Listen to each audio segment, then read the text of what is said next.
Welcome aboard. Stay tuned and subscribe to Han Li's Wuxia Adventures for more thrilling content. Chapter 1207. Lu Yin was helpless, and a gust of wind from his finger froze the man in place. He looked at him strangely. You were quite calm the first time I saw you, but you're getting more and more out of hand. Ku Wei exaggeratedly said, Xiao Wei is only like this when he sees your highness.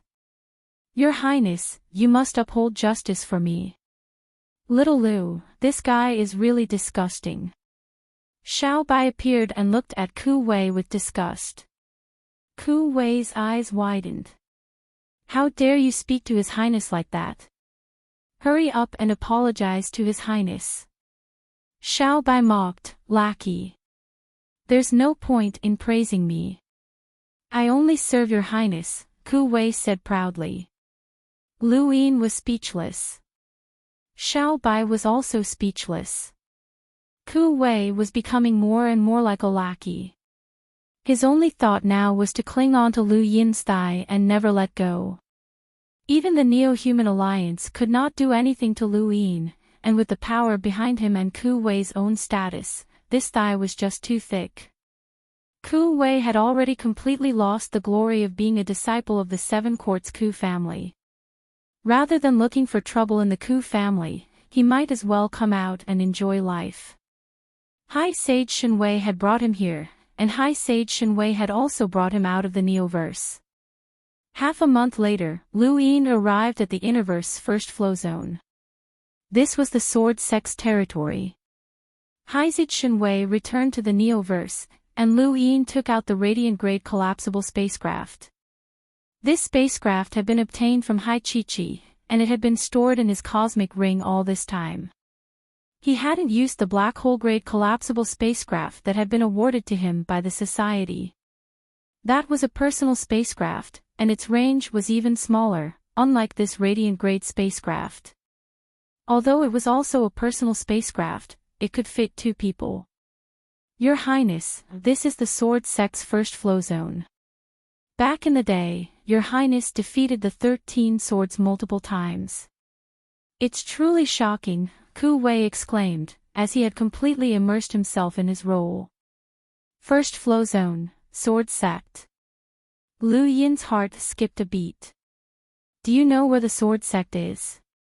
Ku Wei shook his head and said, You can just grab a random person to find out. Your Highness, are you going to the Sword Sect? Lu Yin nodded. He had arranged for Li Zimo to be sent to the Sword Sect, but he did not know how he was doing. Lu Yin was quite concerned about this genius in the way of the sword. Besides, as the master of the Outerverse, the Sword Sect was under a lot of pressure from the Innerverse. If possible, Lu Yin also wanted to experience the 13 swords.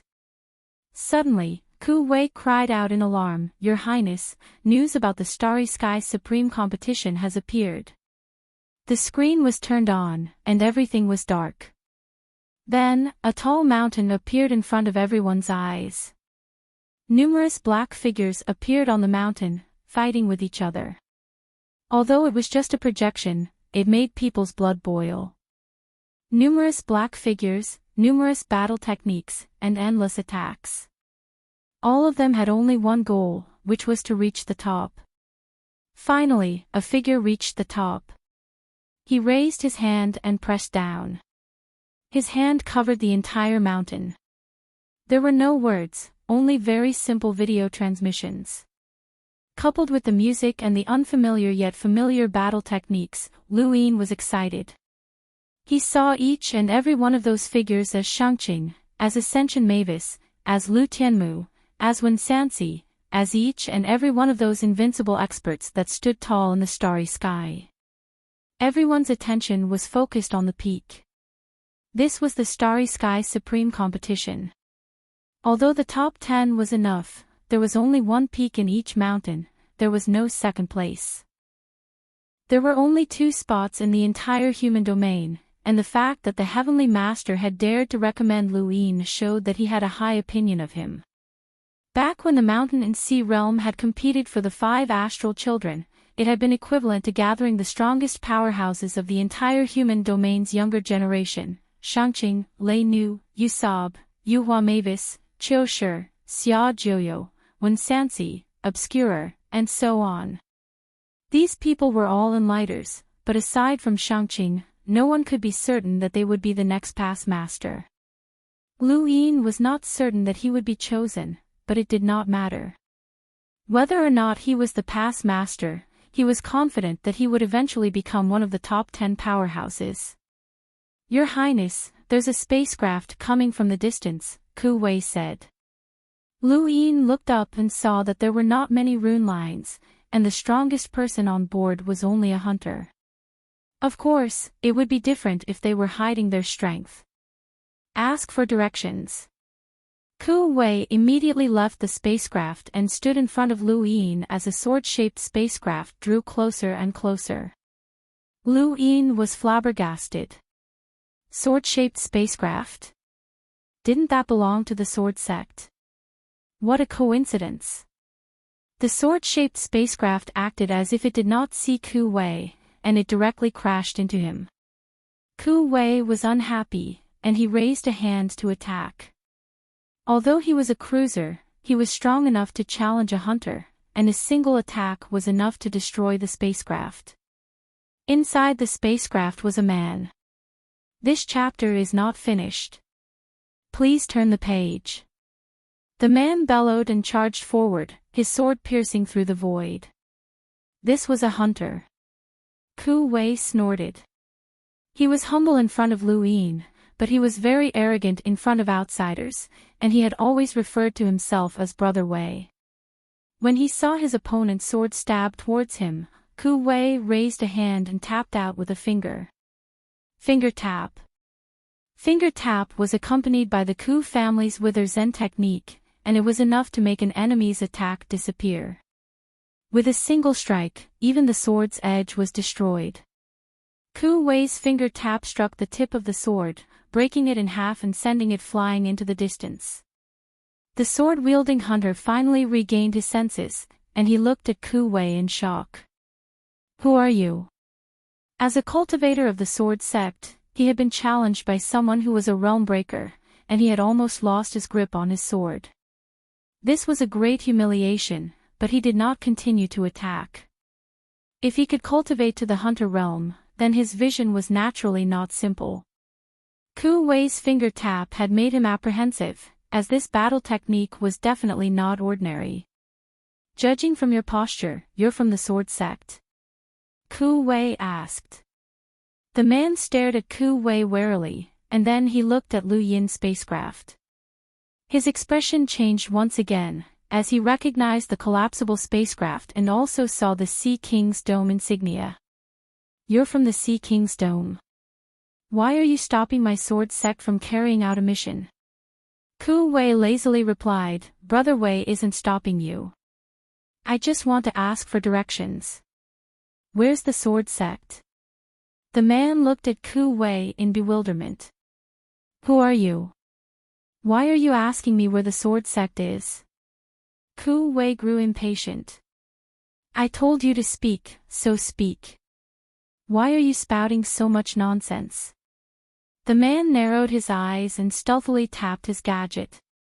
At the same time, he stared at Ku Wei warily, as this guy did not seem like a good person. At that moment, Lu Yin walked out of the spacecraft and looked at the man. He politely said, "Please inform the sword sect that Lu Yin requests an audience." The man was stunned at first, but then he stared at Lu Yin in shock. You're Lu Yin." Lu Yin nodded. The man sized Lu Yin up again. "Are you really Lu Yin? Why? Do you have any doubts? Can't you feel the aura of an overlord and the demeanor of an invincible being?" Ku Wei stood beside Lu Yin and shouted with his head held high. Lu Yin frowned. Ku Wei wasn't mocking him, was he? No matter how he heard it, he felt uncomfortable. The man hurriedly replied, "Please wait a moment. I'll report this." He then immediately returned to the spacecraft. Ku Wei was unhappy. Your Highness, this guy is too blind. Even with your Highness's demeanor, he didn't recognize you immediately after arriving in the Interverse. What a good-for-nothing. No wonder you're still a hunter despite your age. Luin calmly replied, in the future, don't talk about being an overlord or invincible. I'm not at that level yet. Also, call me Seventh Bro. Ku Wei was delighted. Seventh Bro. Is Little Wei qualified? Your Highness, you're too good to me. Little Wei is willing to do his best for you until the day he dies. Luin was speechless. He suddenly recalled that this guy was his own lockbreaker disciple. Luin wanted him to call him master and then flatter him. Just thinking about it made him shudder. Not long after, the man came out and respectfully said to Luin, Alliance Master Lu, this place is rather far from the Sword Sect. Elder Lu has invited you to the charming mountain flow zone, and will return to the Sword Sect together later to receive you. Luin was puzzled. Charming mountain flow zone. The man nodded with a solemn expression. Our Sword Sect is currently waging a war against the Charming Mountain Sect. Thank you, brothers, for your support. End. Welcome aboard. Stay tuned and subscribe to Han Li's Wuxia Adventures for more thrilling content. Chapter 1208.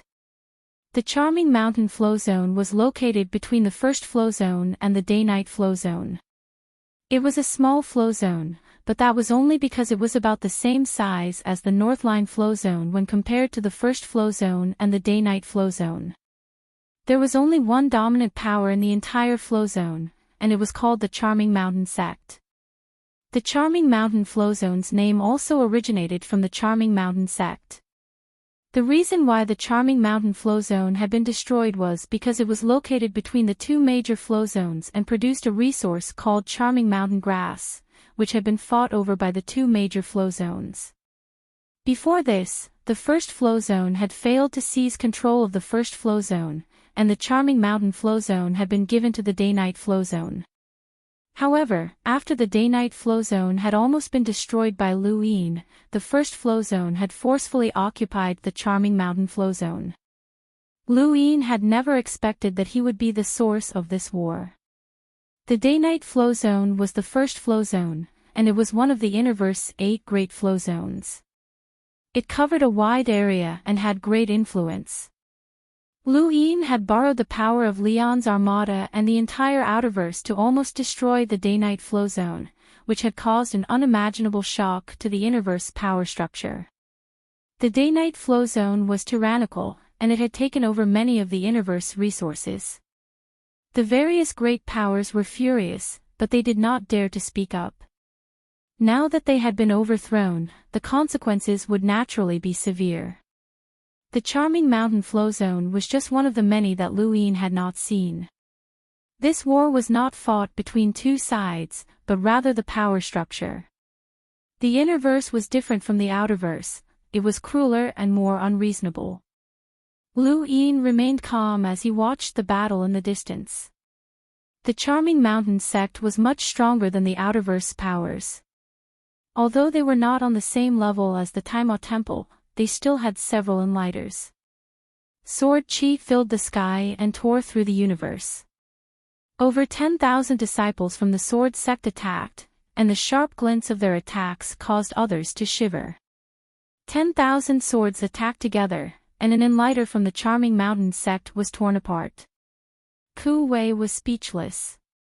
Seventh Bro, the Sword Sect is really ruthless. They don't even let anyone speak. Luin calmly replied, since they've been destroyed, why should I speak? He had not said much when he had ordered the assassination of the Central Weave's allied forces. With a boom, the airwaves swept out in all directions. In the distance, several planets exploded, forming black holes. At the same time, a fleet of the Charming Mountain clan was directly ignited into flames. They were torn into countless pieces by the sword chi, and not even their bodies could be seen. My Charming Mountain sect is willing to surrender to the Sword Sect. Why is there no end to this slaughter? Sword sect, my charming mountain sect is willing to surrender, an enlighter shouted frantically, but a ray of sword chi pierced through his head. His eyes dimmed, and the despair in his eyes before his death was a stark contrast to the cold-blooded gazes of the sword sect's experts. The person who had killed the enlighter from the enchanted mountain sect was an expert from the sword sect dressed in blood-red robes. In Lu Yin's eyes, this person's rune line count was the second highest on the battlefield, as he had a power level of over 400,000. The person with the highest rune line count was an unremarkable, thin man from the enchanted mountain sect. Perhaps the sword sect had not realized that this man was actually the strongest person on the battlefield. The thin man's opponent was only a hunter from the sword sect. No matter how exquisite the hunter's sword techniques were, they were all easily neutralized. The thin man's eyes turned cold when he saw that the enchanted mountain sect's elder had died, but the sword sect's battle had not ended. The sword sect has gone too far. He then grabbed the sword of the hunter from the sword sect and shattered it. The hunter from the sword sect watched in horror as he slapped out with his palm, causing the void to turn to dust. His terrifying power level swept across the battlefield, attracting the attention of many of the sword sect's experts. A wave of sword chi descended. The thin man snorted and casually waved his hand, dispersing all of the sword chi. At this moment, the sword sect expert dressed in blood-red robes appeared. "You're not dead. Were the rumors from 100 years ago false?" The thin man's eyes turned cold. "What's the difference between truth and falsehood? Since I'm not dead, I hope that elderly can stop this battle. My charming mountain sect is willing to submit to the sword sect." The blood-red robed elderly sneered. "If you knew that this day would come, then you wouldn't have acted in the first place." The thin man retorted, "The reason you want to destroy my charming mountain sect is because when the day-night flow zone was in chaos, we had to provide reinforcements. Elderly, you should understand our position. We're stuck between the day-night clan and the sword sect, and it's difficult for us to survive. That's not a reason for you to sit on the fence. The charming mountain sect will definitely be destroyed today. This is an order personally given by the sect master. He doesn't want to see the words charming mountain flow zone appear on the star chart again. This flow zone needs a new master," Elderly said as he swung his sword. Sword chi with a power level of over 400,000 shook the heavens, and it spread far and wide. Perhaps half of the charming mountain flow zone was cut open. The thin man bellowed, "If your sword sect destroys my charming mountain sect today, then you can destroy the other flow zones tomorrow. Aren't you afraid that the surrounding flow zones will join forces to resist?" "We'll see," Elderly shouted. Within the spacecraft, Lu Yin watched the battle between the two. The entire battlefield was silent, and the shock waves from each exchange swept across the heavens. He realized that he had overlooked something. Of the 8 great flow zones of the Interverse, the Sword Sect and the Day-Night Clan were the most powerful. They had always been competing for first and second place, restricting each other. Now that Lu Yin had defeated the Day-Night Clan in one fell swoop and sealed off the entire clan, the Sword Sect had jumped out and become increasingly unrestrained. This was not a good thing. He glanced at the people from the Sword Sect not too far away. Perhaps they had brought him here so that he could witness this scene and use this opportunity to warn him that they were not plotting against the Outerverse. This attack surpassed all of his previous attacks, and from Lu Yin's perspective, it even carried the concept of the 13 swords, which reminded him of Lu Xiaoyun.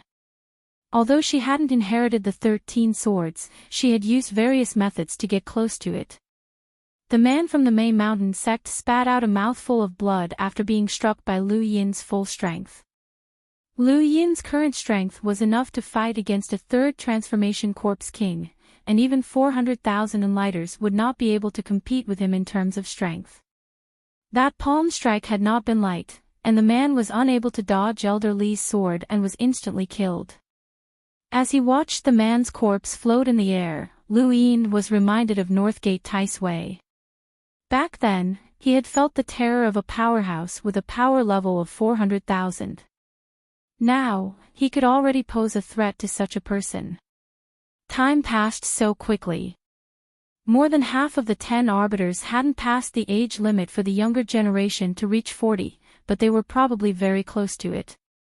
They were lucky to have made it to the Supreme Tournament.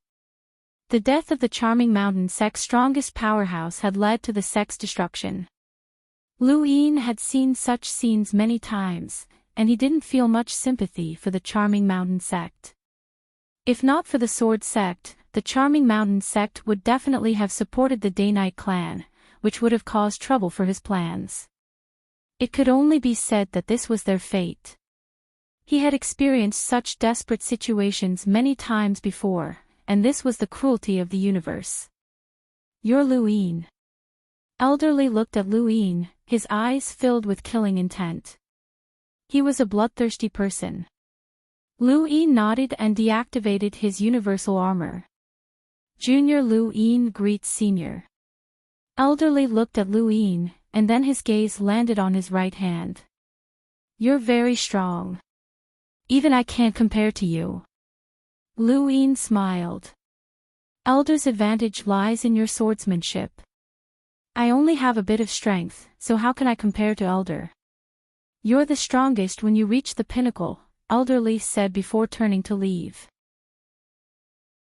Welcome aboard. Stay tuned and subscribe to Han Li's Wuxia Adventures for more thrilling content. Chapter 1209. After Elderly left, an elder named Lucian arrived. He was much more polite and had a good attitude towards Lu Yin. "Alliance leader Lu, I've heard a lot about you. I'm Lucian." Junior Lu Yin greets Elder Lu. "I wouldn't dare. Alliance leader Lu is the master of the Outerverse, and your status is much higher than mine." Lucian smiled. Lu Yin humbly replied, "Elder Lu, you're slapping me in the face. After all, I'm still a junior." The two exchanged a few more pleasantries, but the background was the destruction of the Charming Mountain sect.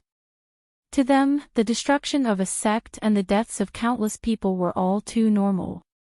In the distance, a man looked at Lu Yin in astonishment, but he only glanced at him before charging towards the Charming Mountain sect. This man was Li Zimo, and he had participated in the battle to destroy the Charming Mountain sect. He was now a disciple of the Sword sect. Lu Yin noticed him, but the two could not greet each other, so he pretended not to see him. He did not even observe Li Zimo in order to prevent the Sword sect's people from noticing him. With Li Zimo's talent in the way of the sword, his status in the Sword sect would definitely not be low. Lucian was a smooth and slick person, and he spoke politely to Lu Yin while probing him. His words were full of flattery, as if he wanted to elevate Lu Yin to the heavens. Lu Yin did not fall for this, as Lucian's flattery paled in comparison to the Outerverse media. Even Ku Wei was better, at least he was shameless. Ku Wei stood behind Lu Yin and looked at Lucian with disdain. Lucian did not even know how to flatter, he was shameless. Lucian did his best to make Lu Yin feel the Sword sect's goodwill, and Lu Yin did his best to make Lucian feel his goodwill. Not long after, the battle to destroy the Charming Mountain sect ended. Although the Sword sect had killed many people, they had only been core members of the Charming Mountain sect. The rest had been captured for unknown reasons.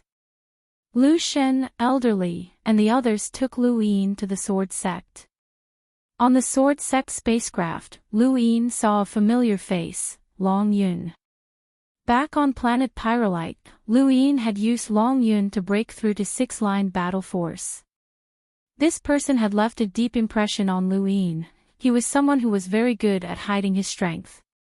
"It's been almost 8 years, but things have changed. You've already become the master of the Outerverse," Long Yun sighed. Lu Yin smiled. "You're about to break through to the Hunter realm. What about your battle force?"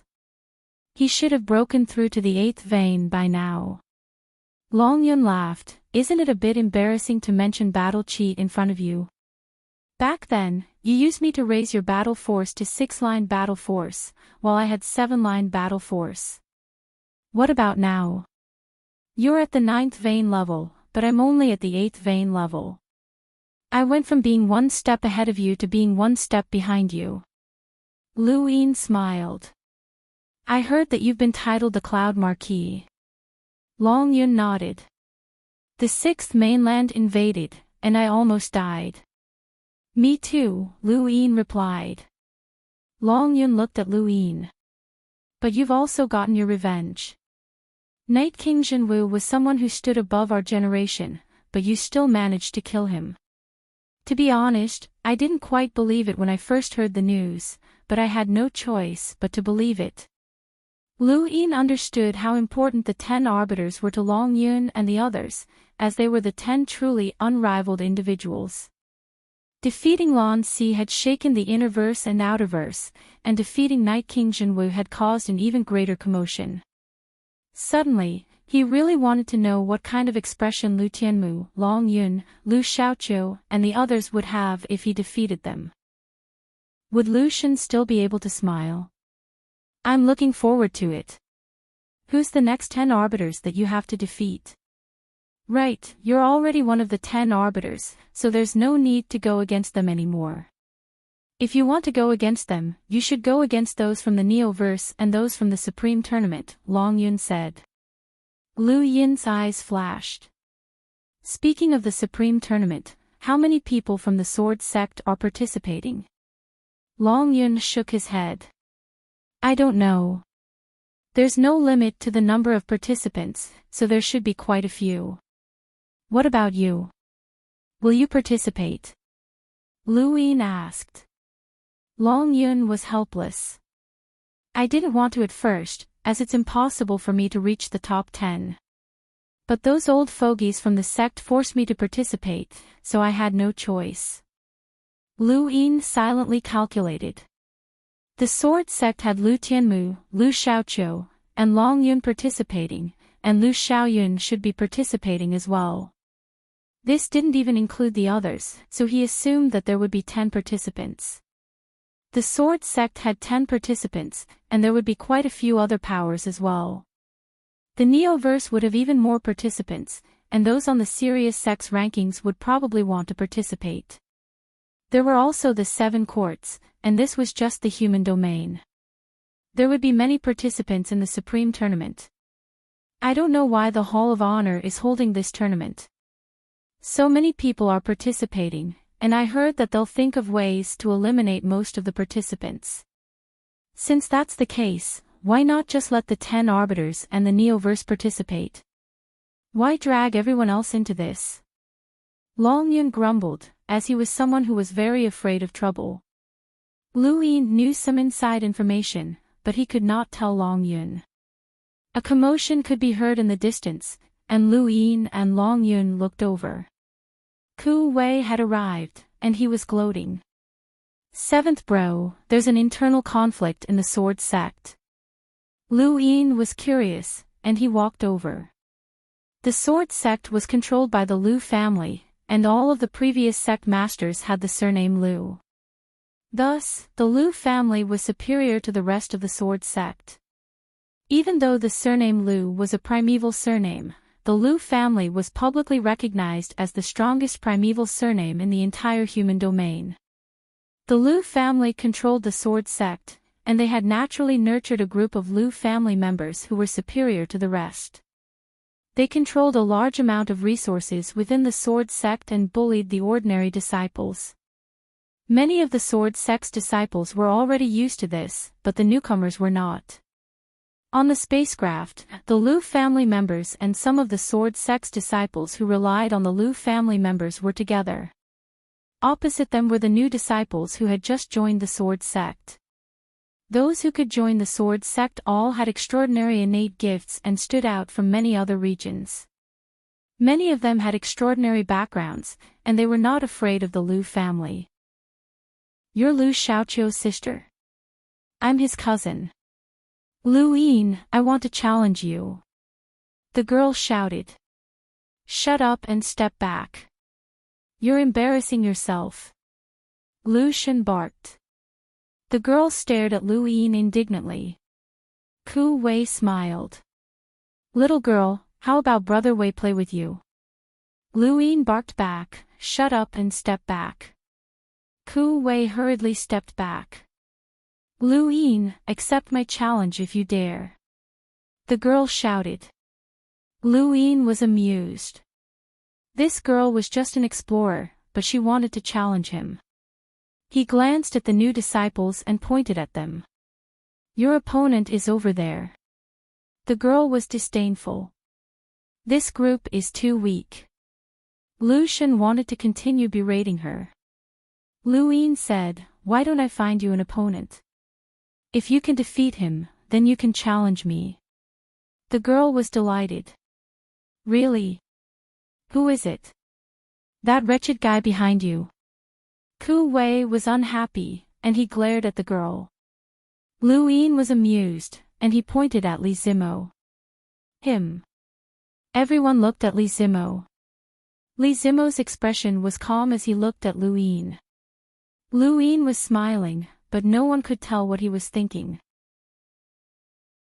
Welcome aboard. Stay tuned and subscribe to Han Li's Wuxia Adventures for more thrilling content. Chapter 12:10. Lu Shen's eyes flashed as he looked at Li Zimo and then back at Lu Yin. He exclaimed, Alliance Leader Lu, you have good eyes. Lu Yin was surprised.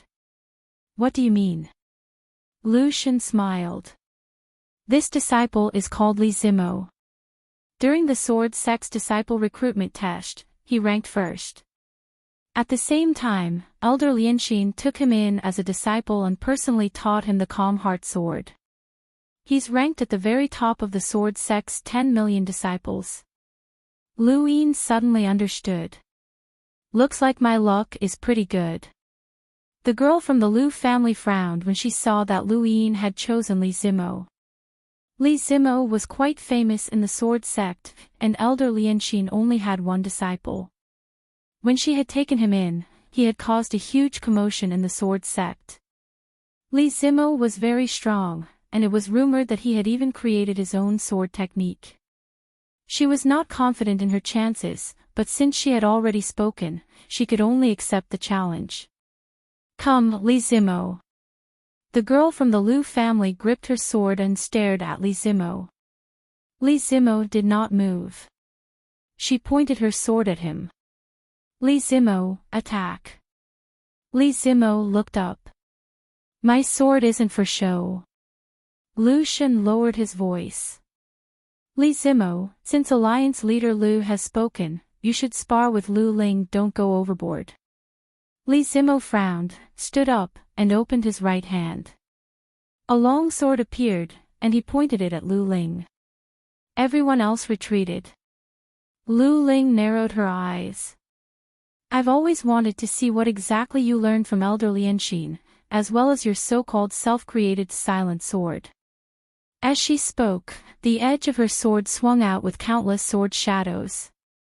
It was very similar to the myriad sword sect's 10,000 swords as one, but it was also different. The 10,000 swords as one focused on unity, and the final sword technique would be used to break through the void and unleash one's strongest sword technique. It was impossible to say which sword technique was better, as it only depended on who was using it. Lu Yin praised, what a great sword technique. Facing Lu Ling's countless sword shadows, Li Zimo slowly raised his sword and took a step forward. The sword fell, and his body followed the sword. With a light bang, Lu Ling stood in place, stunned. The sword in her hand had shattered, and Li Zimo had appeared behind her at an unknown time. At this moment, Lu Yin felt like he was seeing Li Zimo, who had defeated Tang Si in the Reverend King's residence. Back then, Lu Yin had been stunned by Li Zimo's sword technique, and he had not been able to tell who was stronger between Li Zimo and Lu Xiaoqiu. But now, Li Zimo's swordsmanship had improved even further, and he was still as straightforward as ever. His sword had left no trace behind. This was the silent sword, a technique that could rival the first sword of the 13 swords. Most of the people present had never seen the sword of silence before, and they were all stunned by it. Even Lu Xun was shocked. He blurted out, "The first strike." Although the silent word sword was similar to the first sword of the 13 swords, it was different. The first sword slashed through the air, while the silent word sword moved with the sword. Lu Ling could not believe it. She had been defeated by a single sword strike. As an elite of the Lu clan, she had been defeated by a single sword strike. Li Zimo glanced at Lu Yin and then coldly returned to his original position. He leaned against the wall as if nothing had happened. At this moment, no matter how arrogant the Lu family's disciples were, they all looked at Li Zimo with reverence. The strongest member of the sword sect's younger generation was undoubtedly Lu Tianmu, and after him were Long Yun, Lu Xiaoqiu, and the others. Lu Xiaoqiu, in particular, had the aura of a latecomer. "Brother Lu, one finger of battle force isn't enough, is it?" Lu Yin raised a finger. "It's enough." Long Yun's eyes narrowed. He had a good temper and was somewhat lazy. He did not like to fight, and he would admit defeat before a battle, but that did not mean that he did not have any dignity. It was too insulting to think that a single finger could deal with him. Elderly frowned. Defeating Long Yun with a single finger was a bit exaggerated, even for the 10 arbiters. Unless Lu Yin's battle technique was a fingertip battle technique, like the 13 swords. Although one sword was only one sword, it was enough. Long Yun nodded. "Since Brother Lu is so confident, I'll make my move." A sword suddenly appeared in his hand, and he slashed out. It was a sword technique, single sword slash. It was a very ordinary slash, but it was extremely ferocious. It was different from the first sword of the 13 swords, which traversed the void. This slash did not seem fast, but it was filled with a domineering aura. Lu Yin was astonished. This slash felt different from the single sword slash that he had seen before, but there was no difference. As he thought about it, he tapped his foot and struck out with a finger. The single sword slash could change its trajectory, but Long Yun was infuriated by Lu Yin's provocation, and his sword pierced towards Lu Yin's finger. So what if Lu Yin had 9-line battle force? Lu Yin wanted to break through it, and his single sword slash continued forward. "Brothers, thank you for your support." "Thank you. Welcome aboard."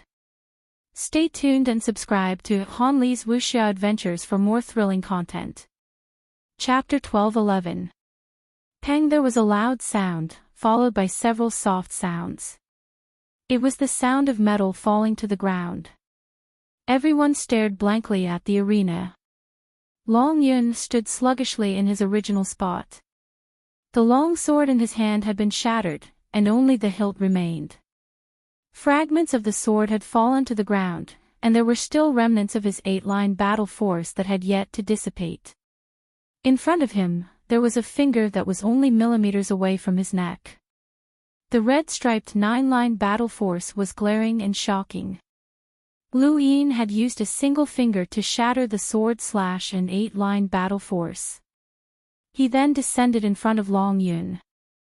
As long as he took a single step forward, Long Yun would die on the spot. Long Yun's defeat was expected, but no one had expected that he would not even be able to withstand a single attack from Lu Yin. This was simply too ridiculous. Li Zimo's eyes lit up. Lu Yin was still the same Lu Yin, invincible and powerful. The disciples of the Lu clan were shocked and in disbelief. Lu Ling felt her scalp go numb, as this was the person she had wanted to challenge. Lu Yin was one of the 10 arbiters, and he was so powerful that he could not be surpassed. Would her senior sister be able to resist him? After all, he had defeated 2 of the 10 arbiters consecutively. Lu Xun gulped. Even though he was an enlighter, he still felt a chill run down his spine when faced with Lu Yin's finger attack. He could not withstand it. He did not want to admit it, but he had to admit that he could not withstand that finger attack. Elderly sighed in amazement and took a deep look at Lu Yin. As expected of nine-lined battle force. Alliance Master Lu, I'm impressed. Lu Yin retracted his finger, and the battle force at his fingertips vanished. He smiled at Long Yun and then looked at Elderly. Thank you for your praise, Senior. Elderly calmly replied, no wonder you wanted to ask me for advice. You have the right to do so. Lu Yin replied, Senior, you flatter me. Once we reach the sword sect, take a good look around. With that, he turned around and left. Lu Yin looked at Elder Li's back as he left. He had a nagging feeling that this elder was targeting him, and the sword sect's intimidation towards him made him feel that there was something going on here. Long Yun bitterly put away his sword hilt. Brother Lu, I admire you. It was just a finger. Lu Yin said to Long Yun, this is 9-line battle force. You'll be able to do the same once you level up. Long Yun was helpless. It's been 8 years, and there's not even a shadow. It's very difficult. After saying that, he shook his head and left. The other sword sect disciples retreated after being berated by Lu Xin. Before Lu Ling left, she took a deep look at Lu Yin, as if she wanted to carve his appearance into her mind. Lu Xin smiled at Lu Yin. As expected of Lu Ju. Alliance leader Lu's invincibility will probably shock an entire generation. Lu Yin smiled and said, Elder Lu, you're exaggerating. No matter how powerful I am, I can't block the 13 swords, especially the 13th sword. During the battle on the golden screen in the mountain and sea realm, he had personally witnessed Lu Tianmu unleash the 13th sword move. Truth be told, he still didn't know how to handle it, nor did he understand the principles behind it. Back then, Lei Great War's Thunder Sword Troops commander, Lu Feng, had said that the 13th sword couldn't be dodged and could only endure it. Lu Yin's praise of the 13 swords made Lu Xin feel very comfortable, and he beamed as he brought Lu Yin to his place of residence, waiting to return to the sword sect. The journey was dull and lonely. The first flow zone was huge, and with the speed of the warship, it would take several days to reach the sword sect's Sword Mountain. Ever since the previous incident, there had been no more conflicts on the spacecraft. It was as if everyone had been intimidated by Lu Yin's strength. Elder Li and Long Yun did not appear again. Even Elder Lu Xin only appeared occasionally to greet them. A few days later, the spacecraft arrived at the sword sect. Even though Lu Yin had seen the Sirius sect and the Realm Mountain before, he was still shocked when he saw the mountain peak in the distance that looked like the tip of a sword. This chapter is not finished. Please turn the page. This was the sword sect, the most powerful power in the inner-verse and outer-verse. It was the sword mountain that contained unparalleled sword techniques. From a distance, the sword mountain was enormous, and it was surrounded by stars. It was filled with a sharp aura, but this was not just a feeling, it was real. The Sword Mountain was where the sword sect had been established, and it was a place of inheritance as well as a place of tempering. It was surrounded by an endless amount of sword chi that cascaded down like a waterfall. Anyone who wanted to enter or leave the Sword Mountain would have to endure the sword chi entering their body. Ku Wei was shocked. Seventh bro, the sword sect is too arrogant. Lu Yin felt the same way, as he wasn't afraid that the sword chi would go out of control and kill all of the sword sect's disciples. Suddenly, 1,000,000,000,000 strands of sword chi soared from the top of the sword mountain and swept past the spacecraft, slashing into the distance. Lu Yin was shocked, as this wasn't just one person's sword chi, but rather the combined sword chi of many sword cultivators. It felt like the combined attack of countless disciples from the Temple of Taimo, but the difference was that this sword chi was much stronger than the Temple of Taimo's archery techniques. The sword chi had definitely contained more than 300,000 rune lines, and it was unknown how many disciples had combined their attacks. Lu Xun came over and apologized to Lu Yin. "I'm sorry, Alliance Leader Lu. We must have startled you." Ku Wei was unhappy. "How could a few strands of sword chi startle our seventh bro? Even if there were a few times more sword chi, or even a few dozen times more, our seventh bro would be able to disintegrate it with a single breath." Lu Yin barked, "Shut up." He suddenly felt as if Ku Wei had been possessed by a monkey. Lu Xun looked at Ku Wei with dissatisfaction and then said to Lu Yin, "Our sword sect's disciples practice their sword techniques every day, and they often attack together. I hope that Alliance Leader Lu will not take offense." Lu Yin smiled. As expected of the sword sect, it's truly amazing. Throughout the entire universe, no one can compare to the sword sect in terms of sword techniques. Lu Xun smiled. "We've arrived at Sword Mountain.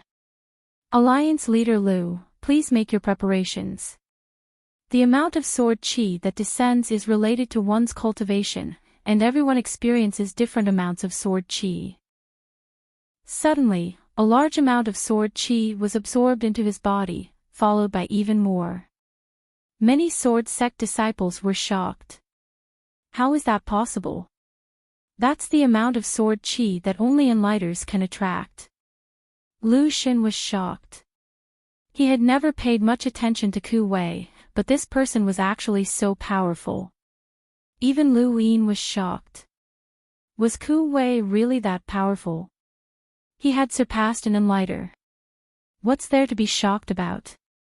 Sword chi entering one's body doesn't just depend on one's strength. Perhaps this person has had some sort of fortuitous encounter. Sword cultivators should be wary of impatience. The person who caused such a ruckus just now should return to the mountain barefoot for a month, the elder who had led Lu Xiaoqiu and the rest shouted. Many sword sect disciples agreed.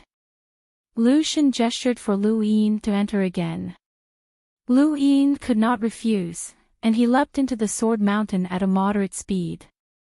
As the waterfall of sword chi drew closer and closer, Lu Yin could feel an endless amount of energy assaulting him. The closer he got, the more spectacular it felt, as if he was going against the heavens and earth. He quickly charged into the sword chi, and then the waterfall above him split apart.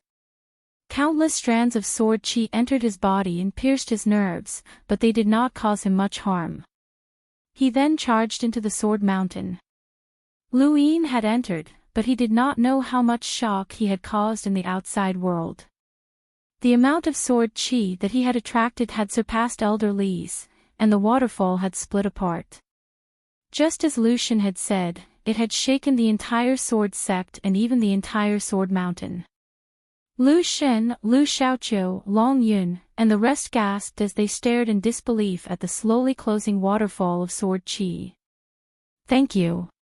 Moving with the Wind Book 56493833 Brothers Tips, thank you brothers for your support, I'll add more chapters, thank you." End of chapter. Welcome aboard. Stay tuned and subscribe to Han Li's Wuxia Adventures for more thrilling content. Chapter 12:12. How can there be so much? Who's that? Lu Yin, one of the 10 arbiters. Haven't you seen him before? He's Lu Yin. That's ridiculous. Even Elderly didn't attract as much sword chi as he did. Did he split it apart? That's ridiculous. He's a freak. Elder Li's power level is over 400,000. Did Lu Yin surpass Elder Li? That's impossible. Even eldest senior sister can't do that. Long Yun felt bitter. Just how much was this Lu Yin hiding? Lu Xiaoqiu's eyes flickered, and his desire to challenge Lu Yin was instantly crushed. Lu Xun felt bitter. Was Lu Yin still a youth? Even the elder who had reprimanded the disciples was shocked speechless. Even though they knew that the amount of sword qi attracted was not solely related to one's strength definitely accounted for more than half of it. Lu Yin had actually attracted so much sword qi. They did not believe that he had surpassed elderly, but how? They all had a feeling that this person was cheating. Elsewhere, Lu Yin entered Sword Mountain. As soon as he landed, he felt a sharp pain in his foot. He jumped in fright and looked at the ground. This is Sword Mountain. Sword qi is always present, be it on the ground, in the houses, or even in the food. Sword qi can appear anywhere, so there's no need to be surprised, a middle-aged man explained with a smile. Lu Yin nodded. Thank you for your explanation, senior.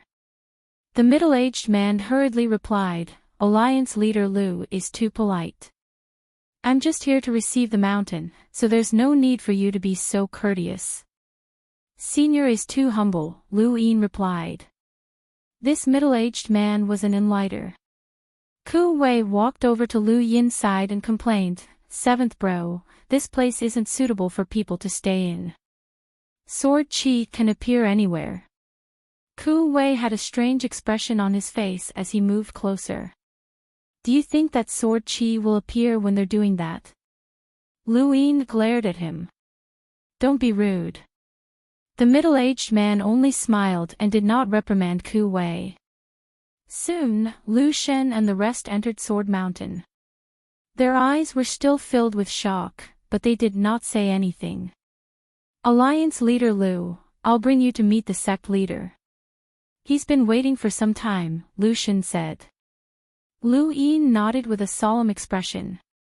The Sword Sect Master was a truly important figure in the innerverse and outerverse. Even though directors like the old man were said to stand at the peak of humanity, that was only on the surface.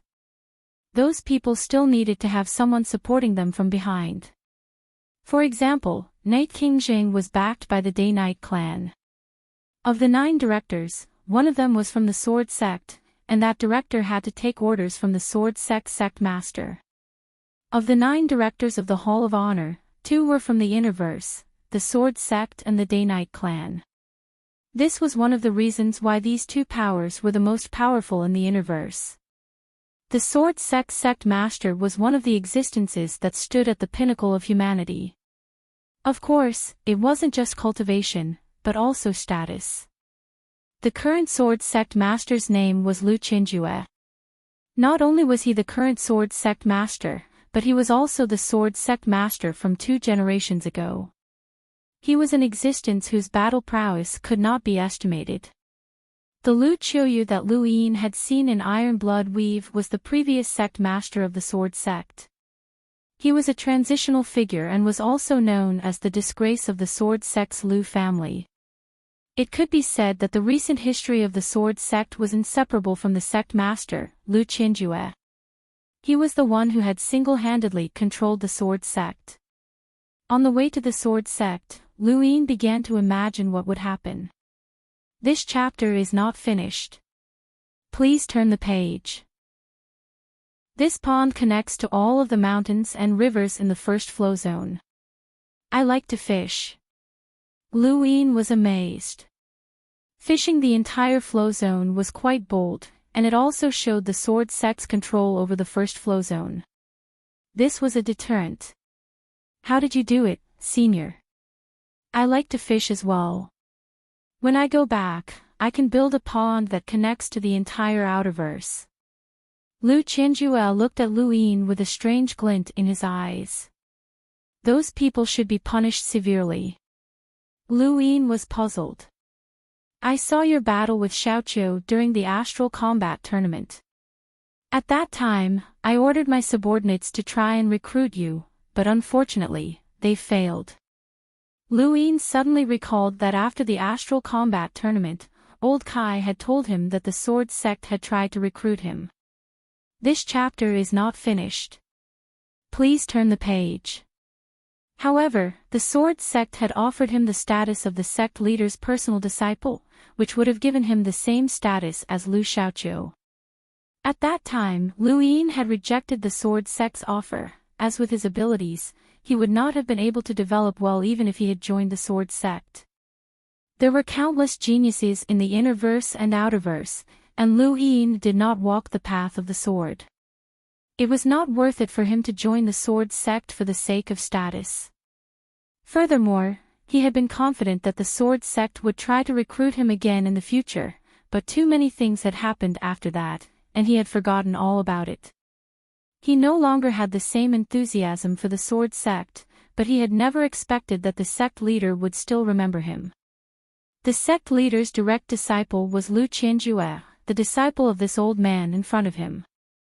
Lu Yin had almost become this old man's disciple. If you had succeeded back then, you would have been my disciple, and my sword sect would have gained another genius. What a pity.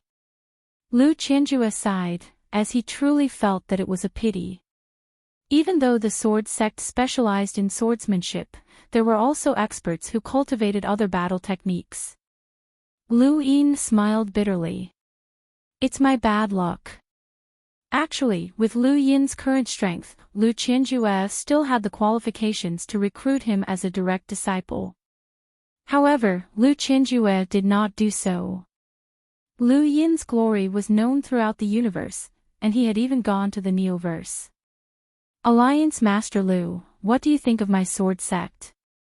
Lu Qianjue asked as he looked at the pond. The water was very calm. Lu Yin replied, I just said that you're like a lighthouse in the river of time, a king of the sword. Lu Qianjue shook his head. Empty exaggerations are useless.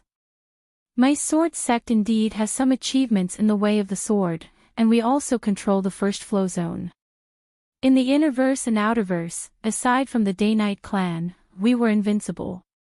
Now that the Day-Night clan has gone silent, my sword sect is number one. Does Alliance Master Lu admit this? Lu Yin solemnly replied, of course. My sword sect has millions of disciples, and when they unleash their sword chi, they can sweep through the universe and are unparalleled. Does Alliance Master Lu admit this? Of course. My sword sect has been passed down for countless years, and we have a deep foundation. Our influence is extensive, and the 13 Swords is an invincible sword technique that can instantly destroy an entire region. Does Alliance Master Lu admit this? I still admit it. Since that's the case, I'll give you a piece of advice. Lu Qianjue looked seriously at the water. Dissolve the Great Eastern Alliance. From Lu Qianjue's first question, Lu Yin had already guessed what he was going to say. Lu Qianjue had brought Lu Yin to watch the destruction of the Charming Mountain sect, to the sparring between the disciples, and then to the sect master's personal intervention. Were they not worried about the Hall of Honor? The fact that the old man had been able to supervise the Great Eastern Alliance through the 9 directors meant that the Hall of Honor had tacitly approved of the Great Eastern Alliance's existence. Lu Yin's expression turned solemn, and he recalled Lu Qianjue's words about how much power the Innerverse could unleash if they joined forces. Of the 9 directors of the Hall of Honor, 2 were from the Innerverse. Although the Innerverse could not compare to the Neoverse, the power that it contained was not something that the Neoverse could ignore. If the Innerverse truly disbanded the Great Eastern Alliance, then the Hall of Honor would not be able to interfere. This was somewhat troublesome. As he thought about it, Lu Yin turned around to look for Lu Qianjue again, hoping to obtain more useful information. However, when he returned, he did not find Lu Qianjue. Instead, he met with Elder Li. The sect master wants to rest. Alliance Master Lu, please come again next time. Elder Li's attitude towards Lu Yin was very cold. Lu Yin knew that Lu Qianjue did not intend to continue the discussion with him. Xiaoqiu will be here soon. When he arrives, I'll have him show Alliance Master Lu around Sword Mountain, Elder Li said. Lu Yin felt helpless, and he looked into the distance. This chapter is not finished. Please turn the page. Hu Yin could see the old man fishing with his back facing Lu Yin. He had a benevolent expression, and his methods might be very overbearing. "Elderly, please tell the sect master that I, Lu Yin, am able to suppress the old man, and not just because of Eternal Sky Island," Lu Yin said. Elder Li's gaze turned sharp. "Are you threatening the sword sect?" Lu Yin's tone was gloomy. "A gambler who has lost everything isn't afraid of anything. If I can topple the day-night flow zone, then I can topple the first flow zone as well." Elder Li's eyes narrowed, and they were filled with killing intent.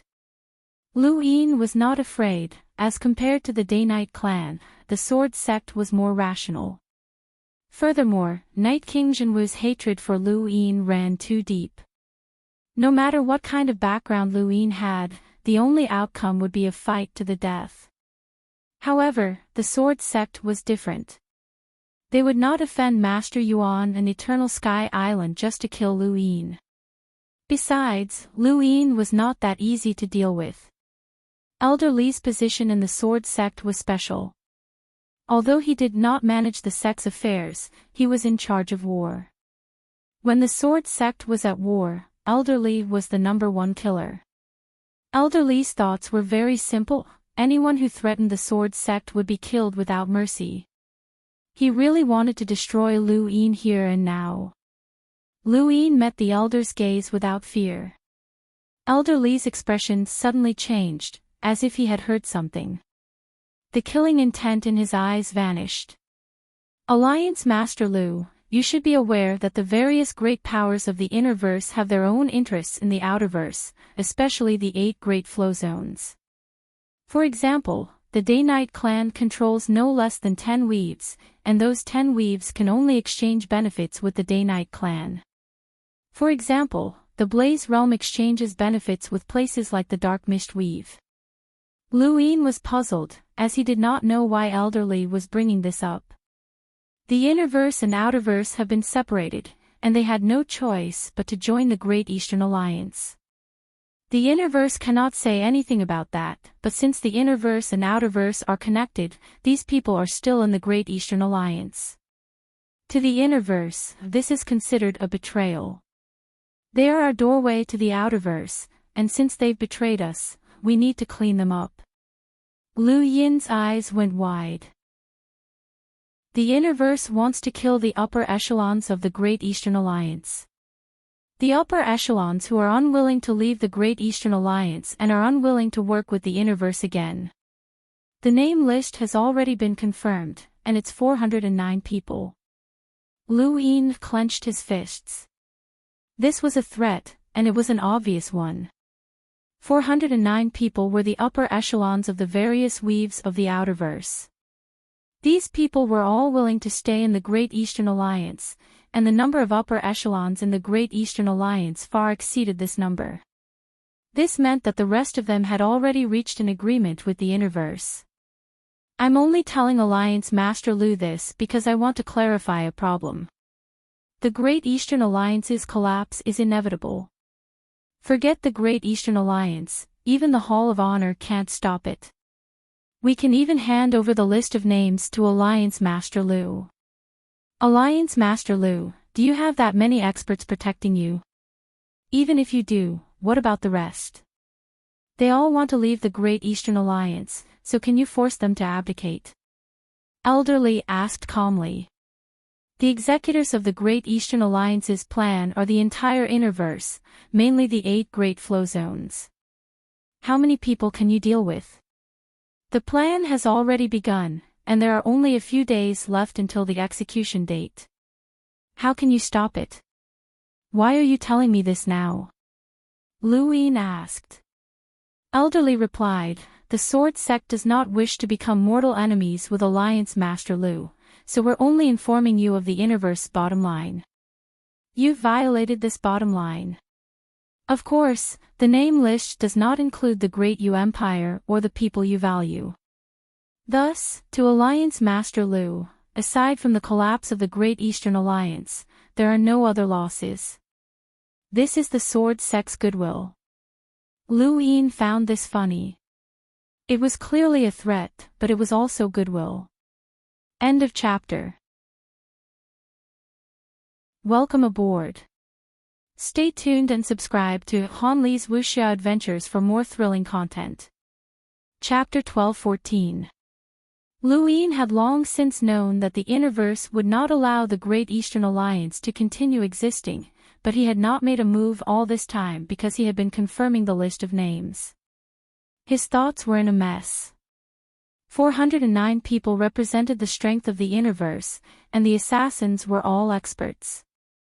Lu Yin did not have that many experts to deal with.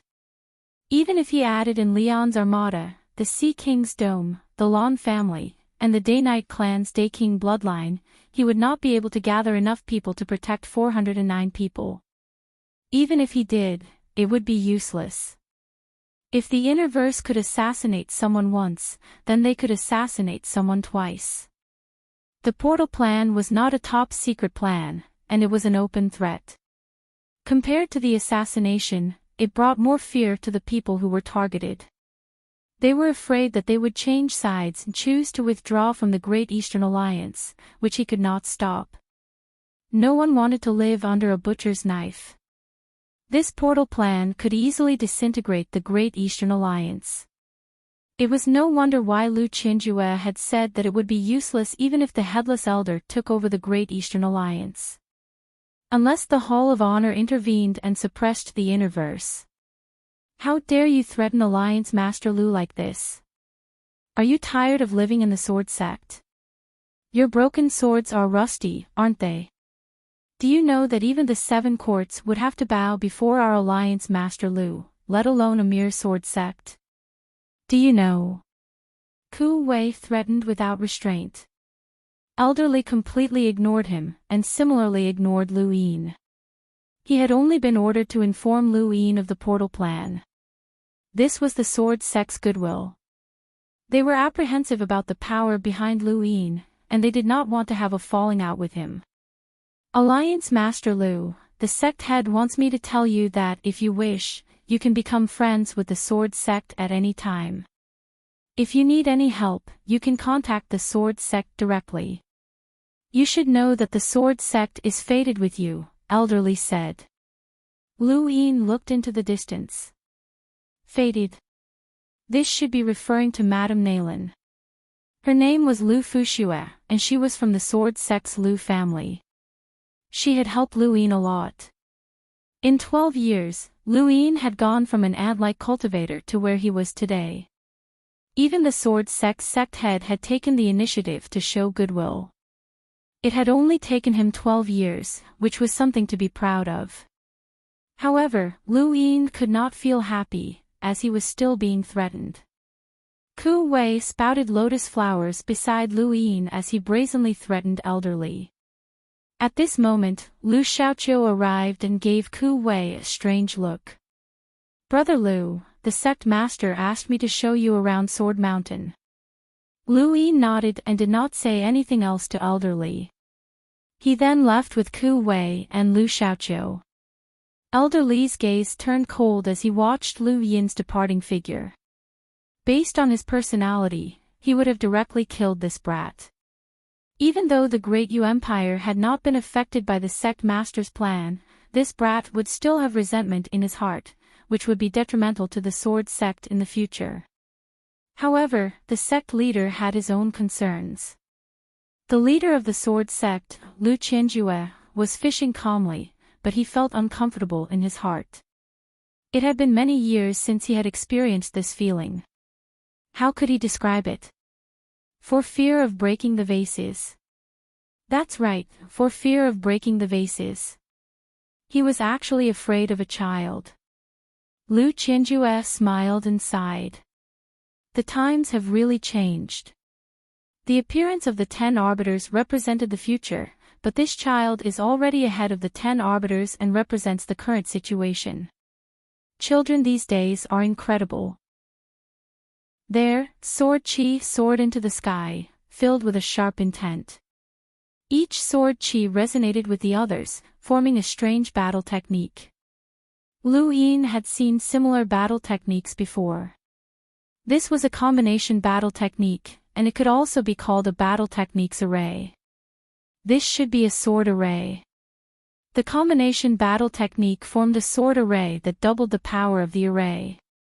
Lu Yin, Lu Xiaoqiu, and Ku Wei arrived at a mountain peak not too far away from the sword Qi and looked down. There were more than 100 sword sect disciples in the huge plaza, and they were all practicing their sword techniques together. Each person was moving in a different direction, and the direction of their sword Qi was different. When combined together, they formed a powerful sword array. Every time they slashed out, the 100 people would roar, and the sound waves would distort the void. These sword sect disciples were only Lemeters, but Lu Yin felt that their combined sword array was enough to threaten a cruiser. What a powerful combination sword technique! As expected of the sword sect. The individual sword techniques have the invincible 13 swords, and the combination sword techniques are even more exquisite, Lu Yin praised. Ku Wei was shocked. I never thought that the sword sect would have such a sword array. I've only seen similar combination battle techniques in the Neoverse, and I don't think there are any in the Outerverse. There are. The Temple of Tai Amo has a combination archery technique, but it's not as powerful and requires more people to use it. This chapter is not finished. Please turn the page. Lu Yin asked. Lu Xiaoqiu replied, the power of a sword array depends on the strength of the people who set it up, as well as how familiar they are with it. My sword sect has 100-person sword array, and the people who set it up are all cruisers. However, they have the power to threaten an enlighter. Lu Yin's heart skipped a beat. Where can I see it? Or should I say that I can't see it? Lu Xiaoqiu replied, anyone can see it. The sword array requires a clear mind, and it has its own training method. Even if an outsider sees it, they won't be able to learn it. He then led Lu Yin in a different direction. Not long after, they arrived at the foot of another mountain peak. There was a plaza in front of them that was more than 10 times larger than the previous one, and there were more than 100 sword sect disciples sitting cross-legged in it. Lu Yin was shocked, as they were all cruisers. This was the sword sect's foundation. Back in the Great Yu Empire, the captains of the 13 imperial squadrons had only been cruisers, but here, they were just ordinary disciples, even if they were slightly older. The sword sect's elite disciples were cruisers, and they could challenge ordinary hunters. Although they might not necessarily win, they still had a chance of winning. This was the sword sect's strength. With more than 100 cruiser realm disciples working together, it was not impossible for them to challenge an enlighter with the help of the sword array. There was a giant stone slab outside the plaza with a sentence carved onto it, hunters who succeed in challenging a sword array may make a request. Lu Yin was puzzled. Brother Lu, what does this mean? Lu Xiaoqiu replied, this is a rule of my sword sect that has been passed down since ancient times. Any hunter who succeeds in challenging a sword array may meet the sect master and make a request that is not excessive. Lu Yin's eyes lit up. Has anyone succeeded? Lu Xiaoqiu nodded. Yes, eldest senior sister succeeded. Even Knight King Jinwu and Wen Sansi succeeded. Lu Yin's eyes flickered as he looked at the plaza. Lu Xiaoqiu glanced at him. It seems that Brother Lu is interested. Lu Yin smiled, raised a hand, and patted Ku Wei's shoulder. Go and try. Ku Wei was stunned and did not react in time. Lu Yin grabbed him by the shoulder and tossed him into the plaza. Ku Wei was startled as he was met with a majestic and sharp sword Qi. He howled and dodged the sword Qi as his body flickered. Behind him, above him, in all directions, and even under his feet, sword Qi attacked him. This was a combination of sword Qi, and it was no ordinary sword Qi. Even with Ku Wei's strength as a member of the Seven Courts Ku family, which was enough for him to challenge those in a higher realm, and he was also a 3 stars perceptive intermediate lockbreaker, he still felt a chill run down his spine. He barely managed to dodge the sword Qi, and his scalp was almost sliced off. Within the sword array, Ku Wei had no time to react as the endless sword chi pressed down on him like the sky. He dodged several times, but his arms and thighs were pierced by the sword chi, and blood flowed out. He was furious. "Brother Wei will fight it out with you." He tapped out with a finger to meet the sword chi in front of him. The sword chi suddenly changed directions and disappeared into nothingness. This was the power of finger tap, and it could calm an enemy's mind and make them lose their desire to fight. Finger tap had succeeded, but Ku Wei was not facing just one person. Instead, he was facing over 100 elite cruisers from the sword sect. The sword chi in front of him disappeared, but the sword chi behind him, above him, and under his feet surged forth. Ku Wei's face went pale. "Seventh bro, save me." Lu Yin's figure flickered as he appeared beside Ku Wei. Facing the sword chi around him, Lu Yin raised a hand and flicked his finger. With a bang, an enormous force shattered the swords, and Lu Yin pushed Ku Wei away. At the same time, the sword chi on both sides of Lu Yin joined together and cut through the void to envelop Ku Wei. End of chapter. Welcome aboard. Stay tuned and subscribe to Han Li's Wuxia Adventures for more thrilling content. Chapter 12-15. Lu Yin leaned to the side and easily dodged the attack. His speed was not something that Ku Wei could compare to, and even though the sword chi had sealed the void, he still had a way to avoid it. At the same time, he looked at the expressions of the sword sect disciples, who were all expressionless and numb. Outside the plaza, elderly appeared, followed by one sword sect expert after another. They all watched as Lu Yin charged through the sword array. Who is this person? He's brave enough to charge through the sword array as a hunter. He's Arbiter Lu Yin. What? He's Lu Yin. No wonder, he can definitely charge through. This person defeated Arbiter Zhenwu and the Divine Fist. It was 10 years ago that Arbiter Zhenwu attempted the sword array, and he was far weaker than this Lu Yin back then. It looks like he's doing it with ease. The sword array can't trap him. Anyone could tell that the sword array was ineffective against Lu Yin. The only reason he had not broken through the array was because he wanted to experience it for himself. Lu Xiaoqiu clenched his right fist. The difference between them was indeed great. At that moment, an old man charged into the plaza and swapped places with a sword sect disciple. The old man was a hunter, and his addition caused the sword array's power to increase slightly. Lu Yin was puzzled, as the sword array required a clear state of mind. Even if this old man was a hunter, if he could not coordinate with the other disciples, then not only would he not be able to increase the array's power, but he might even weaken it. Why was he able to increase it now? Lu Yin looked at the old man, who stabbed out with his sword. Dozens of strands of sword chi merged into the old man's body, transforming into a terrifying sword chi with a power level of over 200,000 that shot towards Lu Yin.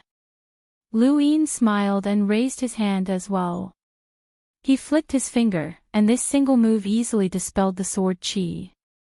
He then reached out with his other hand and casually tapped the old man's body, sending him flying away under the old man's shocked gaze. Behind him, dozens of swords sliced through the air.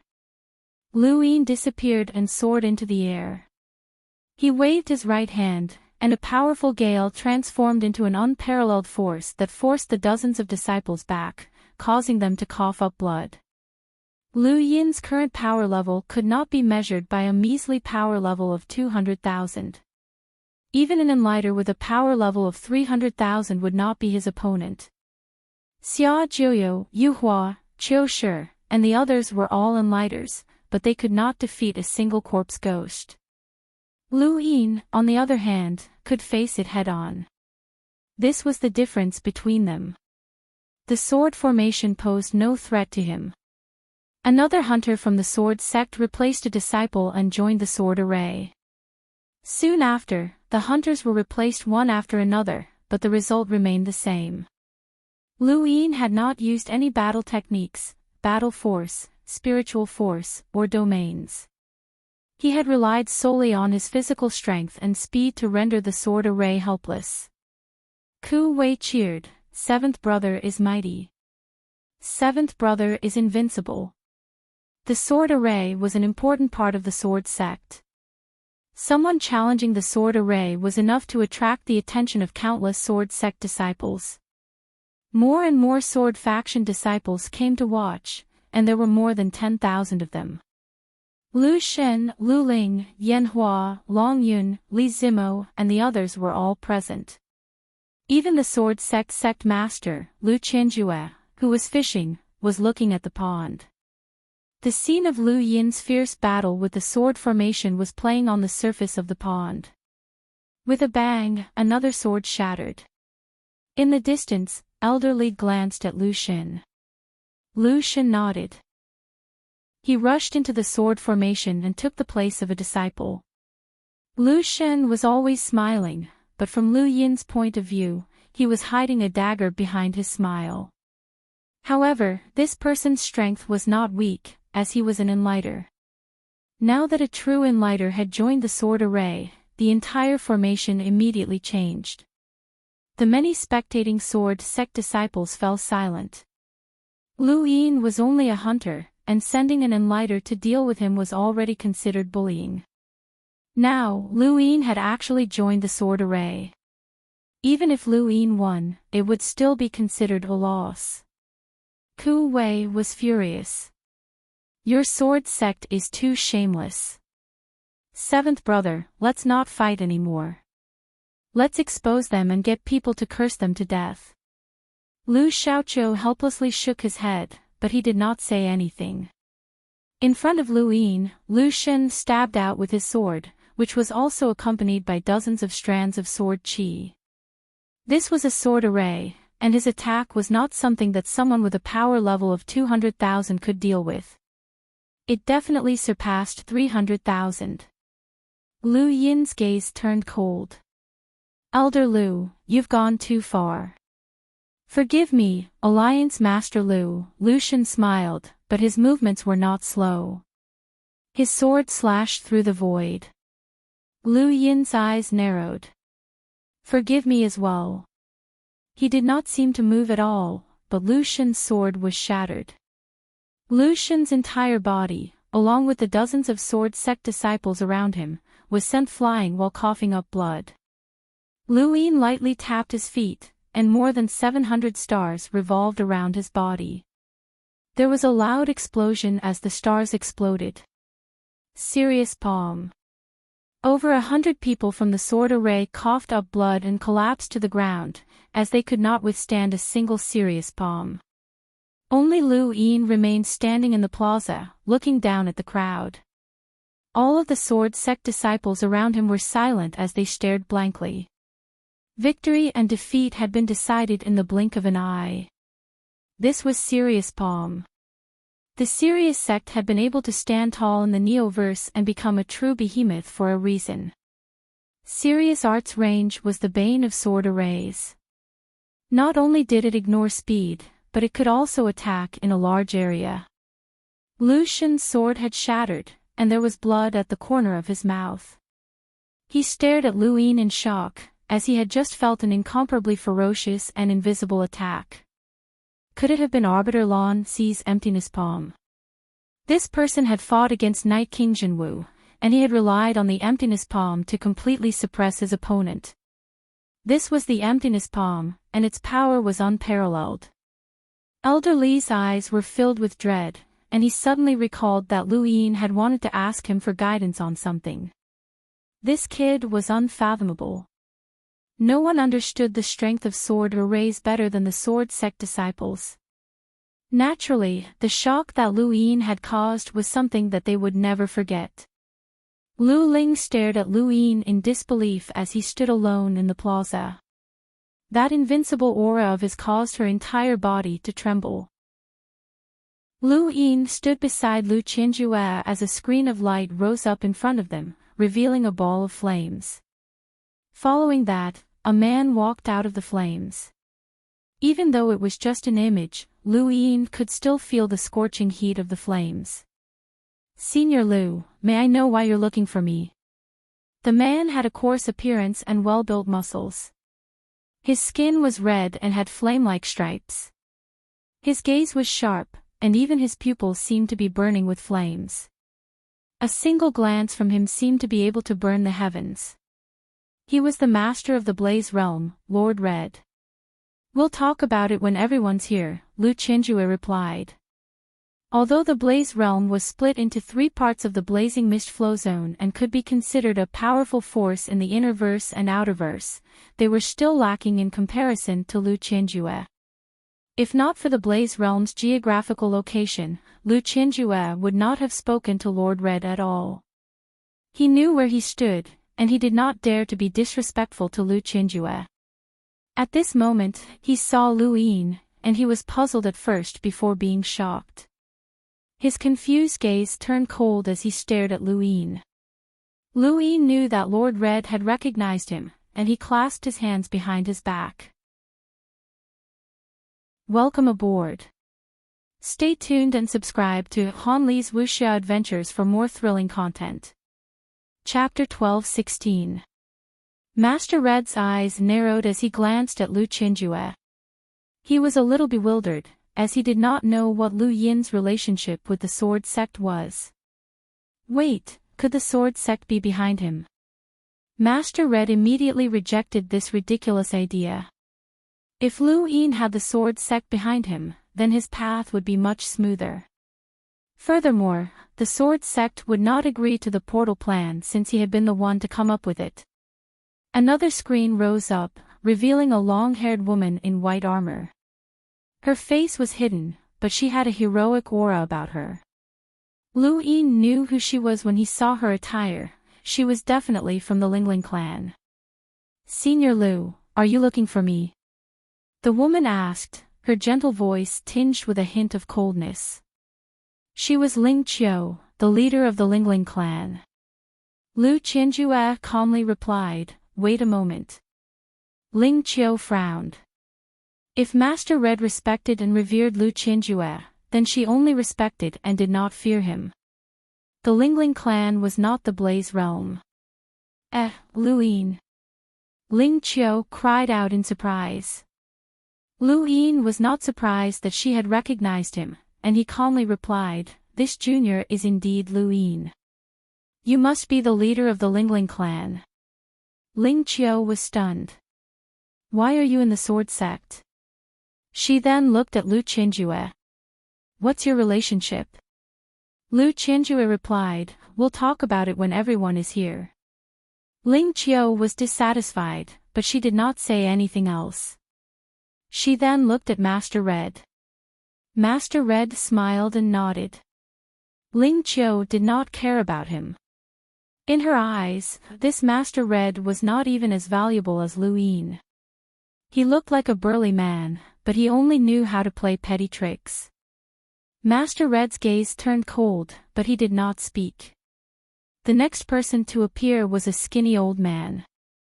When he appeared, Lu Qinjue's attitude became much more solemn. He was the master of Chaos God Mountain, Zhangzhou. "What made you contact Chaos God Mountain, Sect Master Lu?" the old man asked curiously. "Has there been a change in the portal plan?" Lu Yin's heart skipped a beat, and he listened intently. Lu Qinjue replied, "There's a junior who wants to meet you all. We'll talk about it when everyone is here." Zhang Zhou's gaze landed on Lu Yin. "You look familiar. Who are you, kid?" Lu Yin smiled. "Junior is Lu Yin." Zhang Zhou was shocked. "Lu Yin, one of the 10 arbiters who replaced Night King Jinwu. You're actually in the Sword Sect. That means that you already know about the portal plan. Let's wait until everyone's here. Isn't it tiring to talk about it one by one?" Zhang Zhou sneered. "My Chaos God Mountain's cultivation is never tiring. What matters is willpower." Lu Qinjue.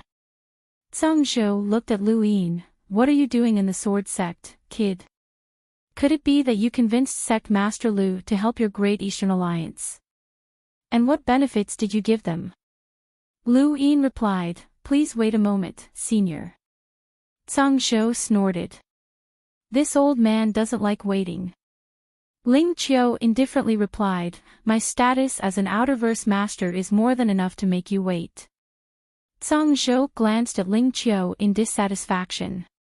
"Girl, how can you speak to your senior like that? Shows that Lu's words was at Qiu. And Master Lu Yin Qianj was with J." Zhang Zhou laughed.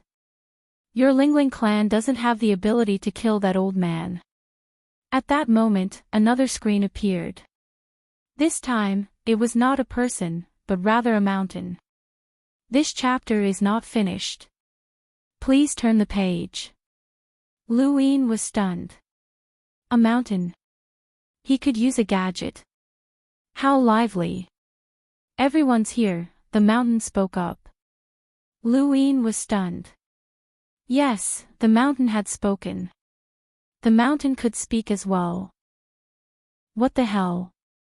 Lu Qianjue seemed to notice Lu Yin's confusion, and he whispered, "He's the tamed beast of the divine Great Hall's mountain god. He's the mountain god, and the mountain god is him."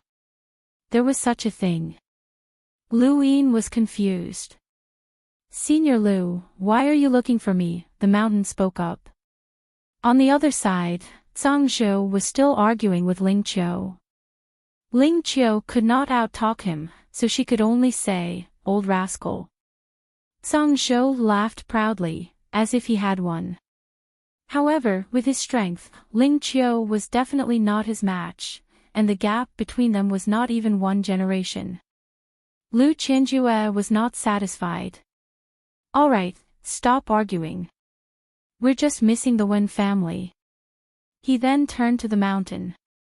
"Wait a moment. We'll talk when everyone's here."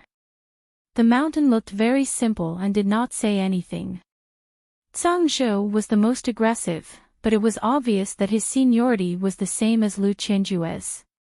The others were all juniors. Soon after, another screen appeared, this one showing an old man holding a broom. "Senior Lu, what are your orders?" This old man was the current head of the Wen family, Wen Zizai. Lu Yin realized that these leaders of the 8 great flow zones were not necessarily dignified. The more powerful they were, the less they seemed like experts. Lu Qianjue was fishing. Zhang Zhou was like a rascal. There was also this old man from the Wen family who was sweeping the floor.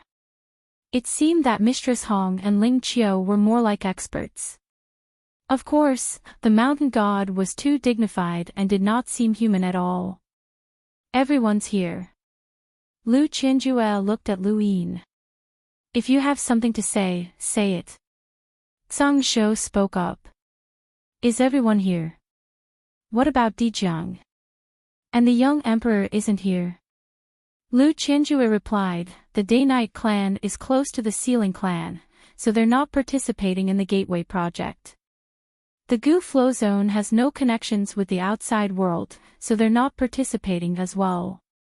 When Ling Qiu, the mountain god, Wen Zizai, and Mistress Hong heard about the Gateway project, they all looked at Lu Yin strangely before looking at Lu Qianjue. The Gateway project was designed to disintegrate the Great Eastern Alliance, and Lu Yin was the founder and alliance master of the Great Eastern Alliance. This was the same as saying that he was going to deal with Lu Yin right in front of him. What was the meaning of this? They were all stunned. "I've already told him about the Gateway project. He asked me to gather everyone here because he has something to say," Lu Qianjue said. Lu Yin faced the group. It was this junior who asked Senior Lu to gather everyone. Zhang Zhou smiled. "Kid, if you have something to say, then say it. No matter what you say, the Gateway project will not change, and the Great Eastern Alliance will definitely cease to exist." "Ha!" Ling Qiu's tone was cold. "We won't touch Frostwave Weave, but the Great Eastern Alliance must cease to exist. Wen Zizai looked at Lu Yin in amazement. You're Lu Yin. I've heard a lot about you. The Day-Night clan is indebted to you for taking care of them. They've even beaten up the Ceiling clan. You're so powerful at such a young age. Mistress Hong snorted. The mountain god stared at Lu Yin as well. Lu Yin was under a lot of pressure, as these people represented more than half of the universe. Even the Hall of Honor had to be careful when dealing with them. This had nothing to do with their strength, but rather their influence. There were no powerhouses in the universe with power levels over 1,000,000, and the Hall of Honor had more than one such powerhouse. However, this did not mean that they could do whatever they wanted. Otherwise, the Hall of Honor would have unified the entire universe a long time ago, and the innerverse would have unified the outerverse. Lu Yin took a deep breath. This chapter is not finished. Please turn the page. He raised his head and looked at the group. This junior knows about the Gateway Project, and the reason why I wanted to meet everyone is to divine the future. His words confused everyone. Divine the future. You've joined the Starsibyl sect? Ling Qiu asked. Lu Yin smiled. The Starsibyl sect is said to be able to divine the future, and when I say that the future is in my own hands, you can understand it in a different way. Let's have a battle of wits. What do you mean by that? Master Red asked in a low voice. Lu Yin looked at him. I created the Great Eastern Alliance, and you all want to destroy it. That's why you came up with the Gateway Project. This junior is not a sitting duck, and this junior has seen his own future. If you seniors insist on carrying out the Gateway Project, then this junior can also see your futures. To be honest, that doesn't look too good. This is the battle of wits you mentioned. Threatening us with words. What a joke. You're just a junior. Who gave you the guts to threaten us? Master Red shouted angrily. Everyone else looked at Lu Yin. A normal person would have been scared silly, but Lu Yin had seen all sorts of situations. He had even dared to mock the presiding judge during his trial, let alone a mere threat from a screen. He looked at Master Red. The Blaze Realm borders the Outerverse. When the Innerverse and Outerverse were connected, the Blaze Realm sent eccentric Qi and the Astral River Arc to try and destroy the Great Eastern Alliance, but they ended up in a rather miserable state.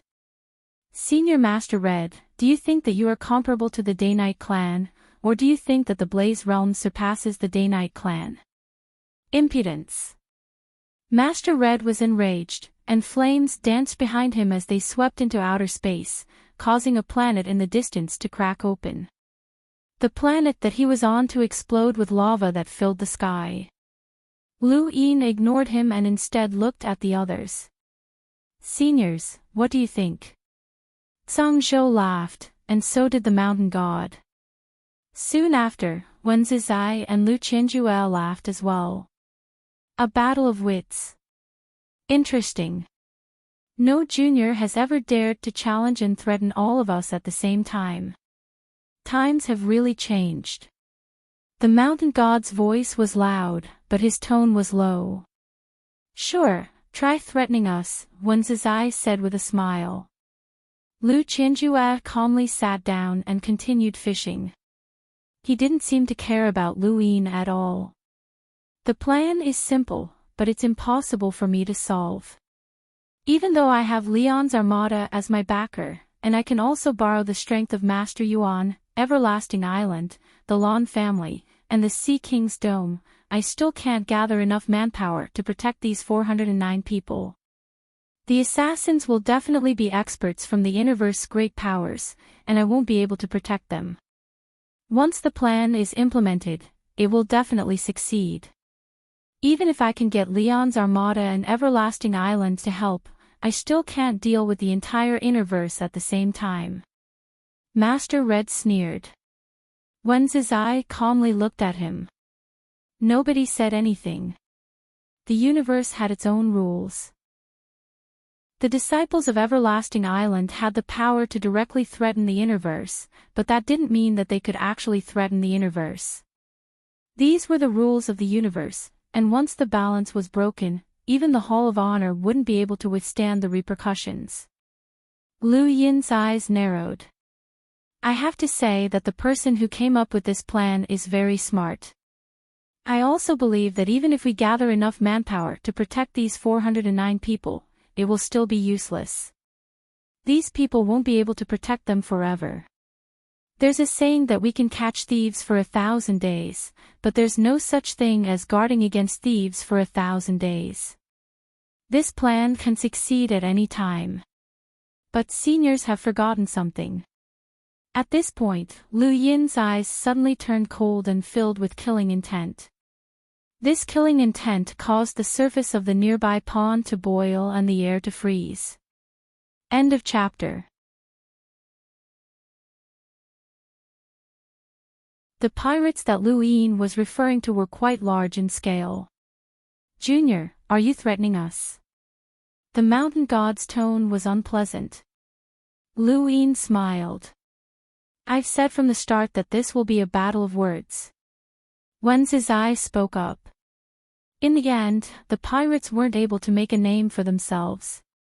This chapter is not finished, so please turn the page. They weren't prepared enough and didn't expect things to go that far. If Alliance Master Lu thinks that just these pirates will be enough to make us feel apprehensive, then you're being too naive. Lu Yin nodded. I admit that. Actually, the pressure of being enemies with all of you seniors is great. No matter what methods I use, they're useless against all of you.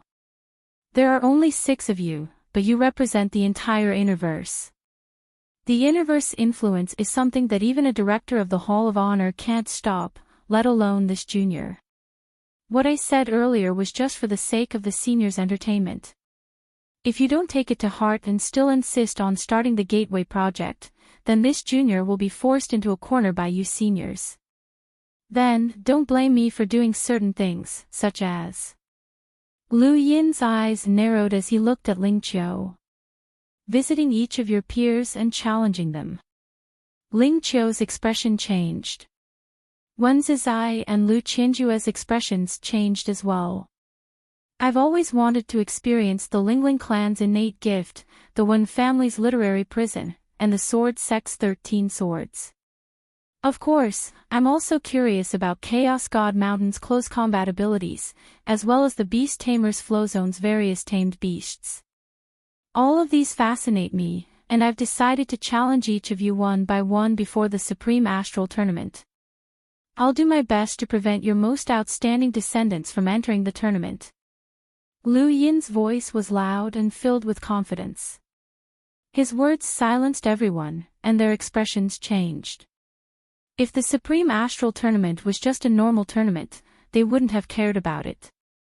However, at their level, they were aware of certain things, and they viewed the tournament with incomparable importance. Even if they didn't know about the rewards for the top 10, they had still heard that it was a chance to change one's fate. If not for coincidental opportunities, these spots would not have been opened up for everyone to compete for. This was not only a chance to change the fate of the participants, but also the fate of the entire organization. The Day-Night clan had always wanted to enter the Neoverse. Thus, when Night King Jinwu had been selected as one of the 5 astral children, the entire clan had celebrated. Night King Jinwu had been directly selected as the next clan leader, and the Day-Night clan had followed suit. The Sword sect also wanted to enter the Neoverse, as did the Lingling clan and Chaos God Mountain. Who didn't? Who didn't want to change their fate? The Supreme Astral Tournament was a chance to change one's fate. When news of the Supreme Astral Tournament had spread and they had learned of some of the inside stories, they had prepared to gather all of their resources to nurture their most outstanding disciples and fight for one of the top 10 spots. However, at this moment, Lu Yin stood in their way. Others might not be able to use this to threaten them, but Lu Yin could. His battle record was too glorious, and he was too strong. If he really did challenge them, then even if their descendants were on par with Lu Yin, they wouldn't be able to participate in the Supreme Astral Tournament. They couldn't afford such a price. This wasn't a matter of benefits, but rather a matter of fate. You don't want to participate in the Supreme Astral Tournament anymore? Ling Qiu barked. Lu Yin smiled. It doesn't matter.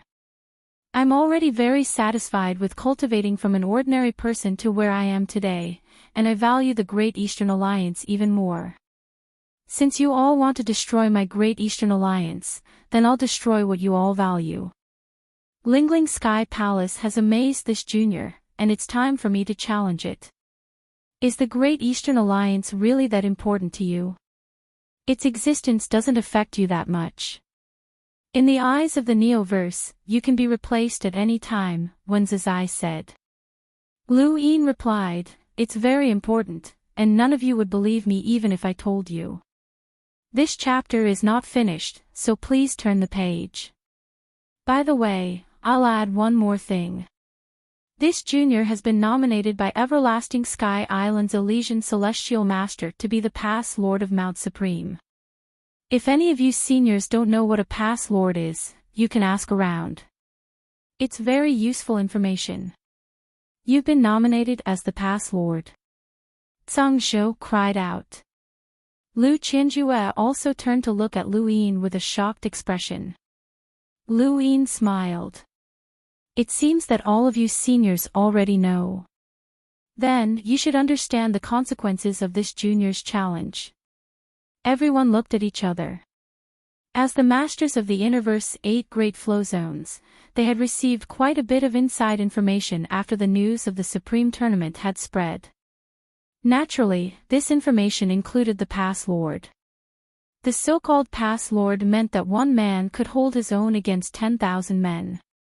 Only the strongest person could become the Pass Lord, and there was a limit to the number of participants. In other words, whoever became the Pass Lord would be considered the strongest person and could be considered a seeded participant. Ling Qiu was very confident in Ling Gong, as the 10 arbiters were unrivaled among their peers. Even so, she had never thought that Ling Gong would be nominated as the Pass Lord, as it was too difficult. They had only chosen one Pass Lord, and that was the Shangqing Celestial Master, an unrivaled user of the Three Suns ancestral qi. Only this person had the qualifications to become the Pass Lord. They had never expected that Lu Yin would be nominated, and by the Elysian Celestial Master at that. The Elysian Celestial Master was an existence that truly stood at the pinnacle of humanity, and his judgment could not be wrong. Could this person already be on par with the Shangqing Celestial Master? Any threat would be useless against them. Only this threat, which concerned their fate, would be effective. Regardless of whether or not they believed that their juniors could compete for one of the 10 spots, none of them dared to take the risk. Lu Yin was the type of person who would do what he said. Using battle to nurture battle. Junior's cultivation is to grow through battle, and the more I fight, the more I improve. I'm looking forward to fighting against the other 10 arbiters, Lu Yin said with a sigh. Junior, don't think that you can do whatever you want just because you defeated 2 of the 10 arbiters. Ling Gong, Wen Sanxi, and Lu Tianmu have all broken through to the Enlighter realm, and they're not people that you can deal with. Any one of them can easily deal with you. Don't even think that we'll cancel our plan. Lu Yin looked at him with contempt and disdain. There's no one in the Blaze realm that's worthy of my challenge. Challenging you guys will only increase your reputation, and it's embarrassing. Arrogant. Master Red was furious, and he glared at Lu Yin as if he wanted to eat him alive. Lu Qianjue asked, are you confident that you can deal with the 13 swords? Lu Yin casually replied, it doesn't matter. I'm confident that I won't die under the 13th sword.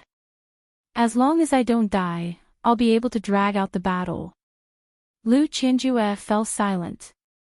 Zhang Zhou sneered. Then make your move. You're one of the 10 arbiters, so you can only challenge them.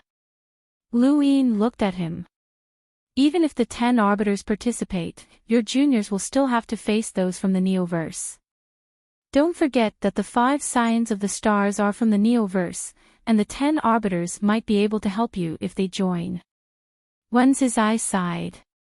I'm actually being threatened by a junior. Sweeping is still more comfortable. The mountain god looked at Lu Yin, and so did everyone else. They all felt that this was a thorny problem. Even if a junior was truly invincible within his own generation and dared to threaten them, they would not care, let alone the 10 arbiters. They were confident that they could heavily injure him before he even got close. However, Lu Yin was different. His background was too terrifying, and he could easily find an expert to protect him. End of chapter. Welcome aboard. Stay tuned and subscribe to Han Li's Wuxia Adventures for more thrilling content. Chapter 12-18. Lu Yin was like a rock to them. They could not bring themselves to attack him, and they could not block him if he smashed them. Even if the rock shattered, he could still smash them until their heads bled and half their bodies were paralyzed. They had never met such a person before. Most people who had such strength at his age had been nurtured by powerful organizations, and they were cultured and cultured. Lu Yin, on the other hand, was an idiot with a wild path. Everyone, there's no need to listen to this junior's nonsense. I don't believe that he'll dare to challenge us one by one. We'll immediately carry out the portal plan. Let's see if he challenges us or goes back to save the Great Eastern Alliance. Lu Yin spoke up decisively. Challenge us. According to what you've said, the Great Eastern Alliance is doomed, so I'll fight to the death. At the same time, I'll send someone to do as I said. Let's see if your losses are greater or mine. He suddenly became very confident. Do you believe me when I say that I can still participate in the Supreme Tournament after dealing with your juniors? Furthermore, I won't be affected. Ling Qiu, Lu Qinjue, and the others all looked at him. How was this kid so confident? They recalled that the Sage Heavenly Master had nominated him to be the Pass Lord. Could this kid's strength really be that terrifying? Was he strong enough to suppress his peers? I know that you seniors are troubled. The Great Eastern Alliance is not a closed organization, and it's not trying to seal off the Outerverse. If you want to trade with the Outerverse, you can do so normally. It's just a change of attitude, and it won't affect your interests too much, Lu Yin said. The mountain god spoke up. Our interests will be greatly affected. Once the Outerverse is unified, many things will no longer be up to us to decide. Lu Yin smiled. I'm not negotiating with you seniors. I'm just giving you a way out. It's up to you whether you agree or not. Lord Red looked at the others with uncertainty. He was eager to carry out the portal plan because he was the one who had proposed it. If the plan succeeded, not only would they be able to disintegrate the Great Eastern Alliance, but the Blaze Realm would also be able to maintain their original interests. They would also be able to gain the attention of these people and maintain their relationship with them. Junior, you don't know the immensity of heaven and earth. How can we be fooled by you and allow you to threaten us? Stop dreaming. Lord Red shouted. Lu Yin was amused. Seniors, he's threatening you with his words so that you have no choice but to follow his plan. Ling Qiu looked at Red Mistress unhappily. We'll make our own decisions. You don't have to say anything. Zhang Zhou was unhappy as well. Shut up. Lu Qinjue was even more direct. He turned off the red light screen, leaving only the other 5 people. Lu Yin heaved a sigh of relief. Alliance Master Lu, you've won the Wen duel. My sword sect won't be participating in the Gateway project, Lu Qinjue said calmly. Ling Qiu replied, my Lingling clan will not participate either. I'm not participating, said Song Zhou. Ling Qiu looked at him. You can participate.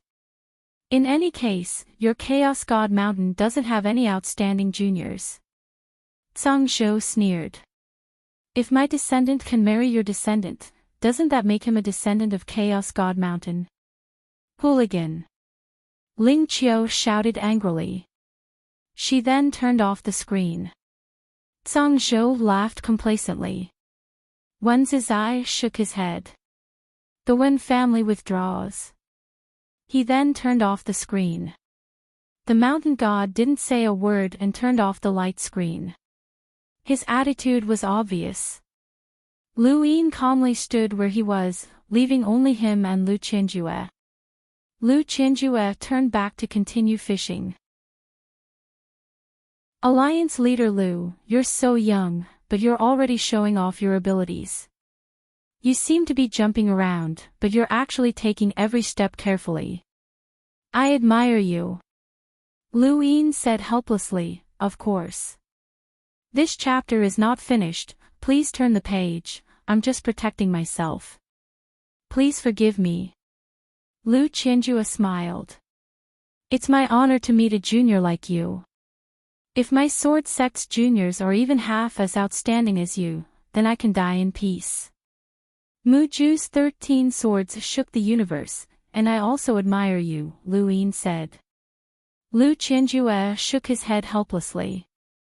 What's the point of only knowing how to cultivate? He suddenly recalled the conversation between Song Zhou and Ling Qiu. He looked back at Lu Yin with a strange expression. Alliance leader Lu, you're still single, right? Do you fancy Tianmu? Lu Yin was taken aback. What do you mean? I think that you and Tianmu are a good match. Perhaps you can spend the rest of your life together, Lu Qianjue said with a smile. Lu Yin felt awkward and hurriedly excused himself. I appreciate senior's kindness. Right, I have some matters to attend to in the outerverse, so I'll take my leave. He then left. Lu Qianjue didn't stop him and simply watched him leave, the smile still on his face. That old bastard Song Zhou spoke the truth. This kid might belong to my sword sect in the future.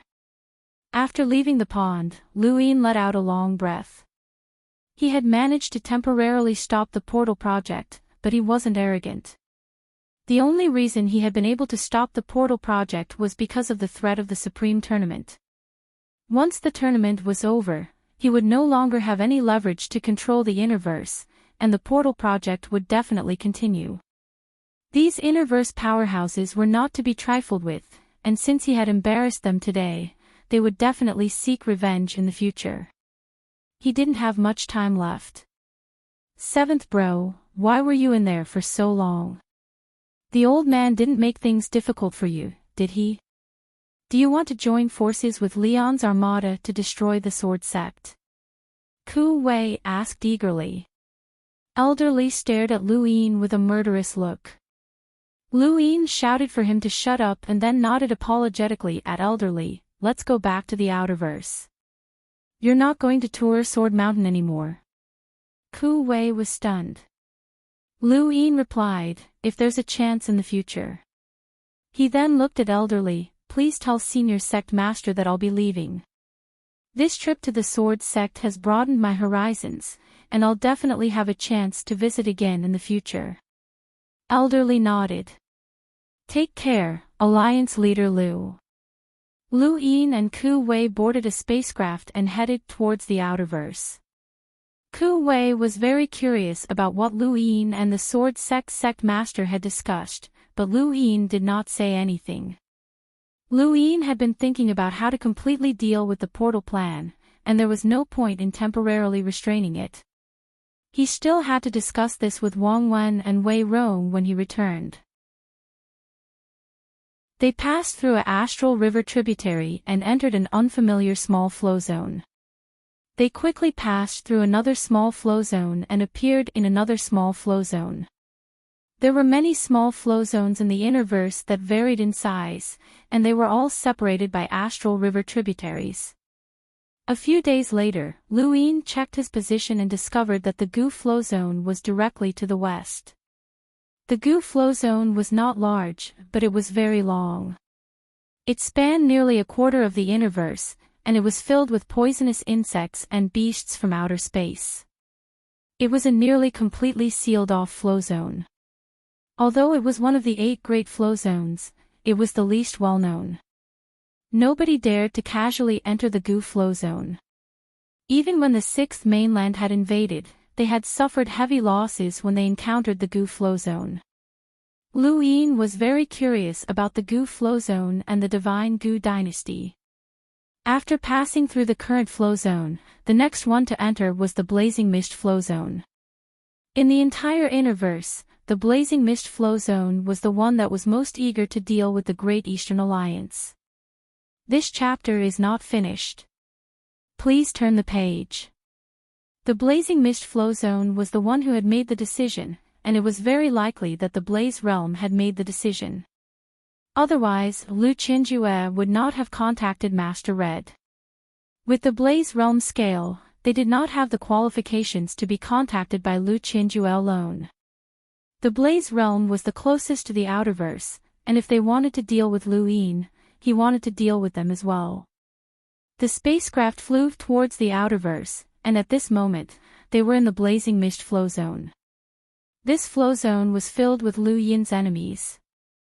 The Blaze Realm, the Ross Empire, and the Sylvan Dragon clan all wanted to kill him. Beep beep beep. His gadget beeped, and Lu Yin was shocked to see that it was Yen Yen. Hadn't he gone missing? As the captain of the Great Yu Empire's 13 Imperial squadrons, Yen Yen could contact Lu Yin, but he had never taken the initiative to do so.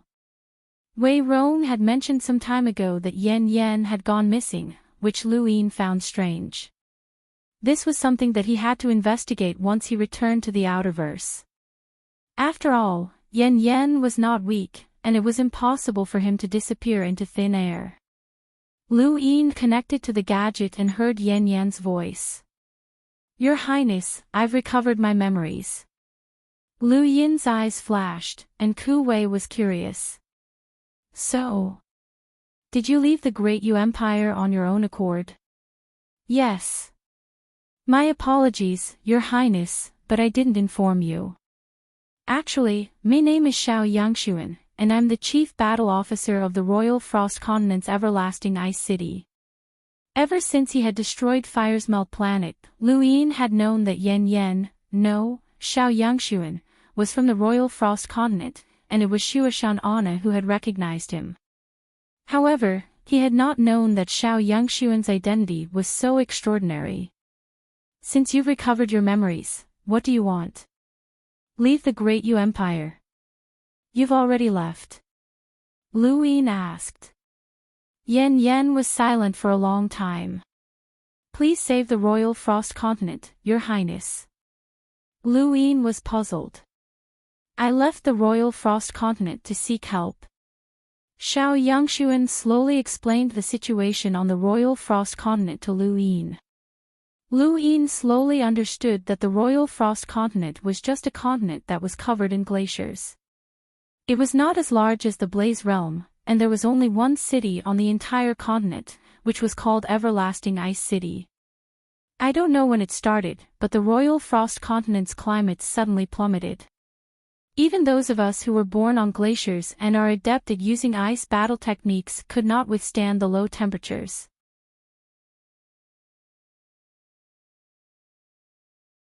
Welcome aboard. Stay tuned and subscribe to Han Li's Wuxia Adventures for more thrilling content. Chapter 12-19.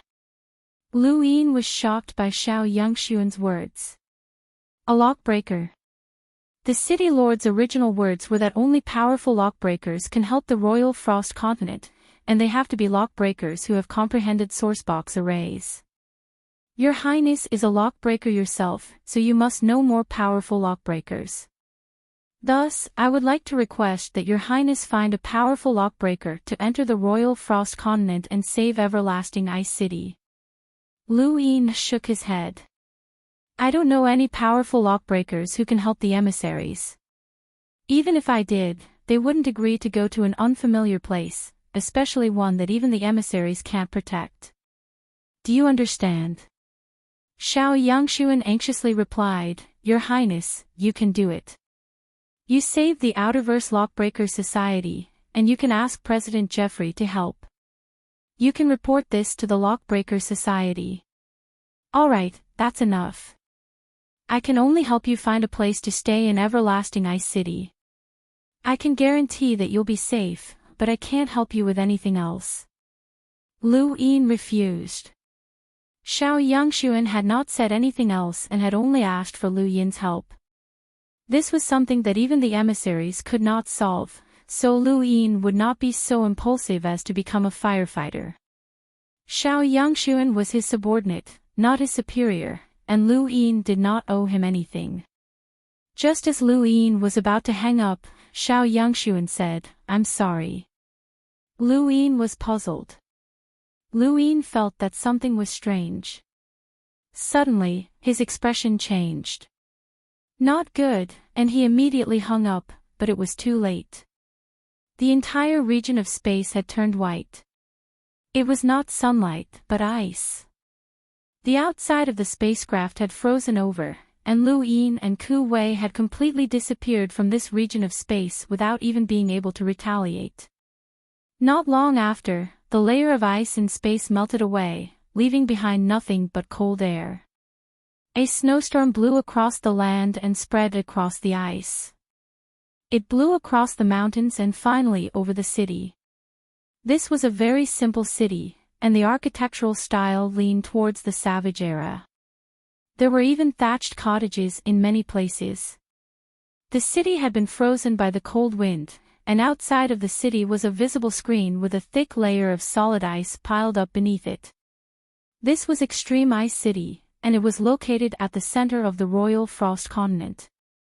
It was the only city on the entire continent. The Extreme Ice City was very large.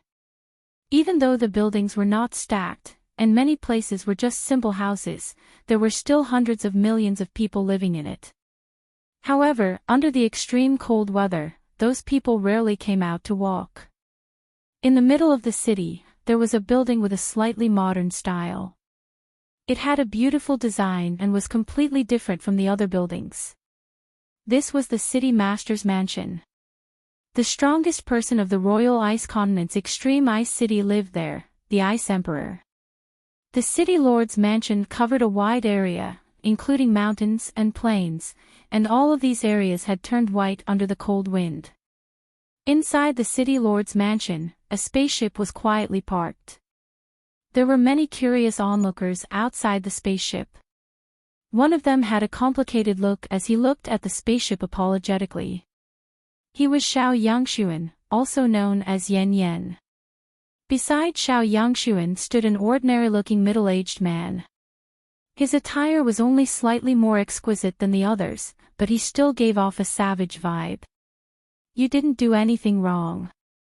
We won't do anything to him, the middle-aged man said softly.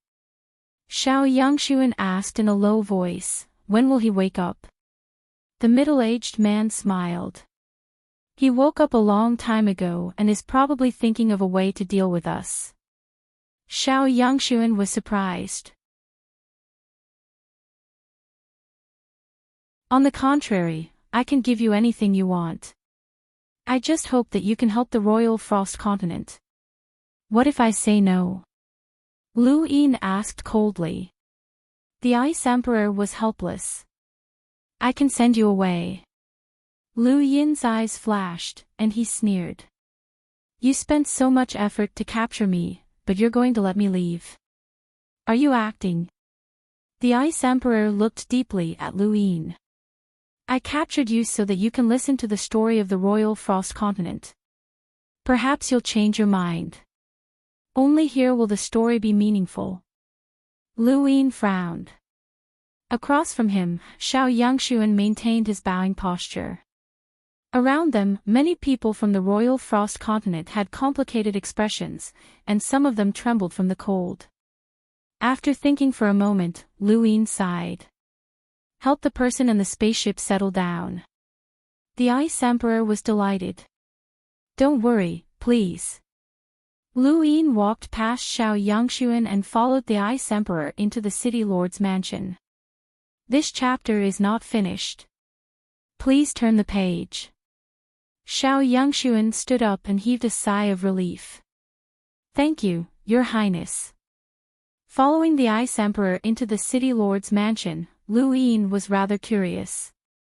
He had never seen a city lord's mansion like this before, as it was too simple and crude.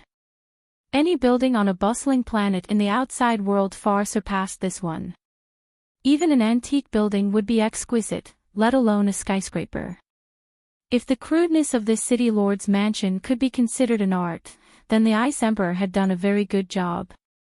Alliance leader Lu, thank you for staying behind to help us, the Ice Emperor said gratefully as he walked. Lu Yin replied, I might not be able to help. You said you wanted me to take a look at the history of the Royal Frost Continent. The Ice Emperor nodded. The history is stored underground to prevent it from being destroyed. Please. Lu Yin followed the Ice Emperor into the underground of the city lord's mansion, where he saw a large pile of wooden slips. What the hell? He stared blankly at the underground space that stretched for an unknown distance.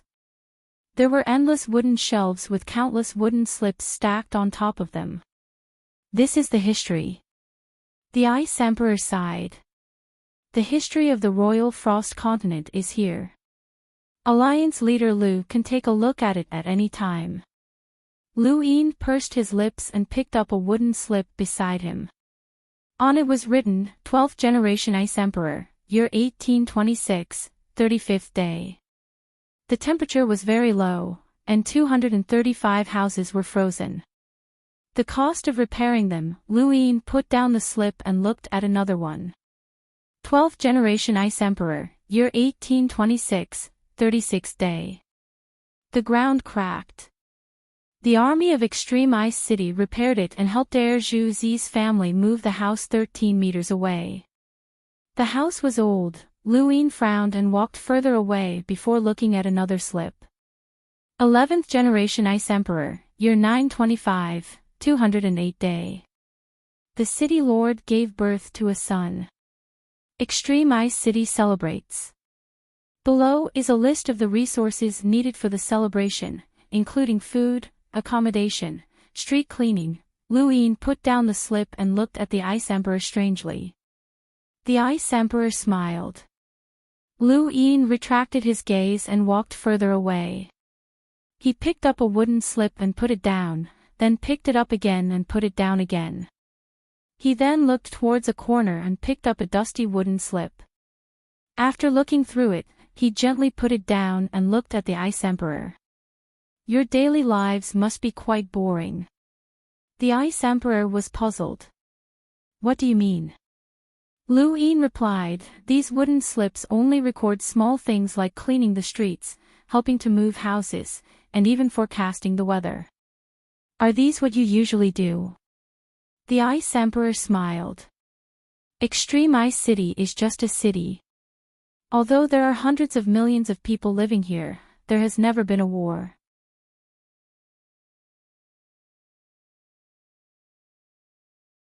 Welcome aboard. Stay tuned and subscribe to Han Li's Wuxia Adventures for more thrilling content. Chapter 1220. Not long after, the two arrived at the very back. The Ice Emperor pointed at the innermost wooden slip. Alliance Master Lu, you can take a look at that. It's the earliest piece of history.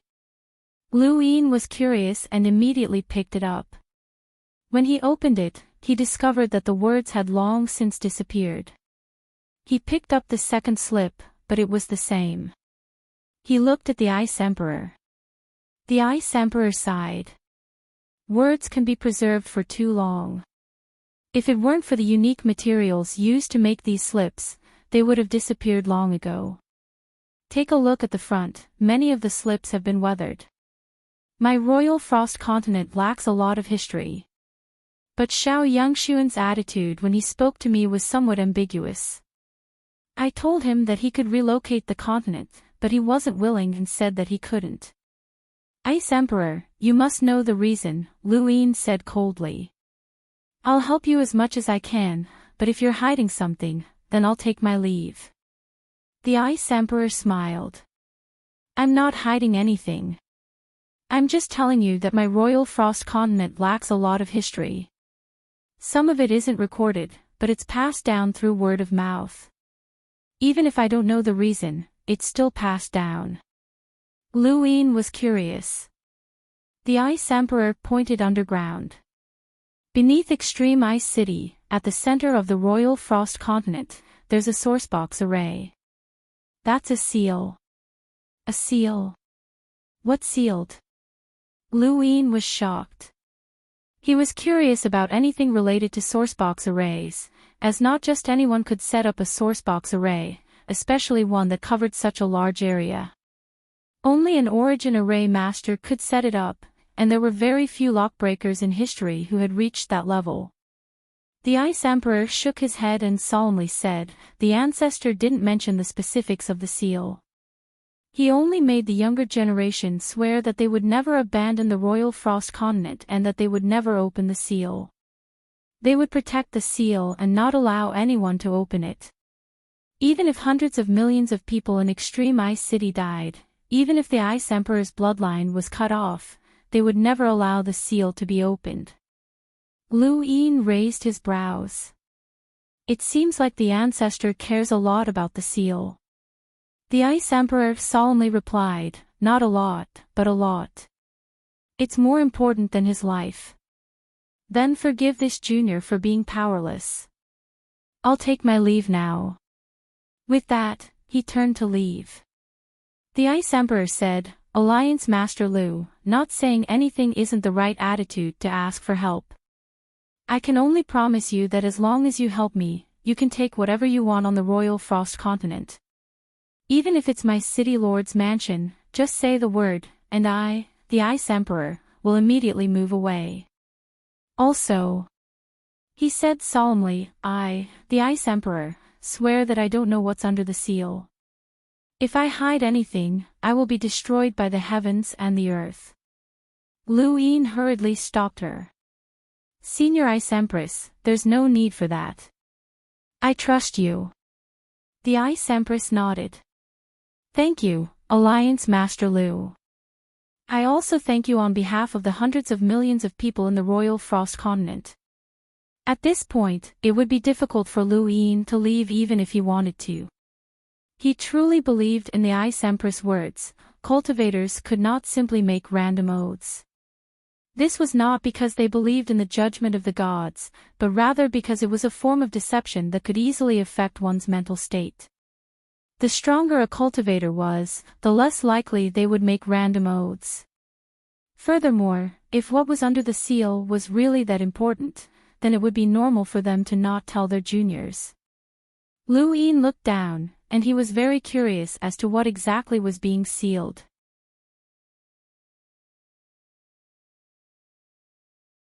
Brother Wei is frozen. Where's seventh bro? Xiao Yangshuan looked outside. He's helping the Royal Frost Continent. Ku Wei was puzzled. Helping? Seventh bro will help.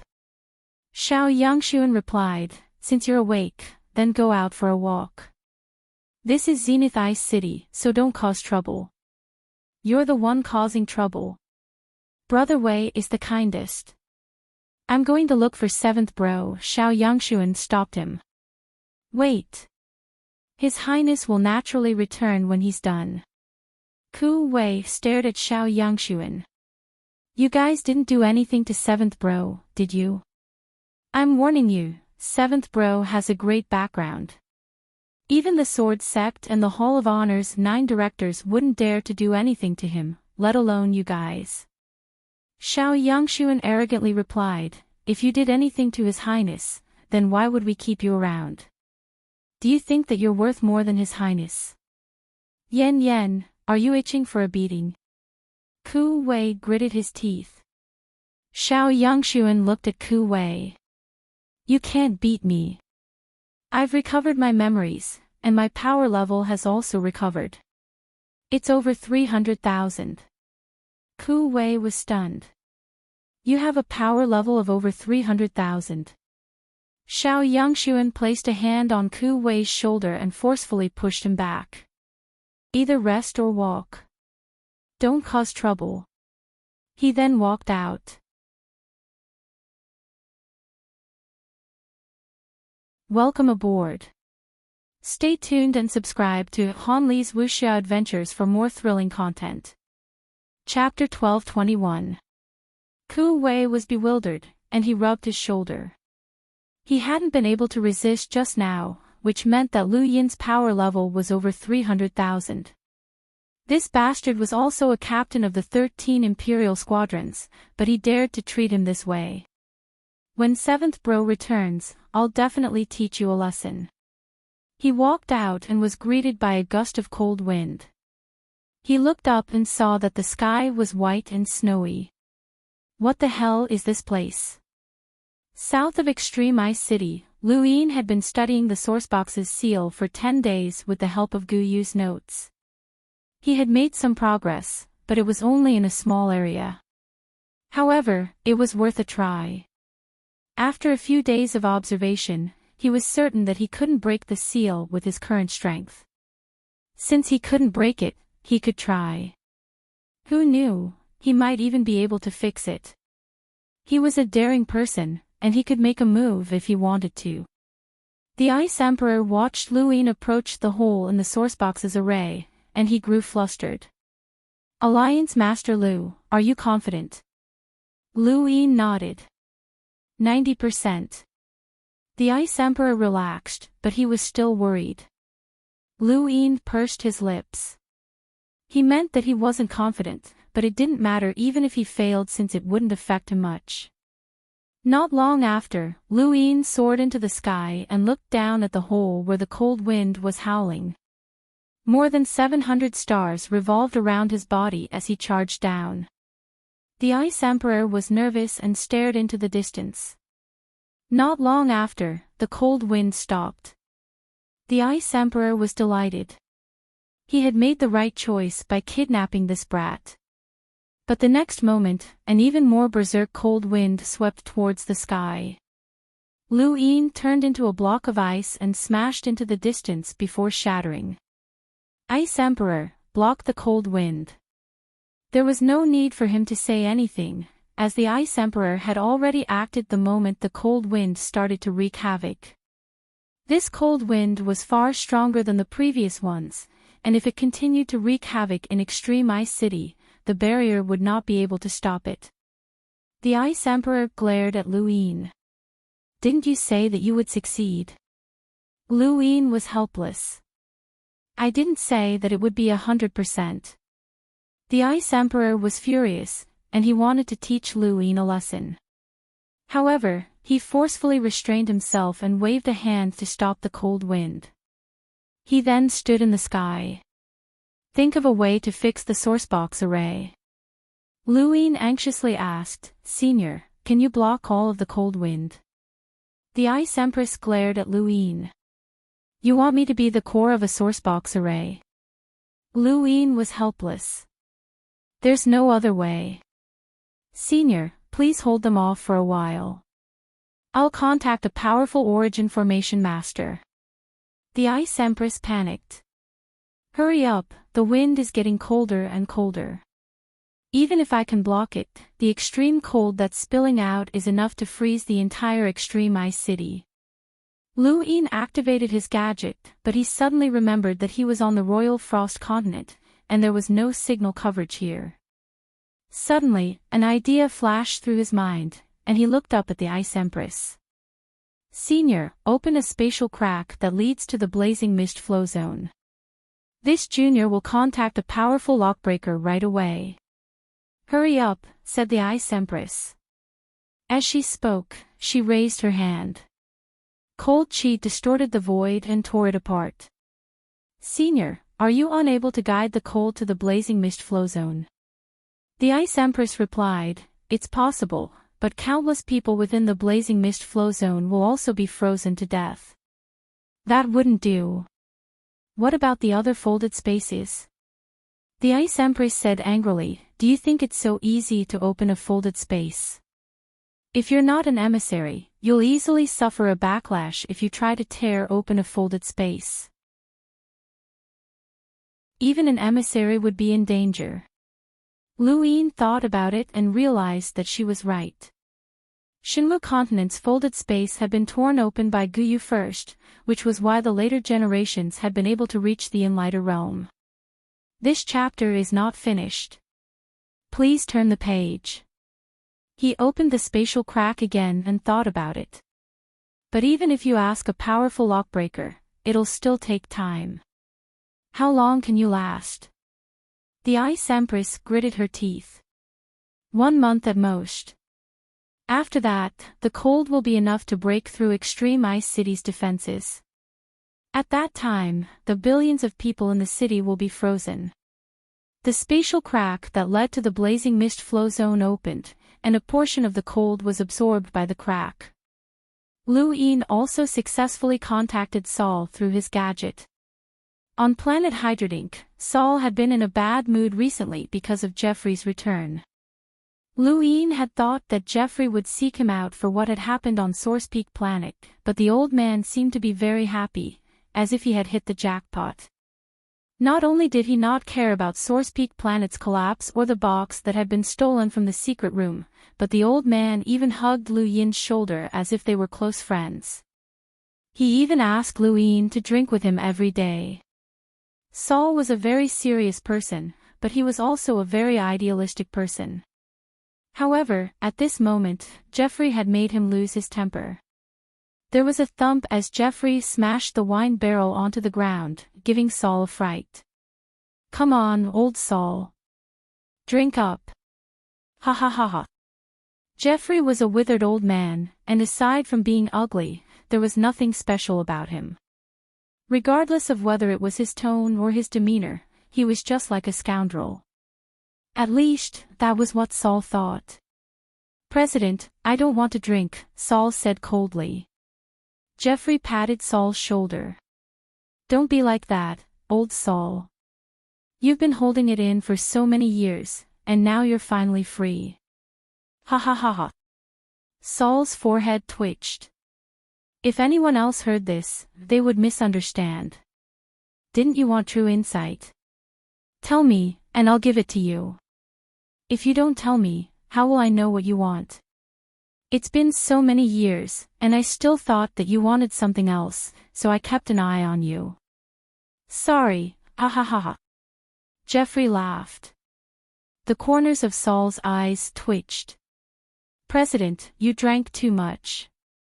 At that moment, Saul's gadget beeped. He glanced at it and was shocked. "President, Lu Yin contacted me." Jeffrey looked at Saul's gadget. "Lu Yin? Was it that powerful little fellow? Why is he contacting you?" Saul replied, "This is his territory. In name, we're staying at his place." Jeffrey lifted the barrel and downed it in one gulp. Great. Saul no longer held any expectations for Jeffrey, so he activated his gadget. Lu Yin's voice sounded out, "Saul, help me contact President Jeffrey." Saul was stunned and subconsciously looked around, as he thought that Lu Yin was looking at him. Lu Yin repeated himself. "Did you hear that? Help me contact President Jeffrey." Saul looked at Jeffrey. "President, Alliance Master Lu is looking for you." Jeffrey put down the barrel and burped. His cheeks were puffy, and his eyes were red. He looked like he had drunk too much. "Alliance Master Lu. Looking for me." He wobbled as he grabbed Saul's gadget. "I'm Jeffrey." On the Royal Frost continent, Lu Yin was speechless, as Jeffrey was right next to him. "This junior is Lu Yin." "Senior, are you President Jeffrey?" "That's me. Do you want to have a drink?" Jeffrey shouted. Lu Yin solemnly replied, "Senior, this junior has something to ask of you." "Ask of me? Do we know each other?" Jeffrey retorted, grabbing the barrel and taking a big gulp. Lu Yin replied, "This junior has been rude, but this concerns the lives of hundreds of millions of people. Please help me." Jeffrey put down the barrel. "This chapter is not finished. Please turn the page." "What is it? Speak."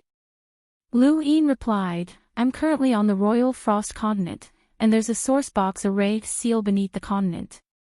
However, because there's a hole in the array, it's releasing cold air. If it's not repaired within a month, then the cold air will freeze the entire Royal Frost continent. When that happens, the hundreds of millions of people on the Royal Frost continent will be frozen to death. I hope that you can help repair the sourcebox array on account of the hundreds of millions of lives that are in danger." Jeffrey's eyes lit up. Sourcebox array. Repair. Interesting. Where is it? Blazing Mist Flow Zone, Royal Frost Continent, Lu Yin replied. Jeffrey burped. "Alright, I'll take a look at this sourcebox array." He then collapsed with a thump. Lu Yin immediately expressed his gratitude. "Thank you, Senior." He then called out 2 more times, and Saul's helpless voice came from the other side. "Alliance Master Lu, the President is drunk." Lu Yin was confused. "Drunk?" Saul sighed. "The President's wine is very unique. Even envoys would get drunk after drinking it, and they would remain drunk for at least half a month to a month." Lu Yin's expression changed. "Can you wake him up?" "Sorry, I can't." Saul was helpless. Lu Yin was stunned. What was this? "Alliance Master Lu, don't worry. We'll try our best to wake the President up. Once he wakes up, he'll definitely head to the Royal Frost Continent. We should be able to make it in time." Lu Yin grew anxious. Does the President still remember what just happened? Don't worry, we all know about the President's habit. That's why his gadget is always open to record everything that happens. Since he agreed to go to the Royal Frost Continent, he won't go back on his word. We just have to wait for the President to wake up." Lu Yin was speechless. If this had become a habit, then Jeffrey must have had this problem for a long time. Helpless, Lu Yin gave Saul a few more instructions before ending the call and falling into deep thought. In the distance, the Ice Emperor shouted, "How was it?" Lu Yin thought about it. "I managed to contact President Jeffrey from the Outerverse. He agreed to come." The Ice Emperor was delighted. "When?" "Within a month," Lu Yin replied. The Ice Emperor's eyes widened. "What's the specifics?" Lu Yin was helpless, and he relayed Saul's message to the Ice Emperor. The Ice Emperor almost coughed up blood. This matter concerned the lives of hundreds of millions of people on the Royal Frost Continent, but the President had actually gotten drunk. However, he could not blame Jeffrey, as the man was not from the Royal Frost Continent and had no obligation to save them. It was already good enough that he had agreed to come. This was how the universe worked. A planet could be destroyed in an instant, but it was normal for hundreds of millions of lives on a planet to be destroyed. The Ice Emperor was anxious. "Alliance Master Lu, can you contact other lockbreakers?" Lu Yin was troubled. "There are, but I'm not confident. They might not give me face." The Ice Emperor was both helpless and anxious. "Senior, this junior might have a way to extend the time." Lu Yin had just finished speaking when the Ice Emperor rejected him. "There's no need." Lu Yin blinked, as the Ice Emperor did not trust him. "Senior, I'm not trying to repair the sourcebox array. I'm just trying to find someone to help you control the cold. The more experts there are, the more they can stop the cold even if it descends. It won't harm Extreme Ice City." The Ice Emperor was annoyed. "You can find an emissary. That's useless. Unless there's a relatively high temperature, there's no way to control the cold. This cold can freeze the void, so it's easy to control. I can do it alone. Lu Yin smiled. Senior, have you heard of the Blaze Realm? End of chapter.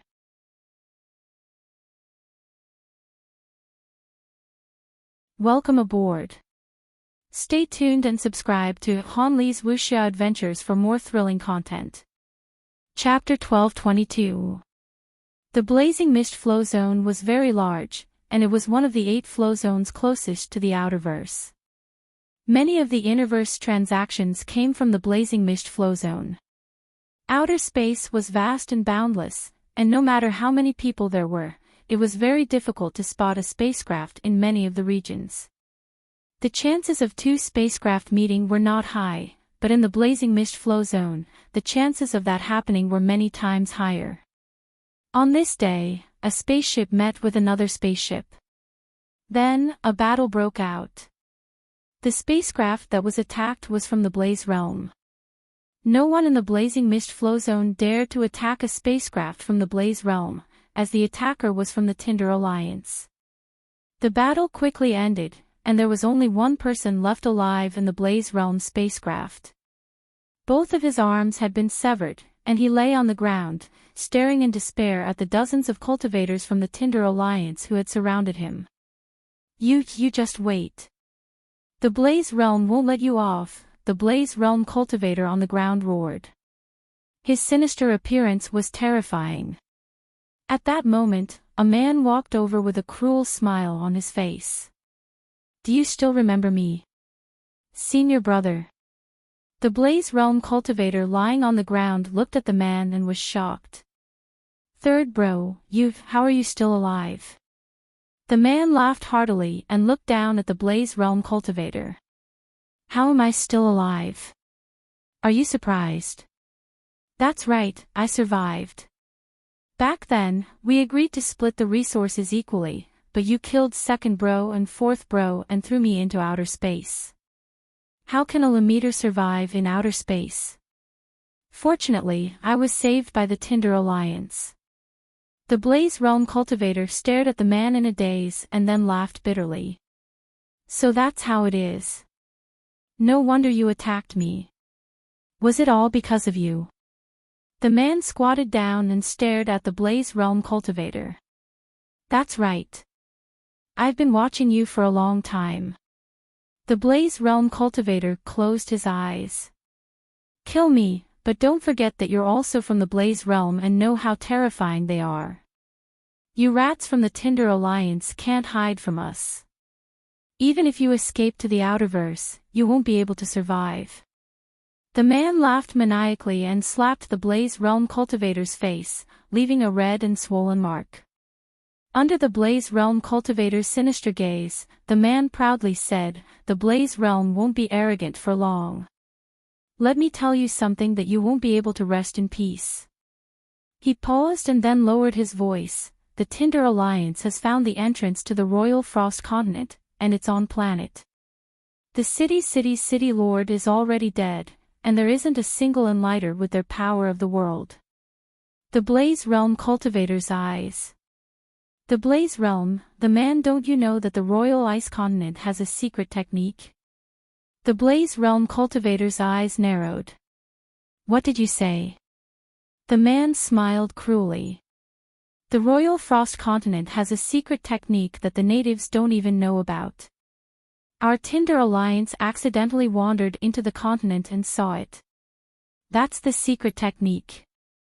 The Royal Frost Continent doesn't know about it, but we do. We'll be able to obtain it soon, and when that time comes, how will the Blaze Realm resist us? The Blaze Realm has too many enemies, and it's even an enemy of the Outerverse Great Eastern Alliance. When the time comes, we'll cooperate with the Great Eastern Alliance and use the secret technique to easily exterminate the Blaze Realm. The Blaze Realm cultivator stared at the man in a daze. The Royal Frost Continent really has a secret technique. Of course. Those natives don't even know that it's a secret technique. They think that it's an ancient document. So, do you still hope that the Blaze Realm will avenge you? I'll make sure that you die in peace, the man said arrogantly. The Blaze Realm Cultivator, this chapter is not finished. Please turn the page. The refiner's expression was strange, but his eyes were filled with excitement. The man frowned. What's with that expression? The Blaze Realm Cultivator suddenly smiled. Even though he was enduring intense pain and facing such a desperate situation, he still smiled. His smile was chilling. The Blaze Realm already knows. The man's expression changed, and he looked around. Finally, his gaze landed on a gadget in a corner, and he immediately destroyed it. The Blaze Realm Cultivator laughed. It's too late. The Blaze Realm already knows. Is Goo Planet there? And the secret technique? Third bro, you're still as stupid as ever. You want me to die in peace. Your Blaze Alliance is finished, and it's completely gone. The man was enraged, and he slapped the Blaze Realm Cultivator to death. The rest of the Blaze Alliance fell silent as they watched the scene unfold in shock. The man waved his hand and dismissed the crowd. After everyone left, he opened his gadget and said, "Done." At the same time, in the Blaze Realm, the news was being passed down layer by layer until it finally reached Zhu Zhu's ears. Zhu Zhu thought that he had misheard, and he looked at the middle-aged man standing respectfully in front of him. His name was Kuan Ban, and he was just an ordinary elder from the Blaze Realm. However, today, he had come to tell Zhu Zhu that he had discovered a secret technique. What a joke.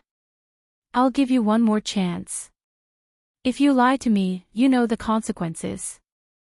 Zhu Zhu's voice was loud, and as he spoke, flames ignited in the sky and illuminated the universe. Kuan Ban trembled and said in horror, I received a report that the Royal Frost Continent City Lord has died, and the Blaze Alliance has discovered a secret technique there. He then played the conversation from before. Zhu Zhu listened, but his rationality told him that it was impossible. Even if there was a secret technique, how could the Royal Frost Continent not recognize it? The more he thought about it, the more impossible it seemed. However, this matter was too important, and how many people in the Innerverse knew a secret technique? Not even the Day-Night clan. Send someone to Goo Planet to investigate. Sect Master, Elder C has already sent someone. We just happen to have someone on Goo Planet, Kuan Ban said. Not long after, Kuan Ban's gadget beeped. He glanced at it and was delighted.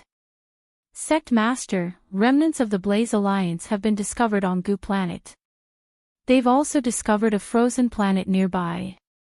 It must be the entrance to the Royal Frost Continent. Zhu Zhu's eyes flashed. The Royal Frost Continent was a colossus hidden in the Blaze Realm, and its strength was no weaker than the Blaze Realms. There was an envoy-level powerhouse there who was known as the Frost Emperor. Because of this, the three great powers had yet to make a move on the Royal Frost Continent. Zhu Zhu had fought with the Frost Emperor before, and he was very difficult to deal with. Was there really a secret technique? As he recalled the various rumors about the Royal Frost Continent, Zhu Zhu suddenly recalled that the previous sect master had said that the Royal Frost Continent seemed to be protecting something from an ancient era. If it was as the previous sect master had said, then there might be a secret technique. The Royal Frost Continent had always been sealed, so it was reasonable that they could not recognize the technique. The more he thought about it, the more likely it seemed. Zhu Zhu made a prompt decision. Gather the Heavenly Fire Army. Target Goo Planet. Even if the Royal Frost Continent did not have a secret technique, it was worth it to take this opportunity to eliminate this hidden danger. The Blaze Realm had wanted to destroy the Royal Frost Continent more than once. Yes, Sect Master. Kuan Ban was overjoyed. This was his subordinate's contribution, which was why he could directly report to the Sect Master. If he succeeded, his status would rise greatly, and his future would be limitless. Gu Planet belonged to the Blaze Realm and was located at the southern border of the Blaze Realm. It was close to the Sylvan Dragon clan and coincidentally not far from the Ross Empire. It was equivalent to the intersection of the three powers. Once upon a time, the Royal Frost Continent. This chapter is not finished. Please turn the page. The continent was exposed. Its location was not on Gu Planet, but it was not far from it.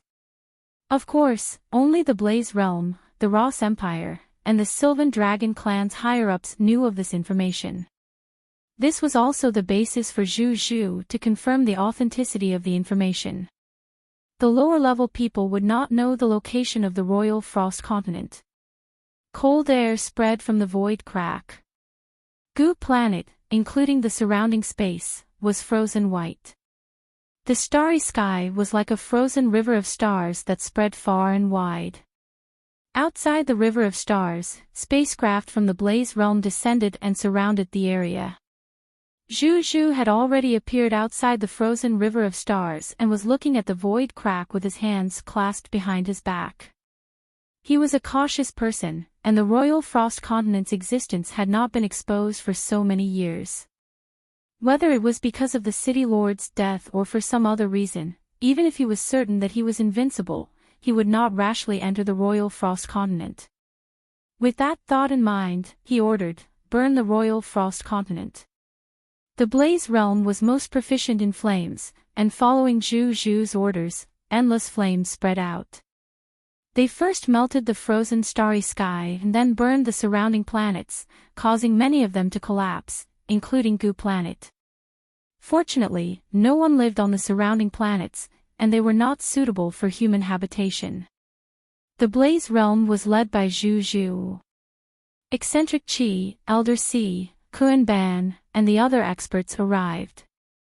Once Zhu Zhu gave the order, Kun Ban was the first to rush out.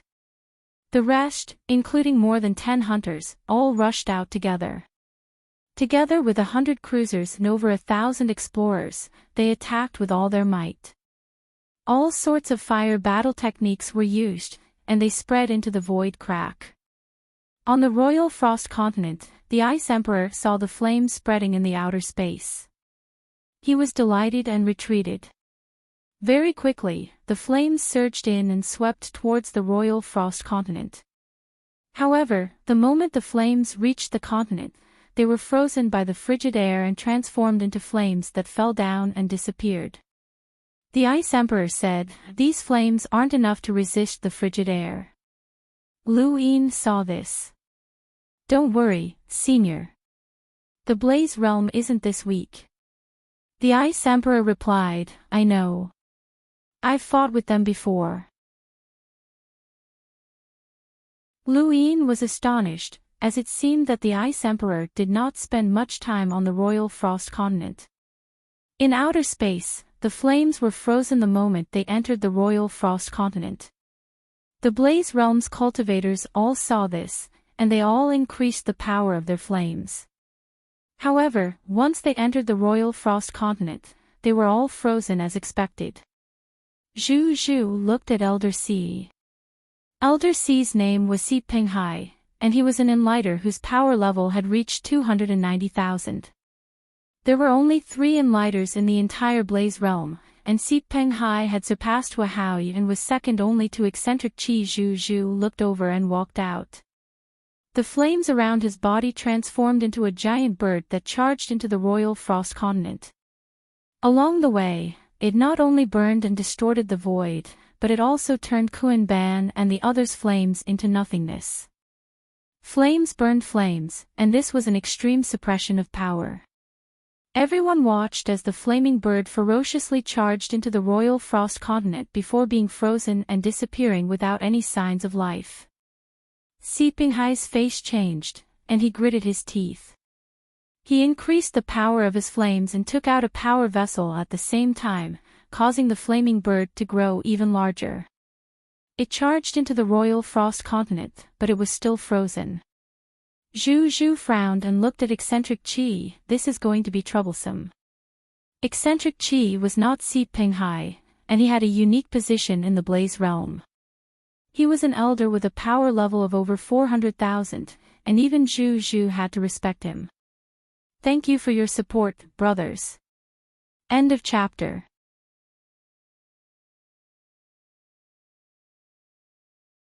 Welcome aboard. Stay tuned and subscribe to Han Li's Wuxia Adventures for more thrilling content. Chapter 1223. Eccentric Qi Side. When I was young, I followed my master to attack the Royal Frost Continent. My Blaze realm has fought with the Royal Frost Continent many times, but I've never encountered such a cold Qi. It seems like something has really happened to the Royal Frost Continent. He then walked past Si Penghai and approached the spatial tear step by step. The spatial tear's chill was oppressive, and because of the Ice Empress, eccentric Qi could not see inside. He stared at the spatial tear for a while before flames filled the sky around him. He transformed into a flaming giant that burned through space. God of Fire. The God of Fire had once fought Lu Yin in the Outerverse, and now, it had descended once more. Not only did the God of Fire possess extreme heat, but it could also synchronize with eccentric Qi's thoughts. In other words, the God of Fire was eccentric Qi. The appearance of the God of Fire excited everyone from the Blaze realm, as this was one of their strongest battle techniques. With a whoosh, the God of Fire charged into the spatial tear. Within the Royal Frost Continent, the Ice Empress had changed her appearance and lowered her cultivation under Lu Yin's persuasion. She had even forced out some blood and was prepared to spit it out at any moment. When the God of Fire charged into the Royal Frost Continent, it blocked the chill. The Frost Qi was not difficult to block, but it was difficult to isolate it completely. This was also the reason why the Ice Empress was helpless. Even if she isolated the Frost Qi from sweeping across the Royal Frost Continent, the low temperature would descend upon the entire Royal Frost Continent over time. Even if the temperature dropped by just a few degrees, it would be disastrous for the Royal Frost Continent. The God of Fire's body emitted a high temperature that blocked the chill. It shone like a red sun in the south of the Royal Frost Continent, and it quickly attracted the attention of Extreme Ice City. Fortunately, the experts there were all stopped by the Ice Empress. The flames on the God of Fire's body froze from time to time, but they quickly melted away. It looked around at the vast expanse of whiteness, and in the distance was Extreme Ice City. Just as the God of Fire was about to charge towards the city, the Ice Empress appeared in the form of an old man. She raised a hand and slapped the God of Fire. The God of Fire snorted, and flames covered the sky, turning the white sky red in the blink of an eye. This shocked countless people in Extreme Ice City, but of course, it also brought warmth. To the people of Extreme Ice City, high temperatures meant warmth, and they liked it. You still dare to resist? Do you think your Royal Frost Continent can resist the Blaze Domain? The Great Fire God said in a shocked voice. The Ice Empress, who had transformed into a small old man, shouted with all her might, "Even if the entire Royal Frost Continent is burned to ashes, we will never surrender."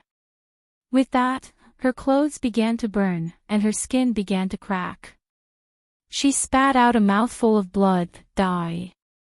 With that, she borrowed the power of the cold wind, causing the white ice in the sky to turn into a 5-ringed ice plum blossom that completely froze the fire god and shattered him.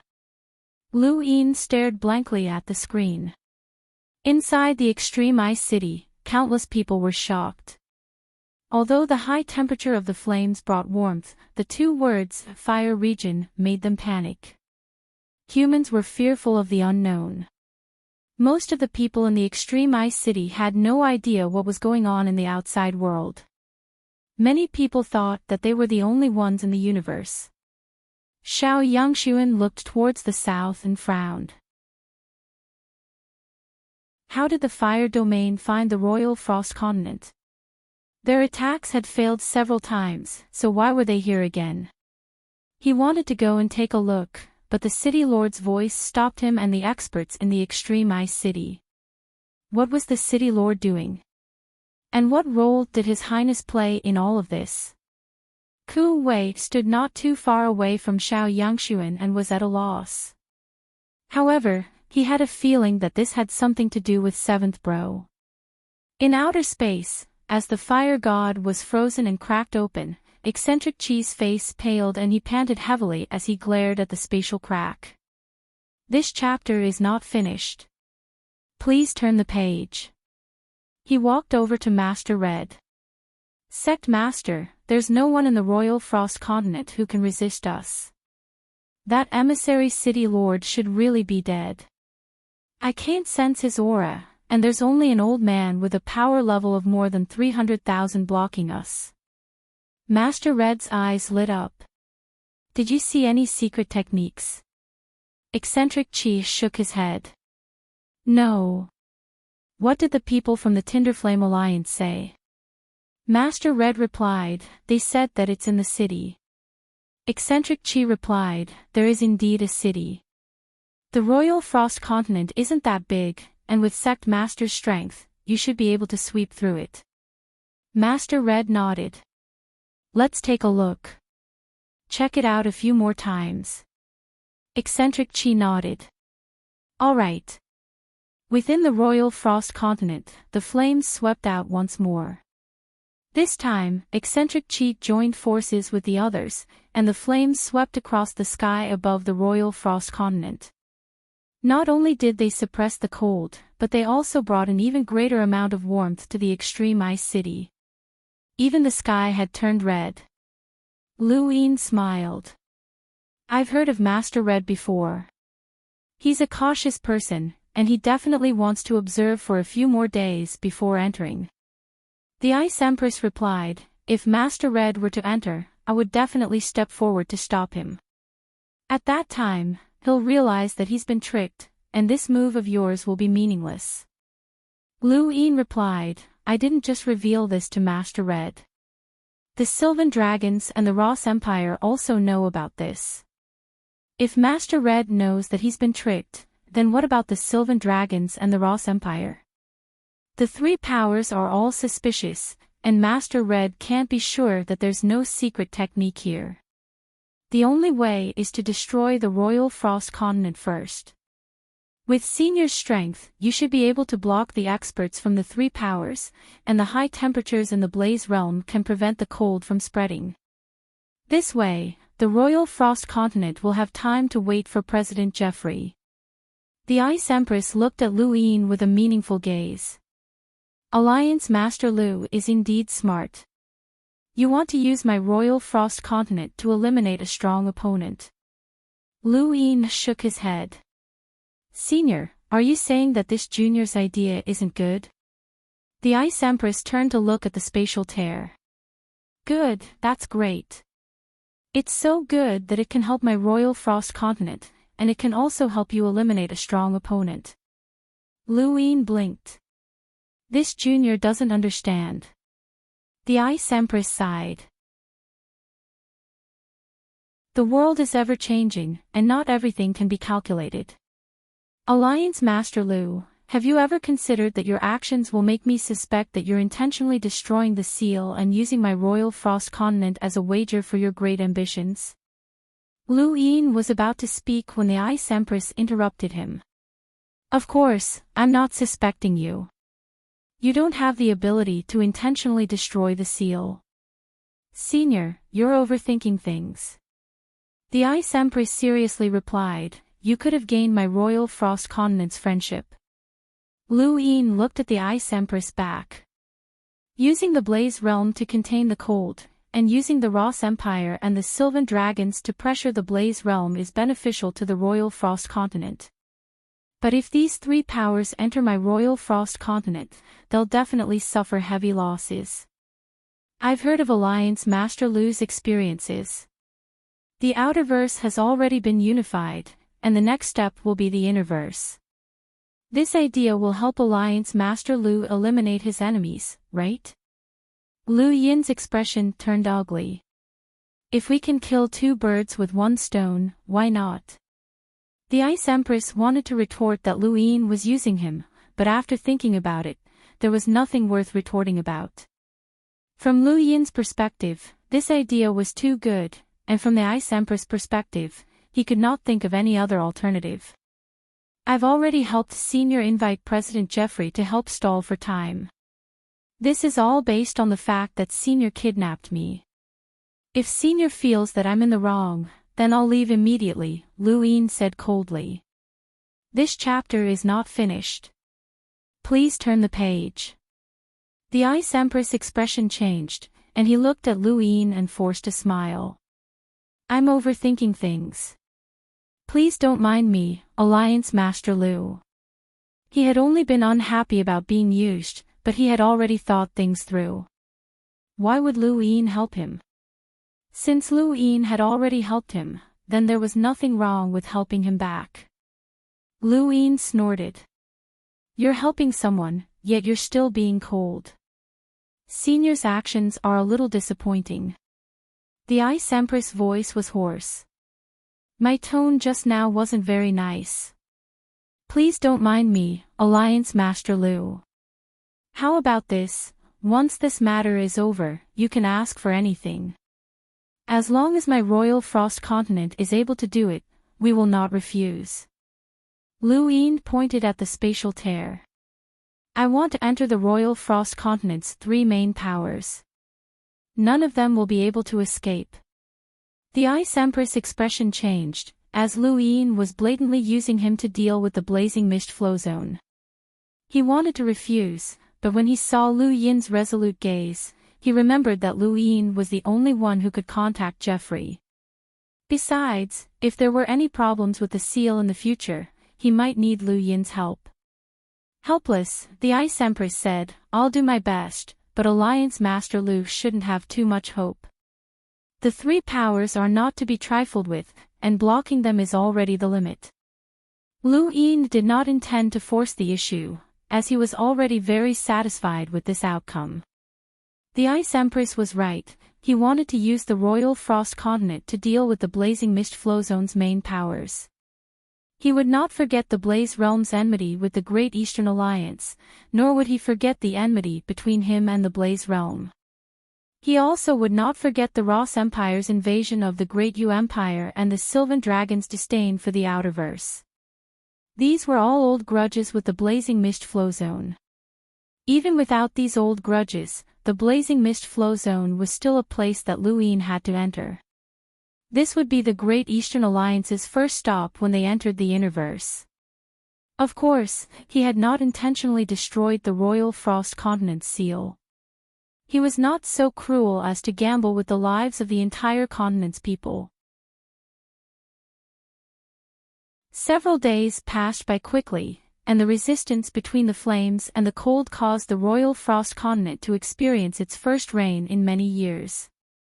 The downpour was accompanied by bone-chilling winds, and to the people of Extreme Ice City, this was a mystical sight, as they had never seen rain before. Even though the rain was bone-chilling, it felt very warm to them. Many believed that this was due to the city lord's efforts. Xiao Yangshuan looked to the south with a complicated expression. What were the city lord and his highness doing? If they did not give an explanation, then those old fellows in the city would be so anxious that they would hang themselves. Ku Wei, on the other hand, was very leisurely, and his happiest time was to go out and hunt for beauties. He had discovered that the women here were not dressed too tightly, and they were even a little revealing. There was a wild and ancient style to them, and it was possible to see their snow-white skin with just a few moves. He liked this style. I say, Yen Yen, you really don't know how lucky you are. This place is so beautiful, and those girls are so lively. Look, look, they're even throwing flirtatious glances at Brother Wei. Ha! Ku Wei laughed and winked at a young girl who was passing by. The girl smiled and quickly walked away. Xiao Yangshuan glanced at him. According to Extreme Ice City's rules, anyone who has intimate relations with a girl must stay in Extreme Ice City forever and cannot leave. Ku Wei was stunned. Can't I bring them out? Xiao Yangshuan turned back and looked to the south. No, you have to stay here even if you have to break your legs. The corner of Ku Wei's mouth twitched. In the distance, a young girl was looking at him playfully. He laughed dryly and quickly lowered his head, not daring to look at her again. He would rather die than stay in this broken city forever. A few more days passed, and during this time, eccentric Qi entered as the fire god a few times. Each time, he was destroyed by the Ice Empress disguised as the little old man. The Ice Empress acting skills were not for show, and she would spit out blood every time she attacked.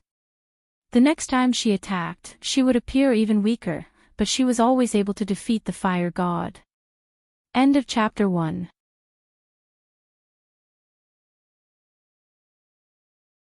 Welcome aboard. Stay tuned and subscribe to Han Li's Wuxia Adventures for more thrilling content. Chapter 1224. Lu Yin watched the Ice Emperor's performance with admiration, as he was certain that Curmudgeon Qi had not noticed anything amiss. Lu Yin's guess was correct, as Curmudgeon Qi had not noticed anything amiss. He was certain that there were no experts left on the Royal Frost Continent, and the only emissary was definitely dead. After hearing Curmudgeon Qi's confirmation, Curmudgeon Qi finally moved. Finally, Lord Hong made his move. He took a step forward and disappeared. When he reappeared, he was outside the spatial rift. Then, he took another step forward and entered the spatial rift, entering the Royal Frost Continent. The moment Curmudgeon Qi entered the Royal Frost Continent, the entire continent shook. Flames turned into clouds that spread out and quickly melted the ice on the ground. The once white Royal Frost Continent quickly melted and even caused a flood. The Ice Emperor looked up. He's finally here. He then vanished. Lu Yin looked at Curmudgeon Qi. He had faced an emissary more than once, and he had even killed the 6th Mainland's imprinter, who was an emissary. However, that had been with external items, and even with his current strength, he could not directly face an emissary. Even dealing with a powerhouse with a power level of 400,000 was extremely difficult. Emissaries were different from ordinary cultivators, as their battles were on a different level. It was said that they used astral sources, not star energy. Lu Yin could not understand the difference in levels. Curmudgeon Qi appeared and looked towards the distant Arctic city. The moment Lu Yin saw him, he sensed it. Just as he was about to look over, the Ice Emperor appeared and froze him without a word. Curmudgeon Qi froze Curmudgeon Qi, and he looked at the Ice Emperor in shock. "You're not dead." The Ice Emperor shouted, "Of course I'm not dead." He then slapped at Curmudgeon Qi. Curmudgeon Qi's eyes went wide, and flames connected the sky and the earth, shaking the entire Royal Frost Continent. Lu Yin was roasted by the high temperature, and he kept retreating. When he looked up again, the two had already disappeared. He looked around in confusion. Where did they go? This was a battle between emissaries. Master Yuan had once said that they were in the real universe, but they were fighting in another void. In the universe, humans could only see space. Different creatures could see different colors and spaces, and some creatures could see deeper layers of space than humans, such as the astral beast domain's void wanderers. Lu Yin felt a chill run down his spine. If Curmudgeon Qi attacked him right now, he would not be able to resist. With that thought in mind, he quickly put on his universal armor. The sky suddenly split open, and a crack extended across the entire Emperor Frost continent. Flames poured down like a waterfall, but they were frozen by the cold air. This scene was extremely spectacular, as if the earth had been flipped over. Countless people in the extreme ice city were terrified.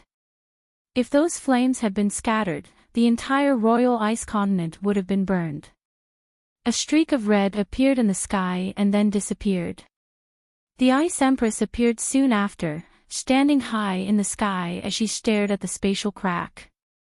She slowly descended and landed not far from Lu Yin. When will the Sylvan Dragons and the Ross Empire appear? Soon. Are you sure that the various powers of the Interverse won't attack the Royal Frost Continent because of the secret technique? The Ice Empress was still worried and asked Luine again. Luine had given her the same answer from the very beginning, and this time, he gave her the same answer. No, they won't. If they really can't do anything, then let them go to the Starsibyl sect. Not everyone believes in this bait, and the Blaze Realm believes in it more because of their desire and geographical location. The Ice Empress was still worried. Luine replied, "There's no other way. Do you want the Royal Frost Continent to be frozen and billions of people to die, or do you want to take a gamble? Are you betting that Mr. Jeffrey will wake up sooner?" The Ice Empress was helpless. "I hope what you said is true." This chapter is not finished, please turn the page. In the blazing mist flow zone, outside the spatial crack on planet Gugu, Lord Red appeared and almost fell down. His face was pale, and there was even a trace of blood at the corner of his mouth. He did not let the cultivators from the Blaze Realm see him and instead directly entered his spacecraft. Curmudgeon Chi, Si Penghai, and the rest were shocked when they saw Lord Red. "Sect Master, what happened?" Lord Red looked up with a fierce expression. "The Ice Empress isn't dead."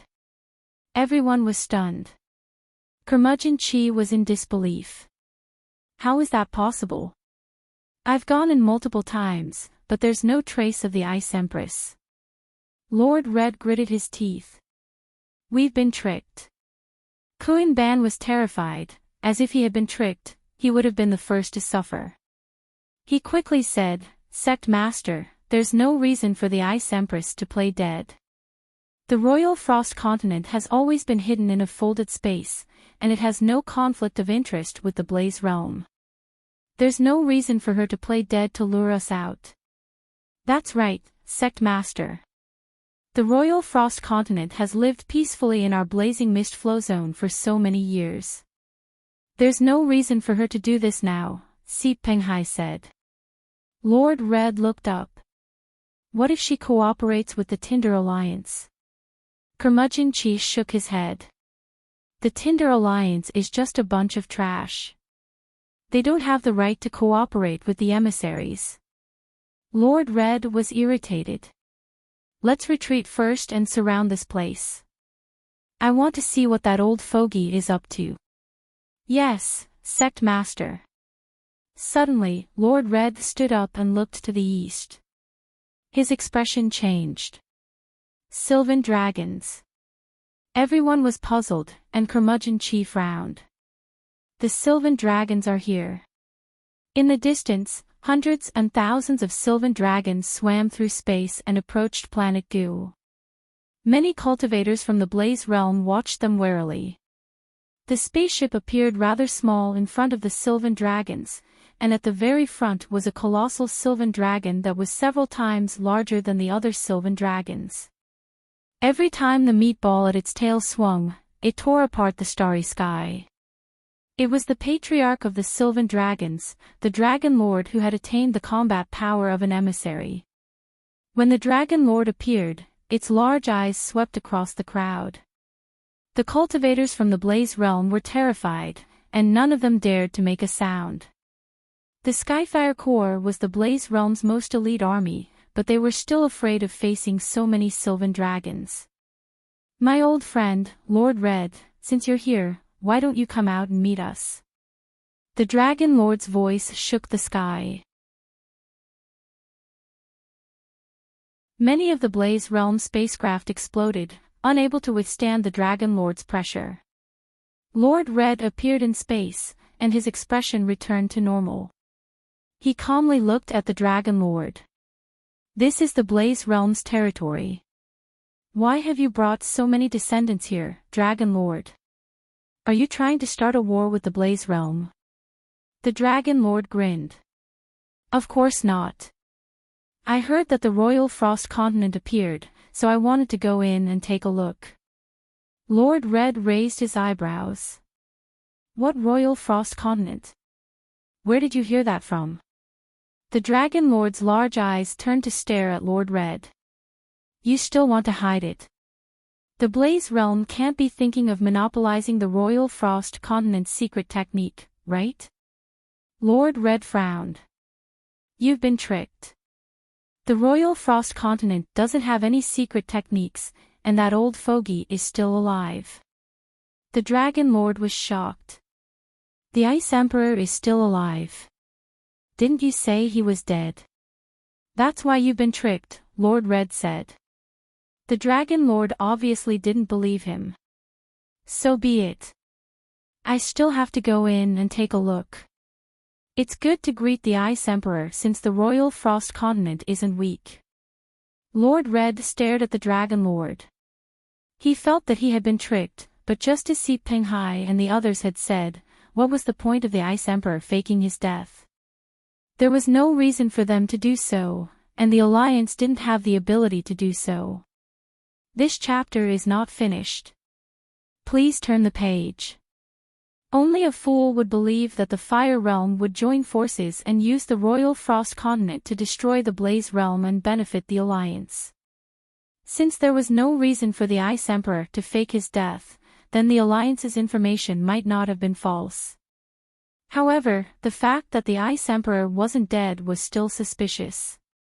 Lord Red was bewildered. He didn't know what the Royal Frost Continent's goal was, but did the secret technique really not exist? He couldn't be sure. Seeing Lord Red's attitude, the Dragon Lord was even more convinced that the Royal Frost Continent had a secret technique. Old friend, it seems like you really want to monopolize the secret technique. Don't even think about it. It's not just the Sylvan Dragon clan, that guy from the Ross Empire is here as well. He even brought the Ross Empire's most elite army. You can't monopolize it. After the Dragon Lord spoke, Lord Red looked in another direction. He could feel the aura of someone at the same level as him. The Ross Empire's Luo Huang had arrived. The leaders of the three powers of the Blazing Mist Flow Zone had appeared at the same time, and they had even brought their most elite armies with them. Their goal was simple: the Royal Frost Continent. Lord Red didn't care whether or not the information about the Royal Frost Continent was true, but he couldn't allow the Dragon Lord and Luo Huang to enter. What if it was true? If there really was a secret technique, then he would be finished. He would rather kill the wrong person than let them go. This was Lord Red's personality, as well as that of most of the universe's ambitious and ruthless people. No one would give up on the Royal Frost Continent. If there really was nothing in the end, then it would be a good opportunity to unite the three powers to eradicate this disaster. Within the spacecraft, Lord Red, Dragon Lord, and Luo Huang faced each other. Dragon Lord had transformed into his human form. He was a burly man similar to Lord Red, but he was much more domineering. Although Lord Red looked crude on the outside, he was actually very calculative. As for Luo Huang, his entire body was made of metal, and even his face was made of reflective metal. No one knew what was behind that layer of metal, and his voice was very unique. It was a metallic, mechanical voice that was slightly hoarse.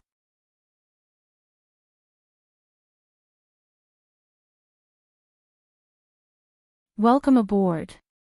Stay tuned and subscribe to Han Li's Wuxia Adventures for more thrilling content. Chapter 1225. Emperor Luo glanced at Master Red. You don't trust us, but we can't retreat either. Let's enter the Royal Frost Continent together. Master Red's eyes flickered, as if he was thinking about something. Emperor Luo suddenly asked, "How's the portal plan?" Master Red's tone was gloomy. It's been suppressed by Lu Yin. Didn't I tell you? How exactly did he suppress the portal plan? Emperor Luo asked. Master Red snorted and gave a simple explanation. Dragon Master clenched his fists. That brat is quite powerful. The Sword Sect and Lingling clan were intimidated by him just like that. Master Red replied, there aren't many in the younger generation who can fight him, and the only ones who can definitely beat him are the geniuses from the Neoverse or Lu Tianmu, who used the 13th sword. The rest basically have no chance. It won't be difficult for him to kill one of them. Is the Supreme Astral Tournament really that important? Dragon Master asked. The Sylvan Dragons were in an awkward position in the human domain. They were traders of the Astral Beast domain, but they were also considered a foreign race to the human domain. Thus, they were ill-informed, which was why they had sought refuge with the Day-Night clan, even if it meant becoming their mount. Unfortunately, Lu Yin had foiled their plans. The Sylvan Dragon's hatred for Lu Yin was no less than the Blaze Realms. The enmity between the Ross Empire and the Great Yu Empire had started when Lu Yin had first entered the Astral Combat Academy, and it had continued to this day. No one answered Dragon Master's question, as Master Red also looked down on the Sylvan Dragons. If not for the fact that they were powerful, he would not have allowed them to live in the blazing mist flow zone. Outside the spacecraft, the Sylvan Dragons roared and emitted a strange smell. Among the cultivators from the Blaze Realm, some despised them, while others were fervent. They all hoped to obtain a Sylvan Dragon as a mount, as that would be impressive. As for the Ross Empire's army, they did not make a single sound. They were truly an army, unlike the Blaze Realm Skyfarer army, where cultivators were more important than soldiers. An hour later, Master Red, Dragon Master, and Emperor Luo rushed out of the spacecraft and headed towards the spatial tear on planet Guk. They had decided to explore the Royal Frost Continent together. Within the continent, Lu Yin felt uneasy, so he asked again, "Senior, the top experts of the Blazing Mist Flow Zone's 3 top powers are about to attack. Can you really stop them?"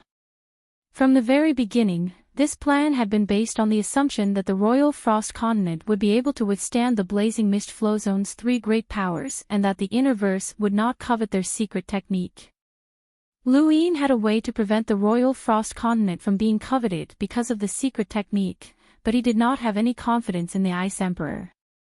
For the Blazing Mist Flow Zone to be able to stand tall, the 3 great powers were not to be underestimated. The Ice Empress' expression was calm. "I can't win, but I can stall him." Lu Yin pursed his lips and touched his cosmic ring. Delaying them was not his goal. If he did not weaken the 3 great powers, then all of his efforts would have been for naught. Originally, he had hoped that the Blaze Realm would directly send their troops and experts over, and that the Ice Empress would destroy them. If that did not work, then the Ice Empress would heavily injure Lord Red. But in the previous battle, although the Red Master was defeated, he did not suffer any heavy injuries. He knew that he had underestimated the Red Master and overestimated the Ice Monarch. If there were no accidents, the Ice Monarch would be able to hold back the 3 of them, but he would not be able to achieve his goal. It would be equivalent to a farce. At most, he would be able to help the Royal Frost Continent. Moreover, could the Ice Monarch really hold them back? But even if the Ice Empress could not hold them back, Lu Yin still had external items. Besides, with his background, Lord Red and the others might not actually dare to make a move against him. Lu Yin knew that background was very important, and he had sought out many forms of protection from the very beginning. The most effective was Leon's Armada, which was nearby and unreasonable. Unfortunately, Leon's Armada had a terrible reputation, and they were constantly being watched by the Hall of Honor. They could take revenge, but it would be troublesome if they attacked a certain flow zone. Right now, Lu Yin had to consider how to weaken the 3 great powers. He glanced at the spatial tear and then placed his cosmic ring to the side. He opened his hand, and his die appeared and began to spin slowly. He was going to take a gamble. The die slowly came to a stop at 4 pips. Lu Yin immediately retrieved his cosmic ring, and the scene before him changed as he appeared within the time-stop space. Everything had gone smoothly, and as long as he could enter this place, Lu Yin would be at ease. He continued to roll his die. He would definitely be able to roll 3 pips in the time-stop space, but it would depend on how many times he rolled. Lu Yin currently had a lot of star essence, so he hoped to roll 3 pips the most. The only problem was that there were many external items that could not be further upgraded due to insufficient materials. For example, the giant's right arm, the single-sided mirror, and the smothering cannon. However, there were 2 items that Lu Yin cared about the most right now. One was the universal armor, and the other was the poison. Of his offensive weapons, the owl arrow and the war arrow could be further upgraded, but Lu Yin was not very proficient with arrows, so he was not as proficient with the poison. However, the owl arrow did not necessarily need to be used as an arrow, and a transparent object like this would be best. The universal armor had not been upgraded to its limit yet, as it had consumed too many star essence in the past. Lu Yin estimated that this universal armor, which had been made from materials from the technocracy, would be able to reach a power level of 600,000 to 700,000 rune lines. He tapped his die, and it was 6 pips. Useless. Lu Yin calmly sat down and silently recited the Stonewall scriptures. At the same time, he increased the gravity within the time-stop space to a level that even he found difficult to bear in order to temper his body. 10 days quickly passed. He rolled his die again, and it was 1 pip. Still no use. He rolled it again, and it was 5 pips. Still no use. He rolled it again, and it was 3 pips. Lu Yin's eyes lit up, he had succeeded. He looked at the 2 screens and took a deep breath. It had been a long time since he had used 3 pips to upgrade an external item. He missed this feeling, but he also looked forward to it. External items, external items. They were not external items. He could not unify the outerverse, as they had been destroyed when the innerverse and outerverse had been separated. As he thought about this, he tossed the most important universal armor onto the upper screen and then frantically tossed in star essence. 1 million, 2 million, 3 million, the universal armor dropped. Lu Yin felt his heart ache, as he had spent 3 million star essence just to upgrade it once. He had used up 1.5 million star essence to upgrade it 7 times, so it was normal for him to use 3 million star essence for the 8th upgrade. This was 3 million star essence. 3 million star essence. Lu Yin was about to cough up blood, as he had used up far too much energy. He had been the leader of the Great Eastern Alliance for 8 years, but he had only received a little more than 13 million star essence. Now, he had used up nearly a quarter of that. Lu Yin felt that he was spending money at a rate comparable to the great powers of the Innerverse's 8 great flow zones. It was comparable to the expenses of an entire organization and countless disciples. Lu Yin gulped as he looked at the universal armor that had been upgraded 8 times. He touched it, and the 7th time, the armor had nearly 500,000 rune lines. Now, it had surpassed 500,000 rune lines, which was enough to resist an emissary's power level. Lu Yin had spent more than 6 million star essence to break through an emissary's barrier, and this was under the premise that he had obtained the precious materials from the technocracy. If the cost of those materials was factored in, he would not have been able to obtain them even if he had spent more than 10 million star essence. Now, the question was whether or not he should upgrade it again.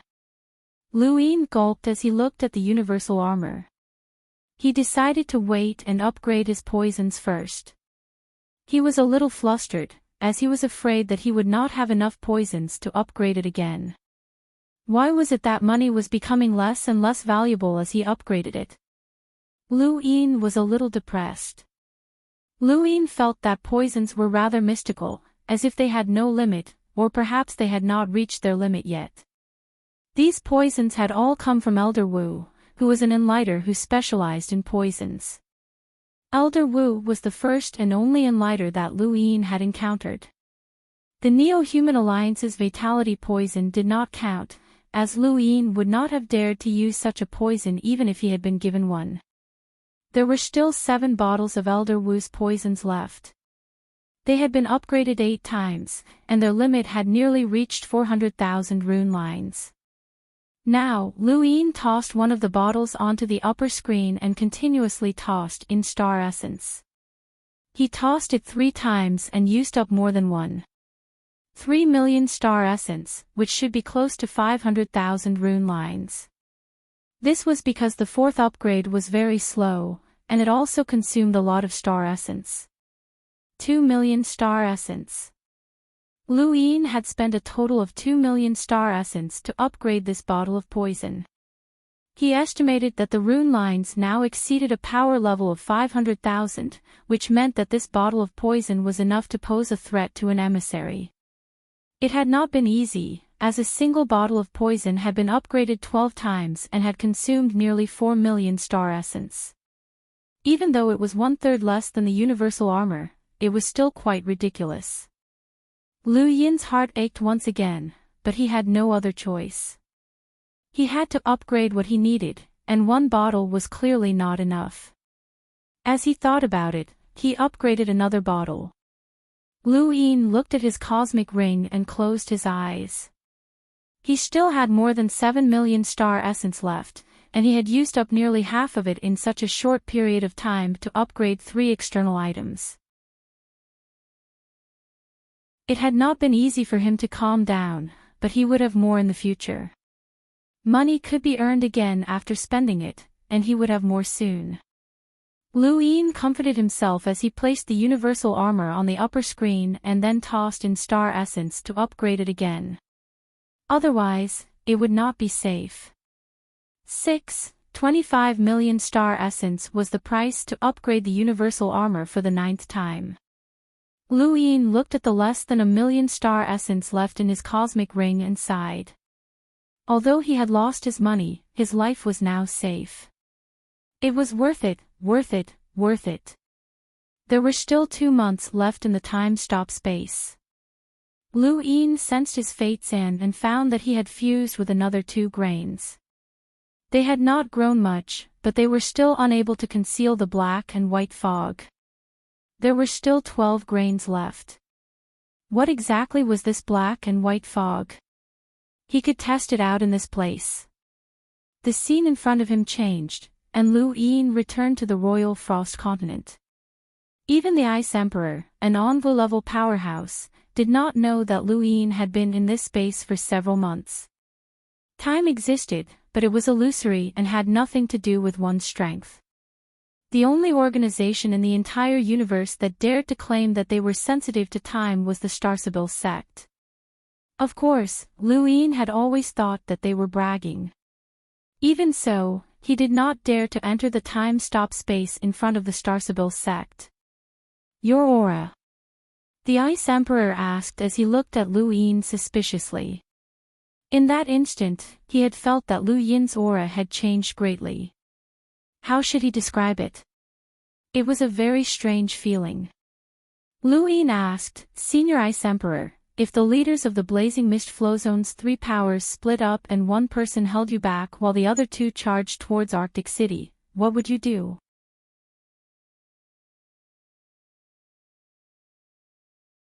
Welcome aboard. Stay tuned and subscribe to Han Li's Wuxia Adventures for more thrilling content. Chapter 1226. When he heard Lu Yin's question, the Ice Emperor confidently replied, One person won't be able to stop me, but I can stop all 3 of them. There's something called a power vessel in the universe. From what I know, the Blaze Realm was able to unlock a tribulation flame a long time ago. The Sylvan Dragons and the Ross Empire definitely have similar treasures. Senior, are you sure you can stop them? Lu Yin countered. The Ice Emperor fell silent. You have a way. Lu Yin raised a hand. Senior, what do you see? The Ice Emperor looked at Lu Yin's palm, but there was nothing there. Wait, his gaze turned cold. There's actually such an arrow. Lu Yin took out a transparent arrow. Senior, you didn't see it immediately, and I believe that Master Red and the others are the same. I'll lend it to you. He then tossed the arrow to the Ice Emperor. The Ice Emperor shook his head. Transparency only exists in another layer of the void. You can see it as long as you look carefully. Besides, those who have cultivated to the level of an emissary are very sensitive to danger. This arrow's power isn't enough to harm an emissary. Luin then took out a bottle of poison and tossed it to the Ice Emperor. This bottle of poison is enough to harm an emissary. How effective it is depends on the person using it. Combined with the flying owl arrow, I wonder if you can handle all three of them. The Ice Emperor caught the bottle in shock and looked at Luin in astonishment. How do you have so many external items that can threaten an emissary? Lu Yin's lips curled up, and he confidently replied, I have someone above me. The Ice Emperor believed him, and he truly did. How could Lu Yin have so many external items? At that moment, three figures appeared from a spatial tear in the distance. The Ice Emperor turned around and glared at them. Get out of the Royal Frost Continent. Master Red and the others looked at each other. Attack, destroy this old bastard. The entire sky cracked open. Under Lu Yin's shocked gaze, the world froze as the Ice Emperor displayed his true strength. He used his extreme cold to instantly freeze Crimson Lord's flames and the Luo sovereign. An ice spear appeared in his hand, and he stabbed it towards Dragon Master. There was a loud boom, and the entire Royal Frost Continent shook. A terrifying pressure descended, causing the entire land to collapse. Lu Yin was wearing his universal armor, so he wasn't injured. However, when he looked up, the trio had already disappeared. Their battle in the real universe was not something he could see, but he could faintly see the rune lines. The rune lines of the four emissaries filled the sky and stung his eyes. As for the Royal Frost Continent, because of Red Master's flames, the temperature had risen, which happened to offset the cold chi under the seal. This was his goal, to use the Red Master's flame to save the Royal Frost Continent. From the looks of it, this goal had been achieved. Now, it all depended on how long the Ice Empress could stall for. She had to stall for time until Jeffrey arrived. Luin hid under the solid ice and looked up at the sky. He could vaguely make out the four people entangled with each other through the rune lines. Just as Luin had guessed, the Crimson Lord and the other two wanted to split up and charge into Glacial City after 2 days of fighting, but they were stopped by the Ice Emperor.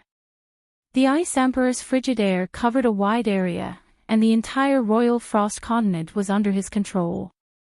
Just his frigid air alone was enough to threaten the three emissaries. The Ice Empress purposely dragged out the pace of the battle and tried her best to stall the three of them. Half a month passed, and the sky was often torn apart by their attacks as whistling star energy suppressed the Royal Frost Continent. In the distance, there were also experts in Extreme Ice City. Although they had not reached the level of an emissary, they were still enlighters, and they were barely able to help Extreme Ice City resist this pressure. The landscape of the Royal Frost Continent had completely changed. Lord Crimson used high-temperature flames, the Sylvan Dragon relied on its physical body and speed, and the most noteworthy one was the mechanical Luo Huang. His attacks were unpredictable, and he had attacked Luin several times, as if he was trying to probe for something. Luin felt that the Luo Huang might have recognized him.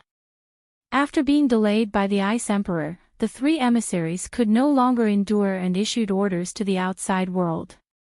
Soon after, Freak Chi and the others charged into the spatial tear. This time, it was Lord Crimson's turn to stall the Ice Emperor and prevent him from rescuing Extreme Ice City. The Ice Emperor was not in a hurry, as he was confident that he could stall Lord Crimson's group, not because of his superior power, but because of his frigid air. Ice covered a wide area, and fire was the same.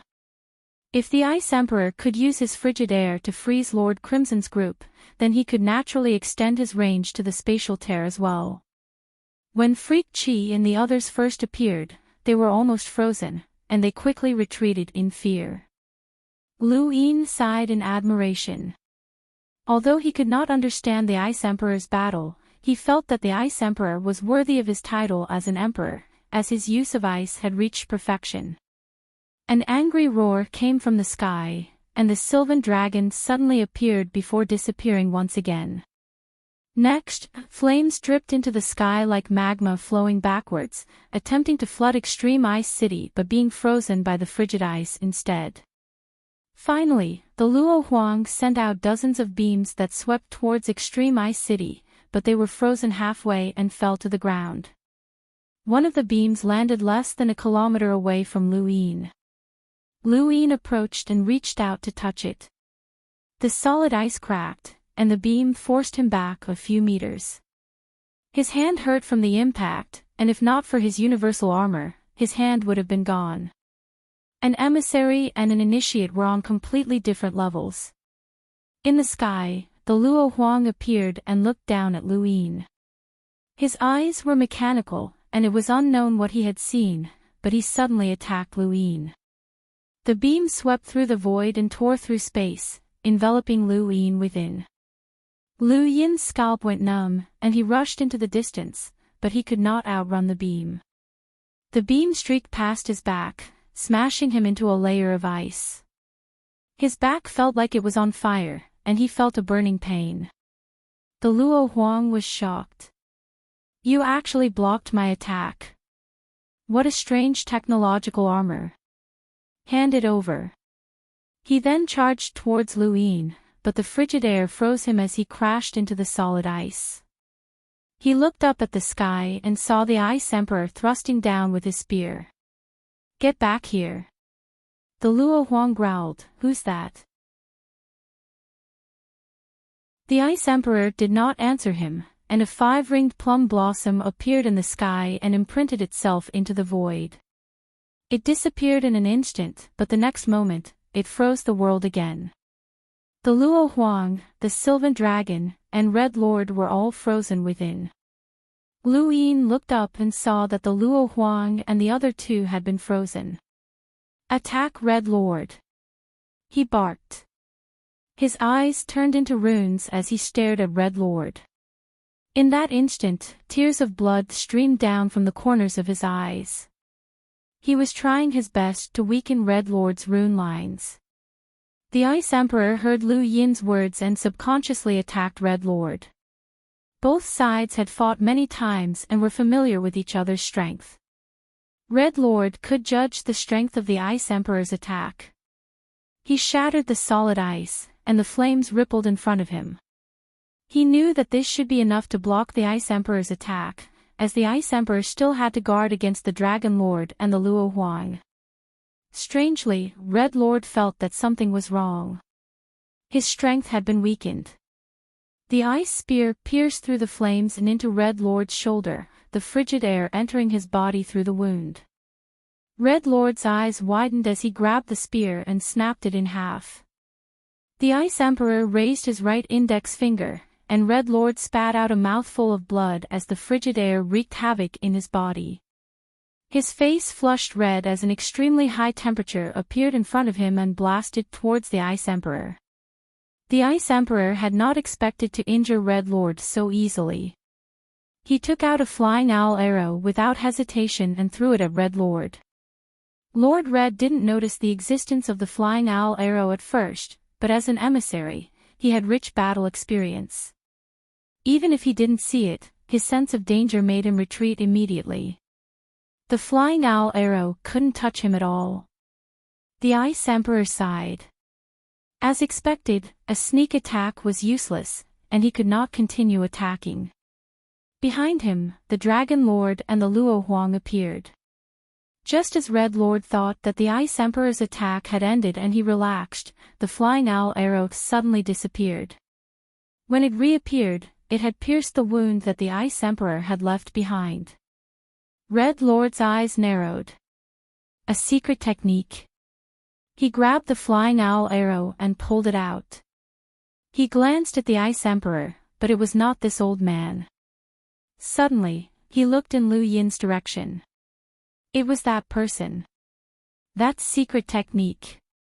Red Lord thought of something, and his eyes widened in anger. Lu Yin. Below, Lu Yin knew that he had been exposed, but he had also succeeded. You're courting death. Red Lord roared and charged at Lu Yin.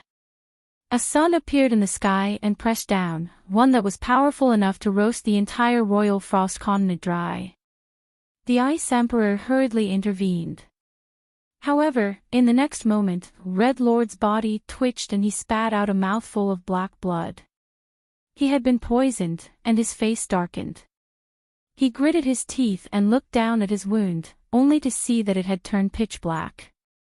He hurriedly channeled high temperatures into the wound in an attempt to burn away the poison. However, Lu Yin had raised this poison to a level of rune lines with a power level of 500,000, so it was not something that high temperatures could easily dispel. Red Lord's pain turned into an angry roar. Lu Yin, I'll kill you.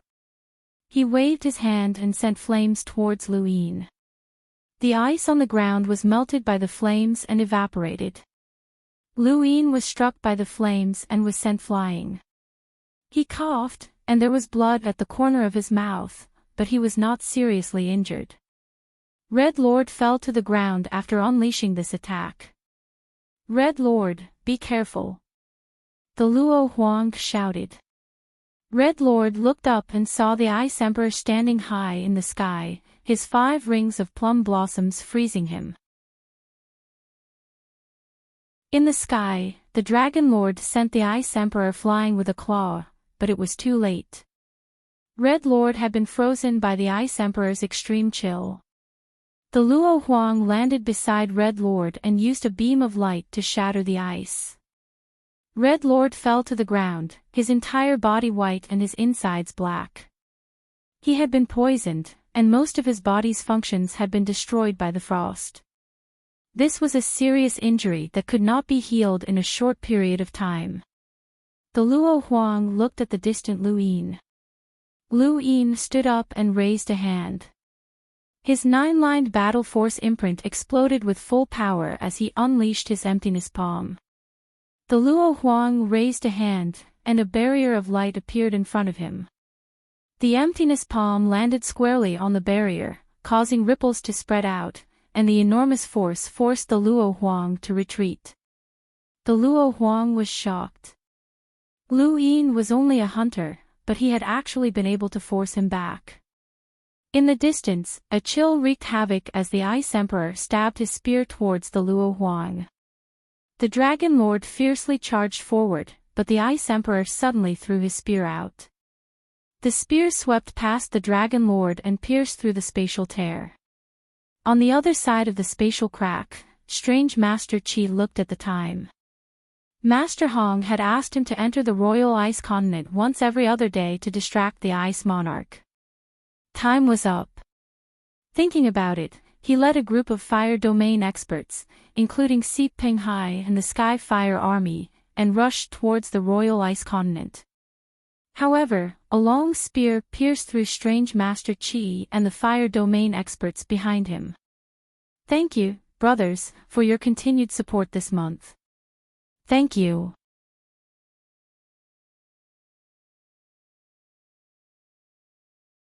Welcome aboard. Stay tuned and subscribe to Han Li's Wuxia Adventures for more thrilling content.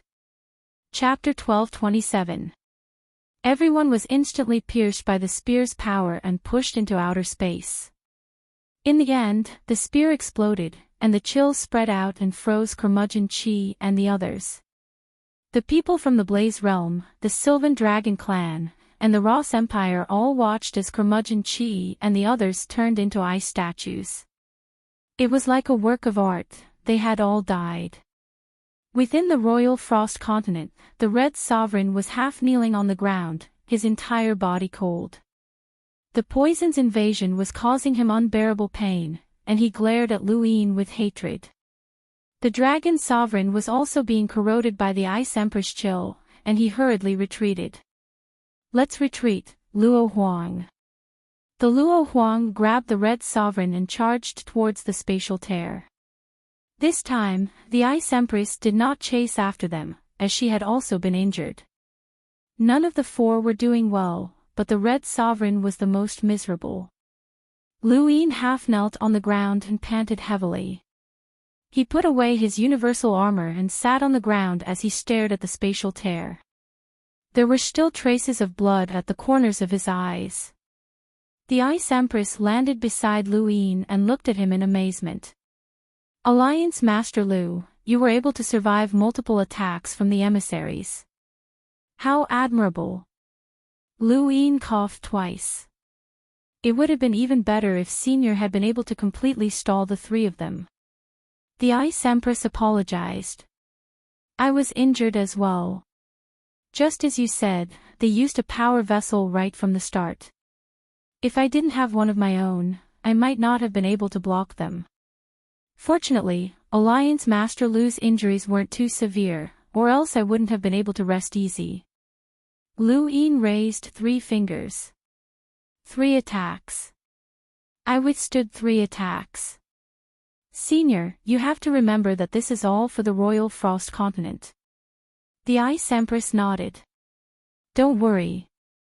Right, are the other 2 injured? Lu Yin asked, as this was something that he was concerned about. The Ice Empress replied, of course they're injured. The chill has entered their bodies, and it will take at least half a year to resolve it. If they don't resolve it in time, the chill will only worsen. A day's delay will take several months to resolve, and they won't be able to handle it. Lu Yin's eyes lit up. This was good, this was good. Senior, aren't you going to stop the chill? The Red Sovereign resolved the chill, but the seal's chill is still being released. The Ice Empress asked, Alliance Master Lu, do you need to return to the city to rest? Lu Yin, the Ice. The Ice Empress said, thank you, Alliance Master Lu. My Royal Frost Continent will definitely repay this favor. Then, she leaped out and faced the seal, continuing to block the cold chi. Lu Yin's month. If Jeffrey didn't come in a month, the extreme ice city would be completely frozen. Half a month had passed since he had contacted Jeffrey. Half a month should be enough for Jeffrey. He activated his gadget. Gather the troops and be on standby. Target, Blaze Realm. Fire Domain. Chess-piece bro, the Blaze Realm is not to be trifled with. With the addition of the Sylvan Dragons and the Ross Empire, it's unrealistic for us to attack the Blaze Realm on our own, Wang Wen said. Red Lord is seriously injured. How heavy? Wang Wen was overjoyed. Alright. Wang Wen smiled. Blazing Mist Flow Zone. Outside the spatial crack on planet Guk, the Luo Emperor grabbed the Red Sovereign and threw him towards the Blaze Realm spacecraft. Dragon Master glanced at the Blaze Realm spacecraft, and his eyes flashed as he charged towards the Dragon Clan as well. The cultivators from the Blaze Realm could not react in time, and the Red Sovereign's tired voice rang out, "Return to the Blaze Realm." Sect Master, Elder C, and the rest have been frozen, someone reported. The Red Sovereign glanced at the frozen eccentric Chi, Elder C, and the rest in the distance and gritted his teeth. Return to the Blaze Realm. Understood. Not long after, not a single person was left on planet Guk. Only the chill was blowing out from the spatial crack and sweeping through space. Within the Blaze Realm spacecraft, the Red Sovereign coughed up blood continuously.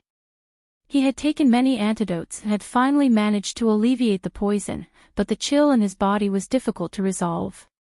Given his current condition, it would take him 100 years to resolve. It's a pity that I didn't bring my tribulation fire, or else I wouldn't have lost.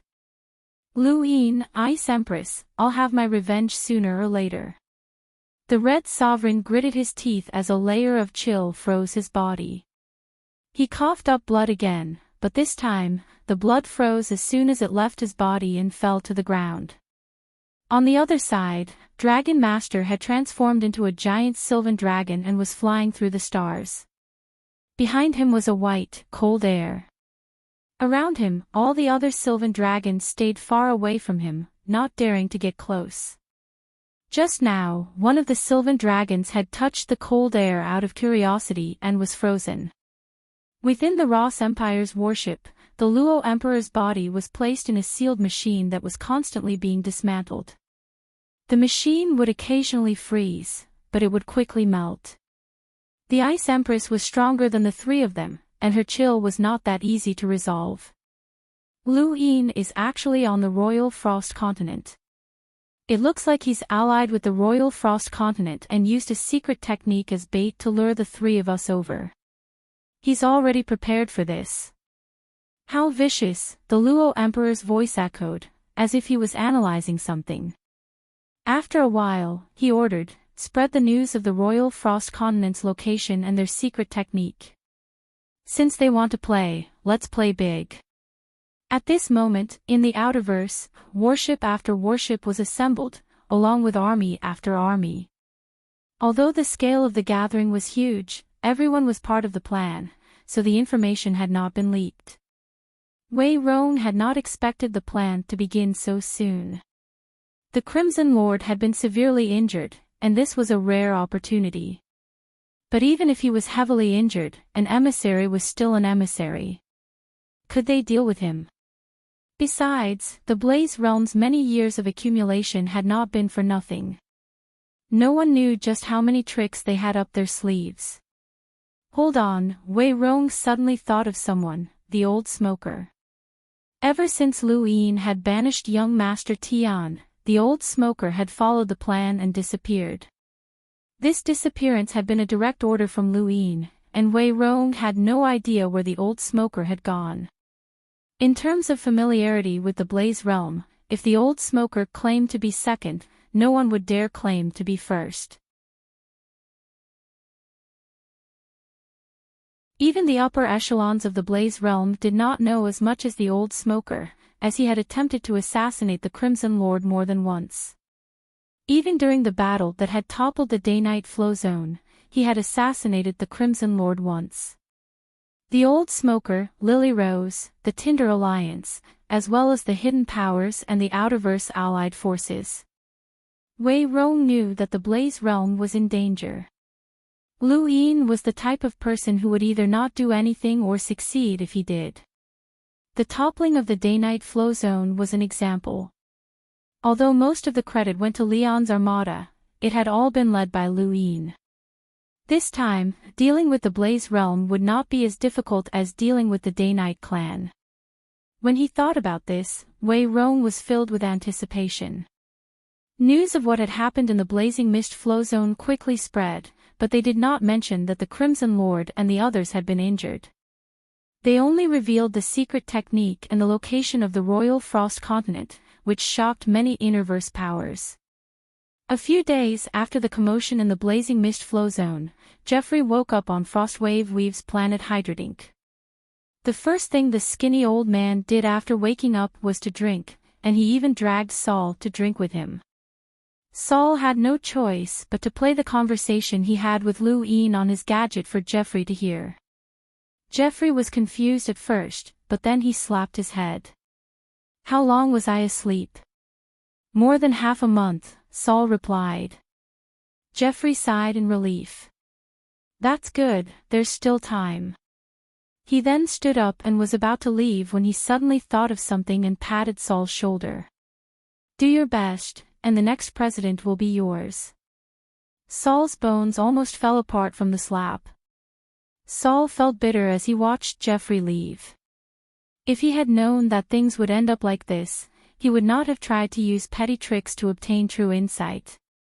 Jeffrey was not interested in becoming the president of the Universe Lockbreaker Society at all, and his only mission was to guard that box. If Saul had not fought for it, he might have been able to obtain true insight long ago. After experiencing so many things, Saul had finally let go of some of the knots in his heart. However, he knew that it would not be easy for him to become the president. He could not just forget what he had done in the past, and he had to bear the consequences of his mistakes. Of course, he still had one more hope, and that was Luine. When he thought of Luine, he was filled with anticipation. He had not expected that this person would become a boundless advanced lockbreaker at such a young age. It was simply inconceivable. To Saul's knowledge, there were very few lockbreakers who had become boundless advanced lockbreakers at such a young age. As long as they did not die prematurely, they would reach the highest echelons of the lockbreaker society in the future. His future was in Lu Yin's hands. A few days later, at the Royal Frost Continent, Lu Yin was chatting with the Ice Emperor. He wanted to ask some questions about the envoys when Jeffrey finally arrived. It's easy to get sick after coming to such a cold place after the moon intoxication. Jeffrey clasped his hands behind his back and looked at the Ice Emperor in the distance with a smile. The Ice Emperor was delighted, as he had ventured out before. At that time, Jeffrey had already been a very famous lockbreaker and an origin array master. Now that he saw Jeffrey again, the Ice Emperor hurriedly bowed. Junior greets Senior Jeffrey. Lu Yin leapt into the air. Junior Lu Yin greets Senior. Jeffrey nodded and glanced at the Ice Emperor. He was astonished. A tiny continent with a folded space actually has a powerhouse like you. The Ice Emperor respectfully replied, Junior would not dare to call himself a powerhouse in front of Senior. Jeffrey laughed and then looked at Lu Yin.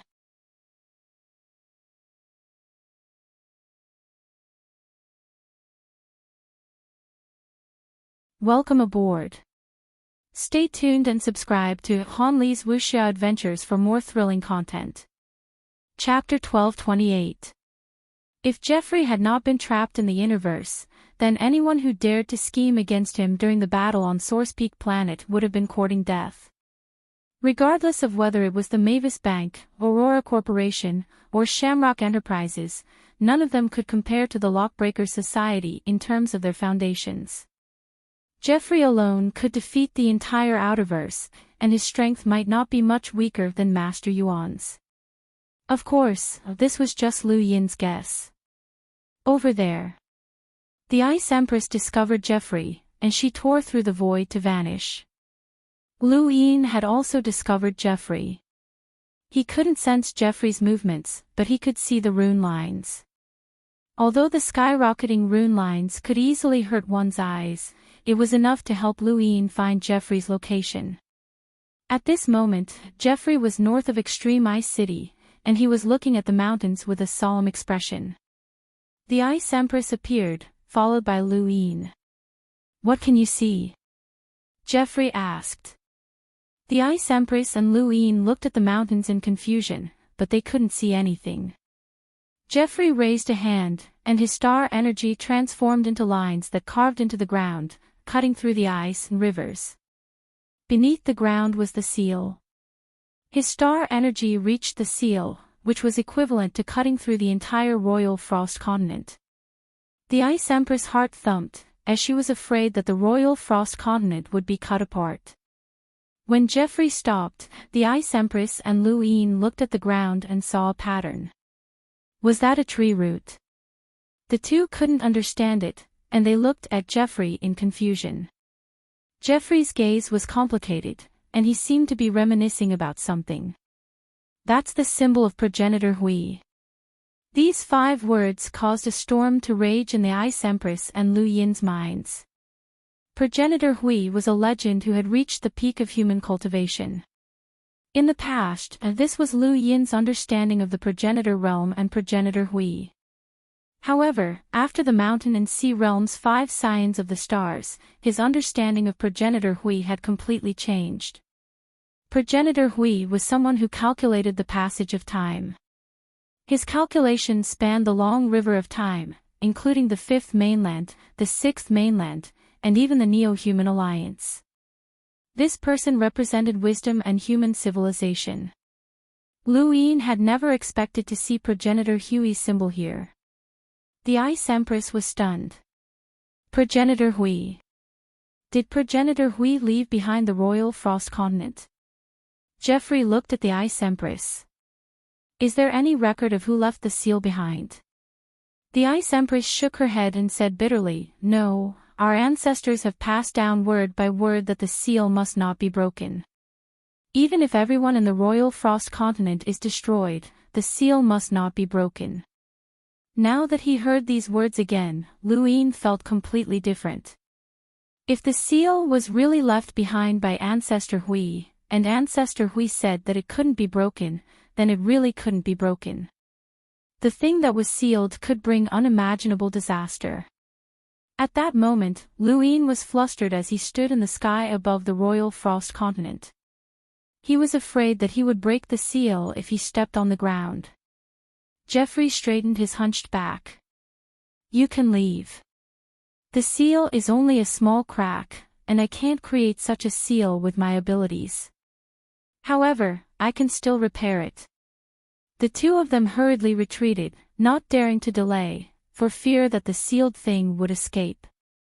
They didn't know what was sealed, but it still made them panic. Geoffrey arrived at the gap in the seal and disappeared. Immediately after, the earth trembled. Luin and the Ice Empress returned to Arctic City and waited. If Geoffrey couldn't repair it, then their presence wouldn't make a difference.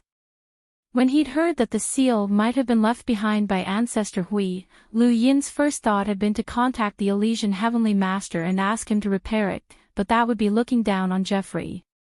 He touched his gadget. If Geoffrey couldn't repair it, then he had to immediately contact Eversky Island. Seventh bro, you're fine. That's great. Ku Wei shouted when he saw Luin. Luin replied, you're in a good mental state. You haven't been frozen silly, have you? Ku Wei patted his chest.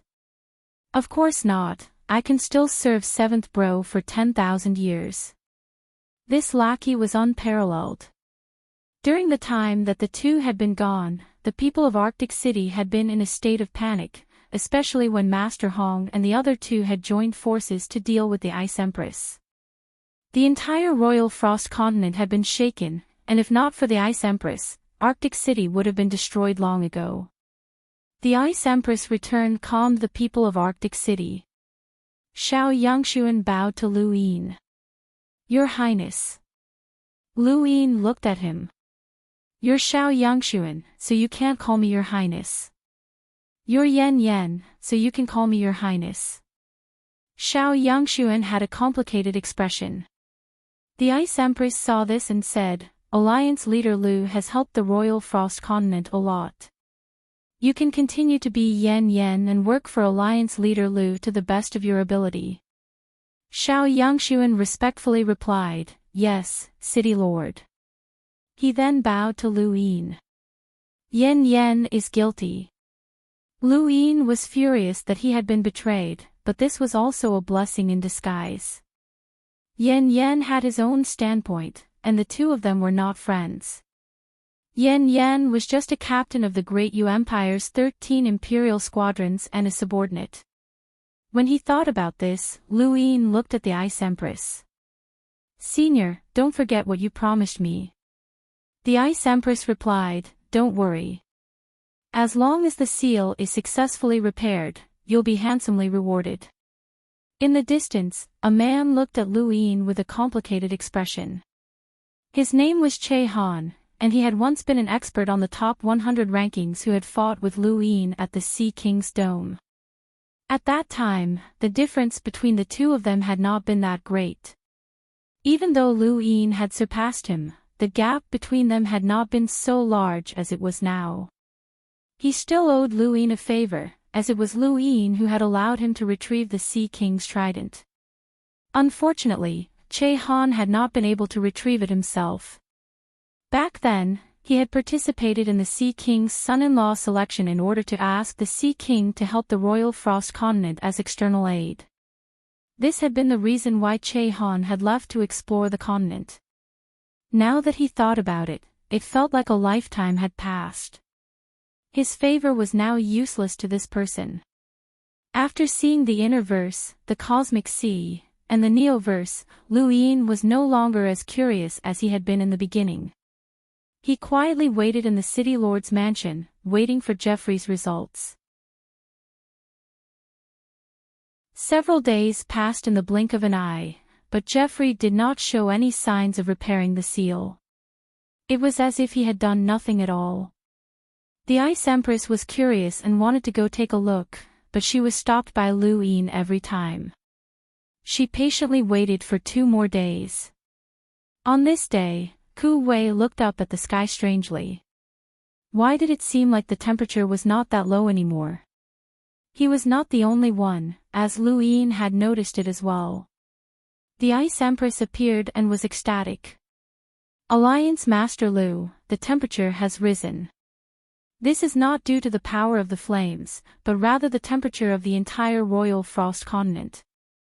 Luin smiled. It looks like President Jeffrey has succeeded. The Ice Empress nodded. Ever since there had been a gap in the seal, she had been worried that the Royal Frost continent would be completely frozen, and she was even more worried that the seal would be completely destroyed. Her ancestors' warning was still fresh in her mind, and it made it difficult for her to calm down and cultivate. She had sent many people out to explore the continent, and on the surface, she wanted them to get to know powerful lockbreakers and help the Royal Frost continent. Xiao Yangxuan was one of them, along with Che Han and many others. In reality, she knew that the chances of these people being able to invite powerful lockbreakers were close to 0. She had done this in hopes of leaving a spark for the Royal Frost continent. After all, the people she had sent out were all elites, and if not for the ancestors' orders, she would have long since moved everyone out of Extreme Ice City. Actually, if she really wanted to ask for help, she could easily find the Origin Array Master. After all, she was an envoy. However, that was the final step. Unless absolutely necessary, she would not leave the Royal Frost continent. The moment she left, Extreme Ice City would be frozen in the shortest amount of time possible, and she would be restricted to the Royal Frost continent. Luin could be considered unlucky. If he had not coincidentally appeared in the blazing mist flow zone, which was very close to the Royal Frost continent, he would not have been captured. The Ice Emperor had used a sneak attack to capture Luin because Xiao Yangxuan had told him that Luin had relied on external items to challenge those who were a realm breaker. The Ice Emperor did not want any accidents to happen, or else he would not have been able to ambush a hunter. This youth had become successful because of external items, but he had also lost because of them. When he thought of this, the Ice Emperor looked at Luin with a strange gaze. Not long after, Jeffrey's figure silently appeared in the city lord's mansion. His back was even more bent, and he looked exhausted. The Ice Emperor had the others leave and looked at Jeffrey expectantly. Jeffrey sighed. As expected of something left behind by the Hui ancestor. There's a 90% chance that this seal was placed by the Hui ancestor himself. The array of killing intent contained within is as vast as the ocean, and it's not just a single sourcebox array. There are several or even more than 10 sourcebox arrays stacked together. It's impossible for anyone below the level of a sage to understand it. Lu Yin's heart sank, and he took out his gadget.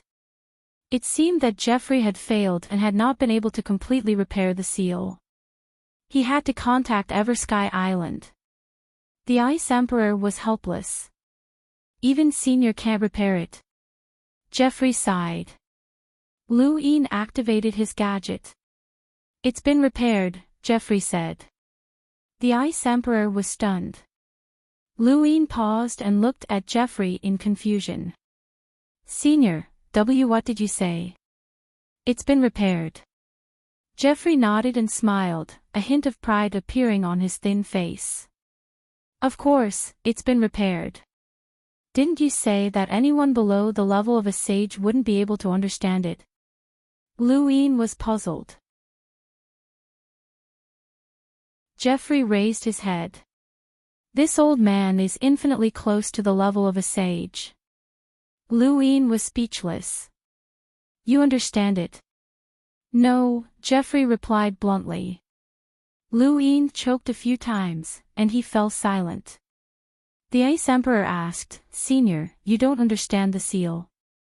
Then, has it been repaired? Geoffrey sighed. It's just a crack. It's meaningless if I don't understand it. The Ice Emperor did not believe him.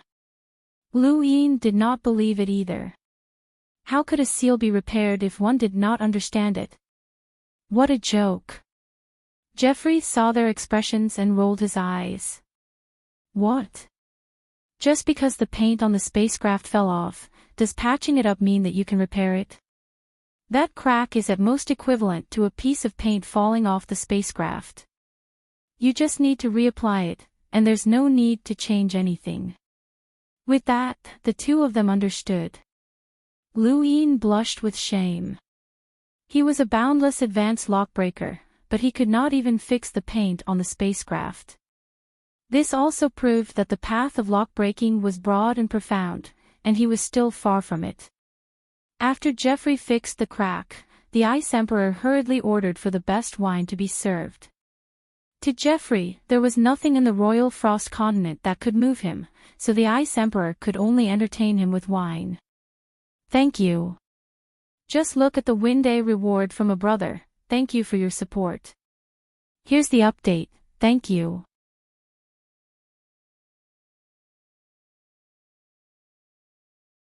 Welcome aboard. Stay tuned and subscribe to Han Li's Wuxia Adventures for more thrilling content. Chapter 1229. The wine was to Geoffrey's liking, and he was delighted. I've traversed the universe and drank countless good wines, but I've never tasted something like this. Although it's not the best, it's very special. He then downed the entire barrel. The Ice Emperor accompanied him and smiled.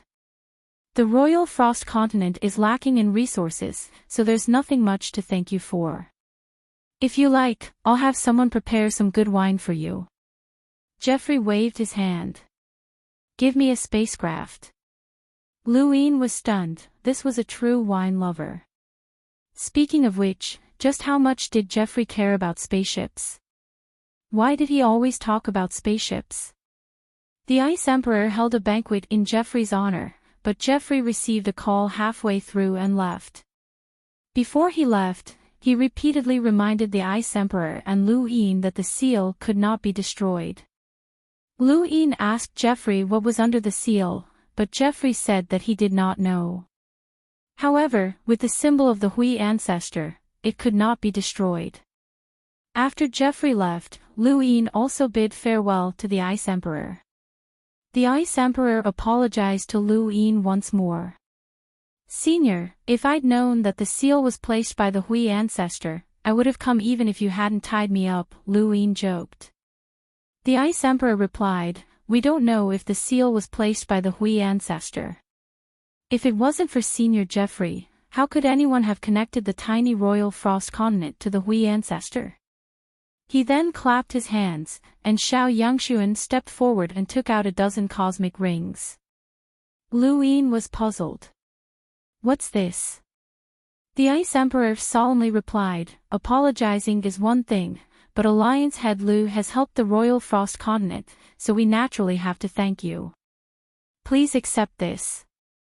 Luwine did not stand on ceremony and picked up a cosmic ring to check. His eyes widened when he saw that it was filled with star essence. He picked up another one, and the same thing happened. Luwine was excited. Are these all star essence? The Ice Emperor smiled. I've heard that Alliance Master Lu is rather interested in star essence. My royal frost continent only has this many, and we don't usually use them, so I'm giving them all to you. There's a total of 28 million star crystals, and I hope that Alliance Master Lu doesn't mind. I don't mind at all. Luwine was truly excited. He had just spent a little over 10 million star essence, and now, he had earned over 20 million. He had earned his money back in such a short amount of time. He had never thought that he would be able to obtain any star essence from the royal frost continent. From his perspective, this place was just a continent, and no matter how he looked at it, it seemed to be barren. Who would have thought that it would actually give him so many star essence? The Ice Empress smiled and glanced at Xiao Yangshuan, as Xiao Yangshuan was the one who had told her to deliver the star essence. The star essence is the Royal Frost Continent's way of expressing our gratitude to Alliance Master Lu. We can't just apologize for kidnapping Alliance Master Lu, the Ice Empress said. Lu Yin's eyes lit up. Something good. Ku Wei was eager to give it a try. He wanted to open his mouth and remind her that he had also been kidnapped. The Ice Empress solemnly took out a box that was emitting cold air. As soon as she took it out, the surrounding void started to freeze. Lu Yin was stunned, as this box made him feel cold just by looking at it. This is an extreme ice stone that only appears in the Royal Frost Continent once every 100 million years. It can freeze injuries, and it's a gift to Alliance Master Lu. The Ice Empress handed the box over to Lu Yin. Lu Yin accepted it, and the moment he touched it, a cold air surged through his entire body.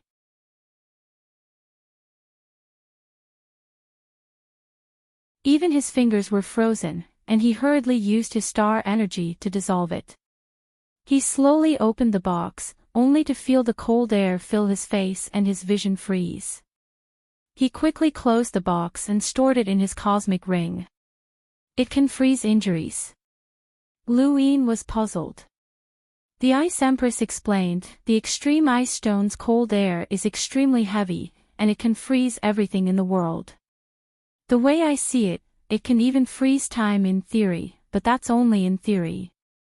It takes an endless amount of time to form an extreme ice stone, and while this one cannot freeze time, it can still freeze injuries. For example, if Crimson Sovereign had an extreme ice stone, his poison and cold air would have been directly frozen, and his injuries would not have worsened. Lu Yin was pleasantly surprised that there was such a good item. Theoretically speaking, freezing time would take an endless amount of time. Then, he thought of his Dai's Enhance. Wasn't that just an upgrade? Although the cost would be ridiculous, as long as he had enough money, he could definitely upgrade this extreme ice stone to its theoretical peak. Lu Yin wondered what it would feel like to freeze time. Senior, you're not giving me such a precious item just to express your apology, right? Lu Yin asked. The Ice Empress smiled. Of course it's to express my apology. Lu Yin nodded. All right, then I'll take my leave. Alliance Master Lu, please wait. The Ice Empress hurriedly stopped him. Lu Yin looked at the Ice Empress in amusement. Senior, do you have any other instructions? The Ice Empress hesitated. Alliance Master Lu, have you forgotten what bait you used to lure Crimson Sovereign and the others here? Lu Yin suddenly understood, as he had almost forgotten about that. Senior, don't worry. I've already sent out orders a few days ago, and the outside world should be very lively right now. The Ice Empress was puzzled. Lu Yin smiled. It's not just the Royal Frost Continent. Many other places have had secret techniques appear. The Royal Frost Continent is just the first, but it definitely won't be the last. The Ice Empress understood what Lu Yin meant. If a secret technique appeared on the Royal Frost Continent, then it would appear in other places as well. If there were too many of them, then others would think that it was just a rumor. However, with the Great Eastern Alliance's methods, the rumors would not be very obvious, and each of them would appear to be true. This way, the Royal Frost Continent's attention would be diverted. Of course, there would definitely be a group of people who still coveted the Royal Frost Continent. However, the seal had been repaired, and the spatial crack that led to the blazing mist flow zone had also disappeared. It would be very difficult to find the Royal Frost Continent, and even if they did, there was still the Ice Empress. Even Crimson Sovereign and the others had been defeated. Unless someone at the level of the Sword Sect Master acted, they would not be able to affect the Royal Frost Continent. However, how could someone at the level of the Sword Sect Master act so easily? Soon, they would discover the truth. Regardless of whether it was the rumors spread by the Great Eastern Alliance or the news that the Blaze Realm had attacked the Royal Frost Continent, they would all be dug up. The so-called secret technique was nothing more than a joke. The Ice Empress relaxed. She had been afraid of attracting the attention of the Interverse's major powers, but she should be fine now. Also, even if there are people who can threaten the Royal Frost Continent, Senior can contact me, and I'll ask President Jeffrey to prove that no one can threaten the Royal Frost Continent, Luine said. The Ice Empress replied, "That's good. Thank you, Alliance Master Lu. Is there anything else, Senior?" Luine asked. The Ice Empress replied, "I've already troubled Alliance Master Lu enough, but we cannot allow any accidents to happen to the seal. Thus, I'll have to ask Alliance Master Lu to be more patient in the future as there might be more trouble." Luine smiled.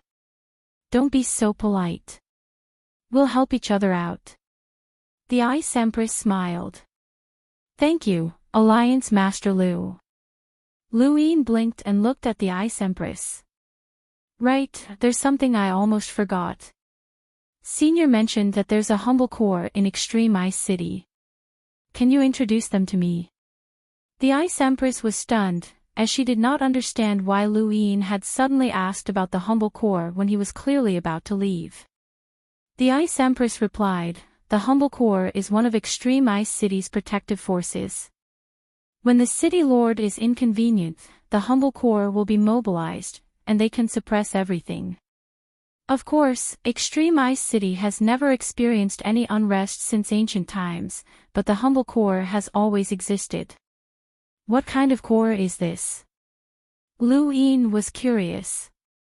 The Ice Empress looked at Xiao Yangshuan. Xiao Yangshuan stepped forward and whispered, "If your cultivation reaches the Enlighter realm and you're willing to be sealed in ice to protect Extreme Ice City, you can join the humble core." Lu Yin's eyes widened, and he cried out, "An Enlighter." Xiao Yangshuan explained, "Only Enlighters can withstand the erosion of time while sealed in ice. Otherwise, after 1,000 years, their bodily functions will begin to deteriorate. Within the humble core, the oldest person has been sealed in ice for 10,000 years. After 10,000 years, he or she will retire from the humble core and enjoy the rest of his life. That's why the humble core maintains 100 people throughout the year." Lu Yin's eyes lit up. This was truly a good core. The last time the humble core was mobilized was when the Blazing Mist Flow Zone attacked, and it was similar to this one. However, the scale of the attack was larger, and the humble core sacrificed more than 30 people to defeat the Blazing Mist Flow Zone's 3 great powers. The Ice Empress recalled. "How many people are there in the humble core now?" Luine asked. Xiao Yangshuan answered, 86. Luine sucked in a breath of cold air. This was 86 Enlighters, which was too exaggerated. If the Royal Frost Continent could do it, then did that mean that the other powers could do it as well? As time passed, more than 100 Enlighters had been born from those behemoths. Even if an Enlighter was born every 1,000 years, there would still be more than 100 people. The Blaze Realm had existed for more than 1,000,000 years, so what about the Day-Night clan? Why hadn't they seen such a terrifying army when they overthrew the Day-Night Flow Zone? The Day-Night clan was not something that the Royal Frost Continent could compare to. The Ice Emperor seemed to have seen through Lu Yin's thoughts, and he continued, "Only my Royal Frost Continent has formed the humble core, and joining the humble core is completely voluntary. My Royal Frost Continent is only so big, and we rarely venture outside. We lack resources, and we can't afford to raise Enlighters. Enlighters either die of old age or freeze to join the humble core. This is also the foundation for the humble core. In the outside world, Enlighters are capable of roaming the universe, and no one would willingly freeze to join the humble core. Lu Yin relaxed when he heard this, as this was not a bad idea.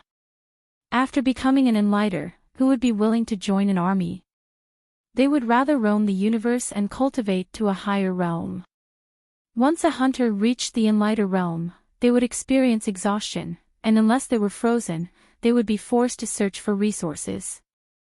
The reason why cultivators cultivated was so that they could live longer.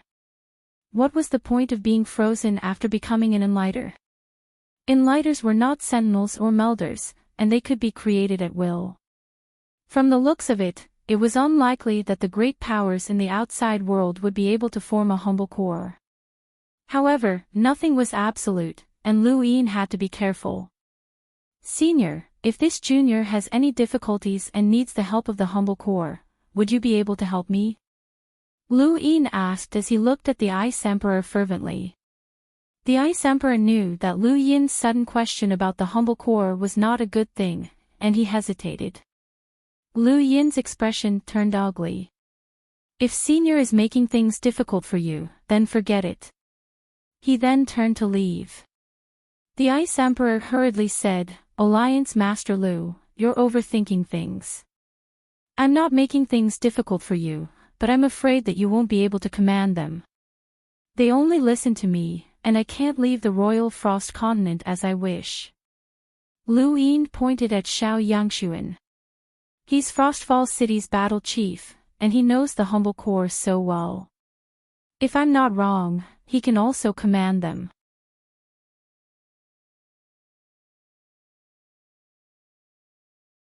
Welcome aboard. Stay tuned and subscribe to Han Li's Wuxia Adventures for more thrilling content. Chapter 1230. The Ice Emperor looked at Xiao Yangshuan and signaled with his eyes that the humble core could not leave the Royal Frost Continent. Xiao Yangshuan was placed in a difficult position. On one side was Lu Yin, and on the other was his homeland. The Ice Emperor's heart sank, as any hesitation would be seen through. Lu Yin sneered. All right, I won't make things difficult for you. Goodbye. The Ice Emperor was helpless.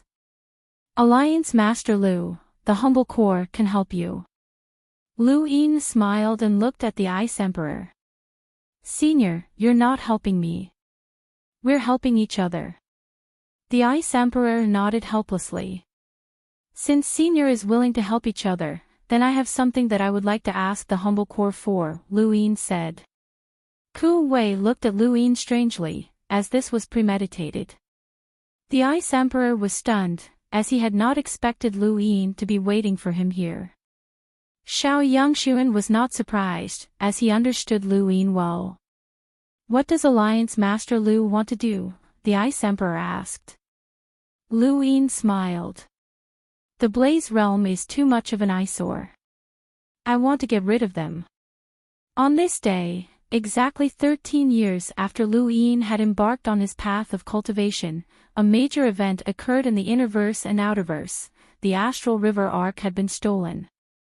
The Astral River Arc was connected to the Innerverse and Outerverse, and it did not belong to a single person or power. At most, it was supervised by the Blazing Mist Flow Zone. The Astral River Arc had originally been the Blazing Mist Flow Zone's cash cow, but ever since the Great Eastern Alliance had been established, the Astral River Arc had been jointly supervised by the Great Eastern Alliance and the Blazing Mist Flow Zone. The Blazing Mist Flow Zone could not completely control the Astral River Arc, and it was no longer as domineering as before, where a Lammeter could force an explorer to kneel. The Blaze Realm had been extremely dissatisfied with this, as they had suffered the greatest loss from the Astral River Arkansas. This was also one of the reasons why the Blaze Realm had been trying to break up the Great Eastern Alliance.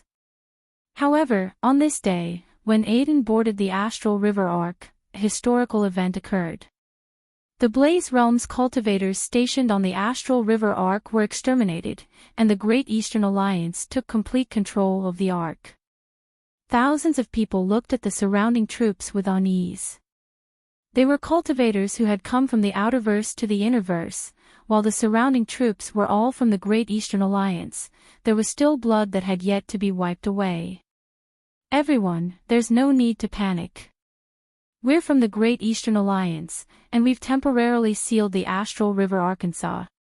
Please return to the Outerverse in an orderly manner. We've delayed your journey to the Innerverse, Aiden said loudly. As soon as he finished speaking, a man in the crowd was displeased. I've saved up enough money to board the Astral River Ark, and you want us to go back just because you want us to? What about the losses? Aiden's sharp gaze made the man panic.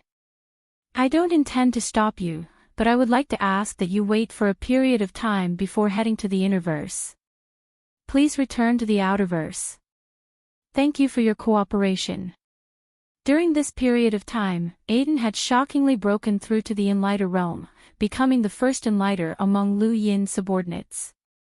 Aiden already possessed the strength to challenge Enlighters, and now that he had broken through, his strength had increased by leaps and bounds. No one dared to resist. Following Aiden's imposing manner, everyone got off the Astral River Ark one after another. Not long after, everyone saw the battleships boarding the Star River Arkansas. They had a feeling that something big was about to happen.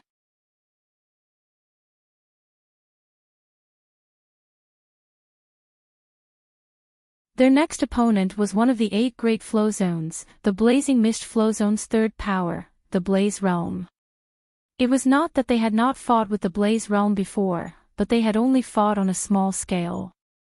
Their goal had been to stall for time and prevent the Blaze Realm from supporting the Day-Night Flow Zone. The real battle in the Day-Night Flow Zone had been with Leon's Armada. This could be considered the Great Eastern Alliance's first real battle against the Innerverse. There were close to 15,000 battleships that filled the heavens. This number was comparable to the number of battleships that the Sixth Mainland had used to defend against the Outerverse invasion. This was the plan that Lu Yin had left behind before heading to the Day-Night Flow Zone. The Great Eastern Alliance had been preparing to invade the Innerverse since the beginning. A single round of attacks was equivalent to 15,000 explorers attacking at full power. Even if all of the explorers in the Blazing Mist Flow Zone were added together, they would not be able to match up to this number. The outermost layer of the Blaze Realm's flames were destroyed, and many planets were instantly destroyed. These planets belonged to the Blaze Realm's cultivators, and they were also where the Blaze Realm's warships and various resources were stationed. Countless attacks were launched continuously, and one figure after another appeared in outer space. There were more than 10 of them, and they were all space-exploring cultivators from the Blaze Realm. The most powerful of them all was Kuan Ban. Because of what had happened on the Royal Frost Continent, he had been punished to guard the outskirts. As a hunter, he could completely ignore the attacks of explorers, and no matter how many of them there were, they would not be able to harm him. Attack! Kuan Ban barked. Behind him, more than 10 cultivators from the Blaze Realm attacked in unison. Flames condensed to form a giant fireball that flew towards the Great Eastern Alliance's allied forces. Several figures walked out from the allied forces and raised their hands. All sorts of attacks descended and dispersed the fireball. Kuan Ban was stunned. Hunters. What happened next shocked Kuan Ban even more. One hunter after another walked out, and in the end, a total of 50 hunters stood in a row in outer space. Kuan Ban was so shocked that his face turned pale. Why are there so many hunters? The next moment, the hunters' attacks descended and drowned out Kuan Ban and the others. When the attack ended, there was nothing but a giant crack in outer space. Inside the spacecraft, Aiden's lips curled up. This was the strength of the Great Eastern Alliance, a rapid response force formed by the Outerverse experts. These hunters had come from the Outerverse 72 Weaves. 15,000 warships headed towards the Blaze Realm. The Blaze Realm had long since descended into chaos.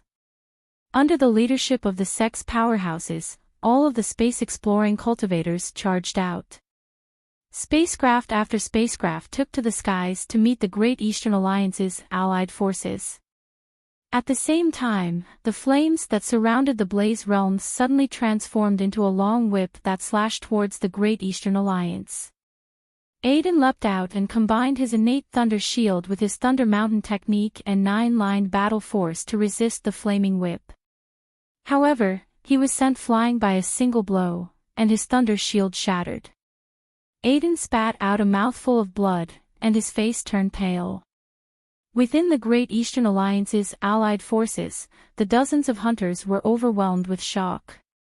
Their combat rating monitors continuously beeped, and from time to time, machines would explode. This flaming whip's power exceeded 400,000, and it was already close to the level of an envoy. However, that was not all, as it was not the full power of the flames. Aiden was lucky that the flaming whip had just formed. Otherwise, if it had been just a second later, its power would have been completely different, and a single blow would have been enough to kill him. The hunters who had thought that they would be able to smoothly attack the Blaze realm and did not care about the Innerverse's great powers, as well as the leaders of the Outerverse's various powers who were watching the battle from the Outerverse, were all speechless. Just this layer of flames was not something that the Great Eastern Alliance could break through. This was the difference in their power levels. The Great Eastern Alliance's low-level power levels far surpassed the Blaze realms, and they even surpassed any of the Innerverse sections. However, they did not have enough enlighters, and there were almost none with a power level in the hundreds of thousands. Within the warship, Wei Rong's eyes narrowed. He was personally leading the troops in this battle. He looked at the flaming whip that was raised high in the distance, and he felt helpless. He could not make up for the difference in power. A woman's voice rang out from behind him. "This is the Blaze realm's defensive power. You should have expected this. The Outerverse myriad cities, Taima Temple, and the Dark Phoenix clan all have powers that can resist envoys, so how can the Blaze realm not have any?" Wei Rong calmly replied, "It's time for you to play your role, Lily Rose." This woman was Lily Rose, and she was the one who had told Lu Yin about the Astral River Arkansas. She was also the one who had helped Lu Yin contact the Tinder Alliance. She was also the one who had told Wei Rong that the Blaze realm's defenses were at their weakest. Otherwise, the Great Eastern Alliance's allied forces would not have been able to reach this place so easily, and the Blaze realm's defenses would not have been so low. Thank you, brothers, for your support.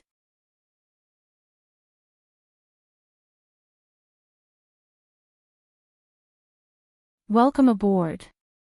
Stay tuned and subscribe to Han Li's Wuxia Adventures for more thrilling content. Chapter 1231. Lilyrose's eyes flickered as she gazed at the flaming whip in the distance. The Blaze realm paid a huge price to invite an Origin Array master to set up this Sourcebox array. This Sourcebox array requires the cooperation of humans in order to activate its defensive power, and I was one of the people who cooperated with them. Wei Rong smiled. His Highness admires you very much. I hope that you can bring good news. Red Lily did not say a word. She walked out of space and appeared outside of the fire area's protective flames. No one knew what she did, but the flames did not attack her. They allowed her to enter. The flaming whip was like a fire snake that connected the heavens and the earth. It grew bigger and bigger, and its power grew stronger and stronger. Just looking at it would make one's scalp go numb. If the flaming whip were to fall, the Great Eastern Alliance army would be finished. Wei Rong immediately gave the order to retreat. He did not completely trust Lily Rose. The Blaze realm had stood tall in the blazing mist flow zone for a very long time, and they had always occupied the position closest to the Outerverse. They were responsible for overseeing the Astral River arc, and if they were so easily defeated, then it would be child's play. Even if Crimson Lord had been heavily injured, even if Old Freak Chi, Si Penghai, Hua Haoyu, and the other Enlighters had died in battle, and even if the entire heavenly fire core had been annihilated, they would not be defeated so easily. Madame Lawn was currently in charge of the Inferno realm. She was the Red Master's wife and a terrifying existence with a combat power of 400,000. Madame Lawn did not keep a high profile, and even within the Blaze realm, not many people knew of her existence. This was all because of the Crimson Master's temperament and habits, which Madame Lawn could not accept. However, she could not do anything to the Crimson Master, so she chose to go into seclusion all year round. Even when the Sixth Mainland attacked, her seclusion grounds were transported away, and she did not wake up. She had been in seclusion for over 1,000 years. Now, she had awakened because of the Great Eastern Alliance's attack. Aside from Madame Lawn, there was another Enlighter Elder from the Blaze realm. His surname was Tan, but his name had long since been forgotten. Everyone referred to him as Elder Tan. He was very timid, and he was also the youngest and weakest Enlighter Elder in the Blaze realm. The Great Eastern Alliance had attacked, and Master Hong had been severely injured. Elder Tan could not carry the banner of the Fire realm, so he could only wake Madame Lawn up. At the very center of the Blaze realm was an incomparably gigantic fiery planet. The air, water, and everything else was filled with high temperatures. Only explorers and above could survive on this planet. This was the center of the Blaze realm, where Crimson Lord resided. The planet's name was the Red Planet. Looking at the layers of flames spreading in the distance, this was the fire domain's strongest defense mechanism, which was enough to withstand the attack of an emissary. Outside the Red Planet, Madame Lawn frowned. She was about the same age as Red Mistress, but she looked very young. She wore a red translucent dress, and her long hair reached her waist. She walked barefoot through the starry sky, giving off a seductive vibe. Behind him, Elder Tan gulped, not daring to raise his head. In front of them were 1,000,000 disciples from the Blaze realm. Their strength was uneven, and they were all gathered on huge battleships unique to the Blaze realm. There were also a few space-exploring powerhouses around them, but there were less than 10 of them scattered around. Madame Lawn's tone was unpleasant. How many years has it been? The Outerverse actually dares to attack my Blaze realm. What a joke. Elder Tan lowered his head even more, not daring to say anything. Within the warship, the 1,000,000 disciples of the Blaze realm remained silent. Their faces were filled with grief and indignation, as well as anger and killing intent that came from being provoked by an ant. The Outerverse had actually dared to attack the Blaze realm, which was a joke. This wasn't the same as delaying the Blaze realm's reinforcements to the day-night flow zone. This was a real attack. A mere ant from the Outerverse. Even if they managed to repel the Great Eastern Alliance's attack, the Blaze realm would still be mocked by the Interverse. Where's the esteemed elder? Madame Lawn asked. Elder Tan answered in a low, terrified voice, he's dead. The Sixth Mainland attacked, and the esteemed elder was sacrificed. He then gave a brief account of the Sixth Mainland's attack. Madame Lawn was astonished. So you're saying that when the Sixth Mainland attacked, my Blaze realm sacrificed an esteemed elder and 2 Enlighter elders.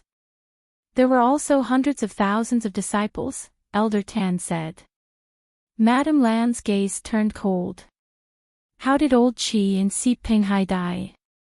Elder Tan gulped and glanced at Madame Lawn's bare feet. They were so white that he hurriedly averted his gaze, afraid that he would be discovered. Elder Qi and Elder Si were frozen to death by the people from the Royal Frost Continent. Madame Lawn laughed. The Great Blaze Realm once had 2 emissaries, 6 Enlighters, dozens of hunters, and the powerful Skyfire army at its peak. But now, it's actually been reduced to such a state. That idiot Red Lord has squandered all of his ancestors' wealth. Elder Tan didn't dare to speak, and he didn't even dare to breathe loudly. Madame Lawn looked into the distance. The Great Eastern Alliance is an alliance created by a child, yet it's forcing my Blaze Realm to activate its defensive array. Do you know how much energy it costs to activate the array? Elder Tand bitterly replied, Madam, the Great Eastern Alliance isn't simple. The sect master went into seclusion to recuperate, and he said that the Royal Frost Continent was schemed against by the Great Eastern Alliance's alliance master, Luin, which led to their heavy losses. The plan to open the door was also ruined by Luin. That brat even expelled the Hall of Honor's director, so there are many important figures behind him. Madame Lon shouted, So what? Are there any emissaries among the enemies who attacked us this time? No, there aren't. If there aren't any, then activate the array. I'll go out and meet this so-called Great Eastern Alliance, Madame Lon said coldly. Elder Tan hurriedly complied. Suddenly, in the distance, the enormous flaming whip suddenly shrank, and the flames protecting the Blaze Realm instantly weakened. Madame Lan's expression changed, as something had happened to the array. She immediately stepped forward and rushed out of the Blaze Realm. Within the flaming array, explosions rang out, and each explosion detonated the void, causing it to distort and tear apart.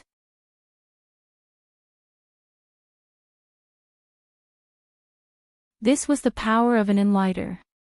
Red Lily retreated far away and stared into the distance in shock.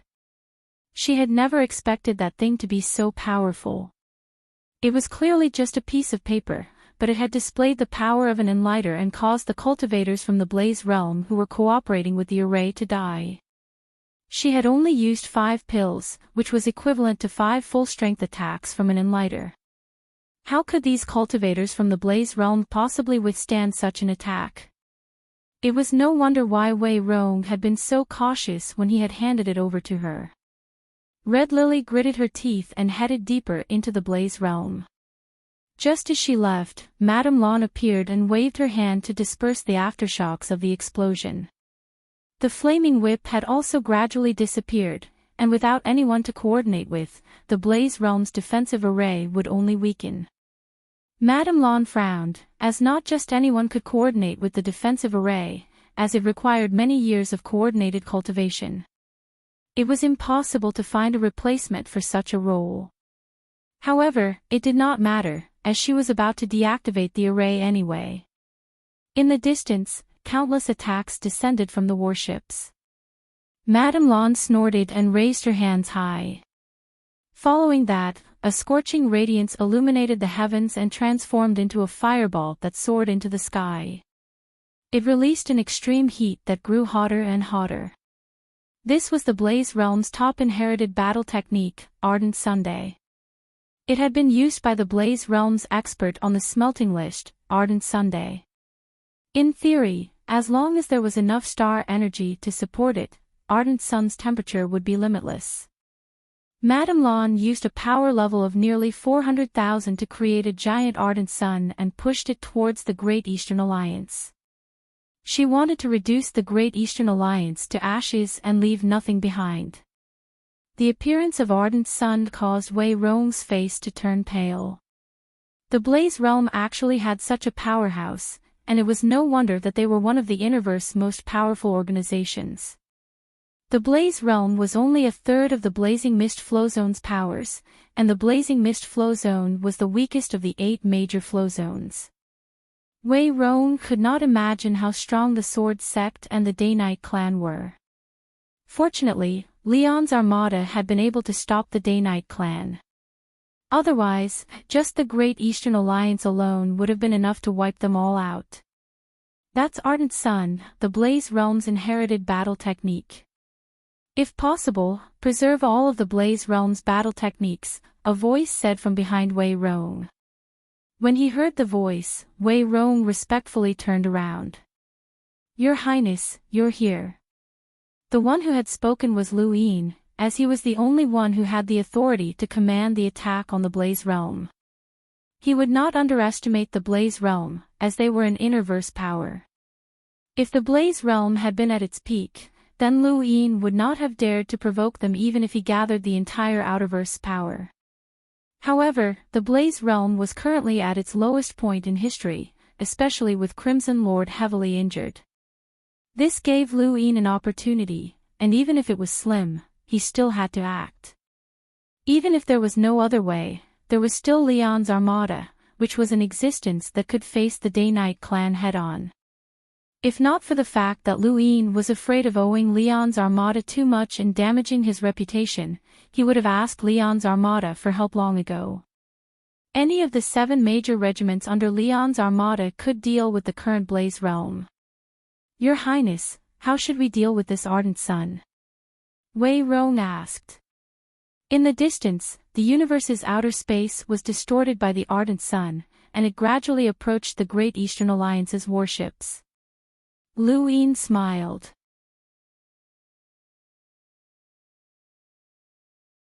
We can't deal with the Blaze Realm on our own, so it's time for them to act. As he spoke, the universe's outer space suddenly turned white. It was not that the color had turned white, but rather that a white layer of ice had appeared in outer space and extended outwards. A boundless cold wind blew through space and transformed into a 5-ringed ice plum blossom that swept towards Madame Lawn. Madame Lawn was shocked. The Royal Frost Continent. While the Great Eastern Alliance was attacking the Blaze Realm, the Hall of Honor was also discussing the matter of the Great Eastern Alliance attacking the Blaze Realm. The 6th mainland is about to relocate to the Outerverse, and the Blaze Realm is the gateway to the Innerverse. We can't afford to lose it. Let's ask the Great Eastern Alliance to stop. That's right. Once the Blaze Realm is defeated, the situation in the Blazing Mist Flow Zone will change. More importantly, Lu Yin's desire to attack is too strong, and we need to restrain him. We can't let him go too easily. Only a portion of the people were saying these words, and the majority agreed with Lu Yin attacking the Blaze Realm. It was not because they had any objections to the Blaze Realm, but because they did not dare to offend Lu Yin. Who was Lu Yin's backer? Master Yuan was someone who did not concern himself with matters most of the time, and he did not use his influence over the people he had taught to do anything. However, his existence itself was a form of deterrence. Those who did not reach the level of a director did not have the qualifications to speak with Master Yuan, much less the qualifications to criticize the methods that Master Yuan valued. Who was Lu Yin's backer? Everlasting Island was filled with a bunch of lunatics who were capable of doing anything. Who else? In the Lockbreakers Society, Lu Yin had already become a boundless advanced lockbreaker, and his status within the society was extremely high. Although the Blaze Realm also had boundless advanced lockbreakers, they could not compare to Lu Yin.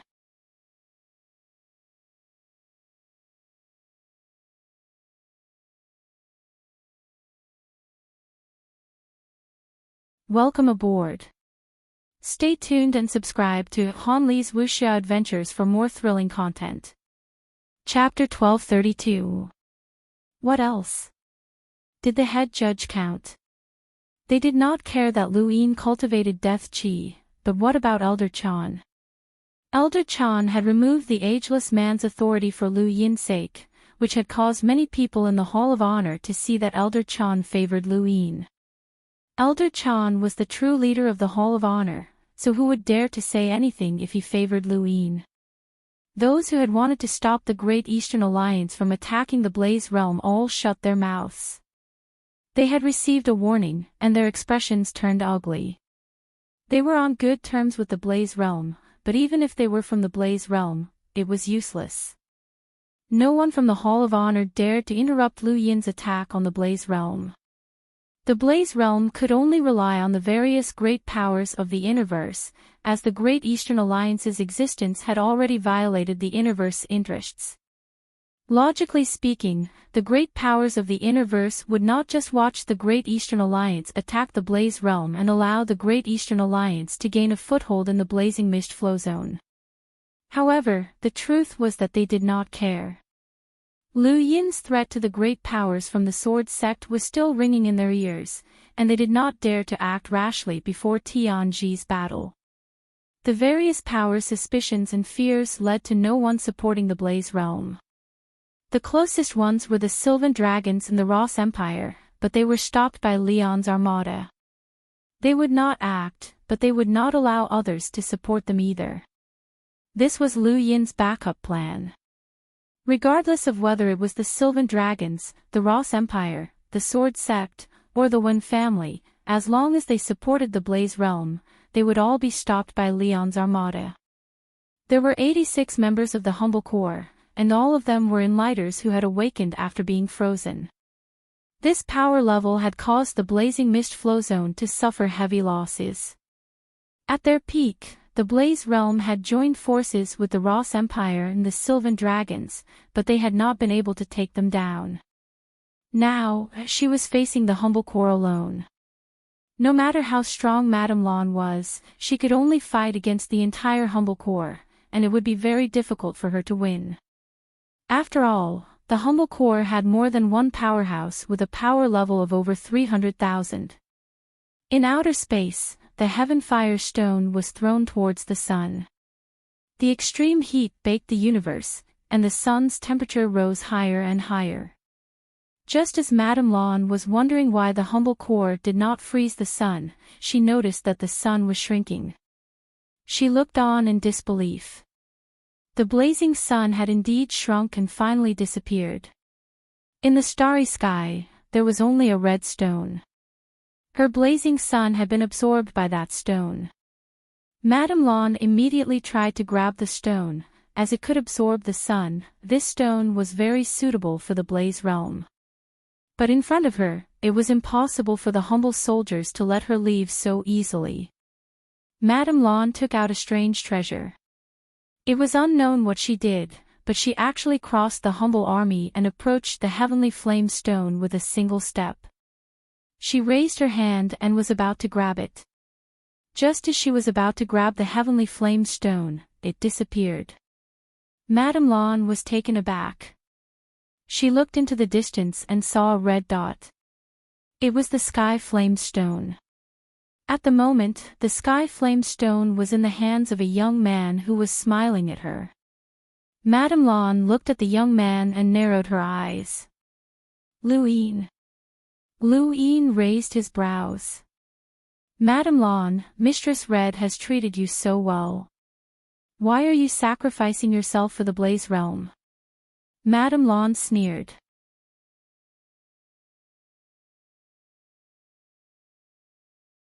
A mere junior like you wants to persuade me to surrender. She then struck out with her palm, causing a gentle flame to howl as it enveloped the entire Great Eastern Alliance army. This was a battle technique from the Blaze realm, Soft Palm. Back then, Eriker had used his innate gift of black gold to change the soft palm into a technique that was most suitable for him, and he had shone brightly during the Astral Combat Academy tournament. Before the soft palm could reach Lu Yin, it was stopped by a figure. It was Xiao Yangxuan. Xiao Yangxuan looked up, and one of his pupils turned blue while the other turned red. Ice burst flame. Blue ice appeared and wrapped around a strand of flame as he tossed it towards Madame Lan. Madame Lan's pupils shrank, and a chill ran down her spine. This person's battle technique made her feel as if she was in danger. His power level was definitely not weak, at least not much weaker than hers.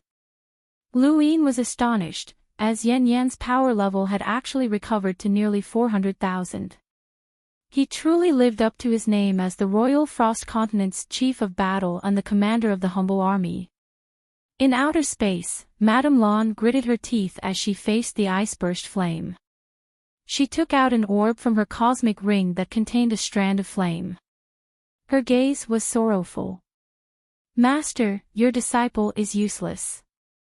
This is the last life-saving item that you left for me, and I'll have to use it today. Her gaze was resolute as she raised her hand to throw the orb at the ice-burst flame. However, the orb vanished in an instant. Madame Lan was stunned, and then she stared at Lu Yin. It was a secret technique. In the distance, Lu Yin opened his hand to reveal the orb. He saw a boundless amount of rune lines, and it had a power level close to 500,000. This orb contained the power of someone who had come before it. It was a strange treasure, just like the pearl necklace and walnut that Master Yuan had given him. "Give it back," Madame Lan barked. She ignored the ice-burst flame and charged towards Lu Yin. Her appearance was beautiful, but she looked sinister at this moment. Lu Yin's lips curled up as he put the orb away and raised his hand. Empty palm. With a bang, Madame Lan was hit by the empty palm. She was powerful in battle, but her physical strength was weak. She had just fought with the humble soldier, so she was hit by the empty palm. She spat out a mouthful of blood and flew back. Even the Luo Emperor had been sent flying by the empty palm, let alone Madame Lan. A single empty palm was enough to take away half of Madame Lan's life. Xiao Yangshuan did not throw the ice-burst flame at Madame Lan. Instead, the moment she charged towards Lu Yin, he threw it into the blaze domain.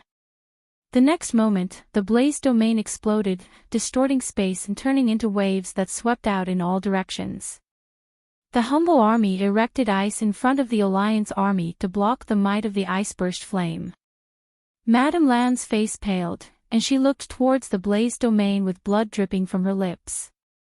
Her body trembled uncontrollably, but she could no longer stop it.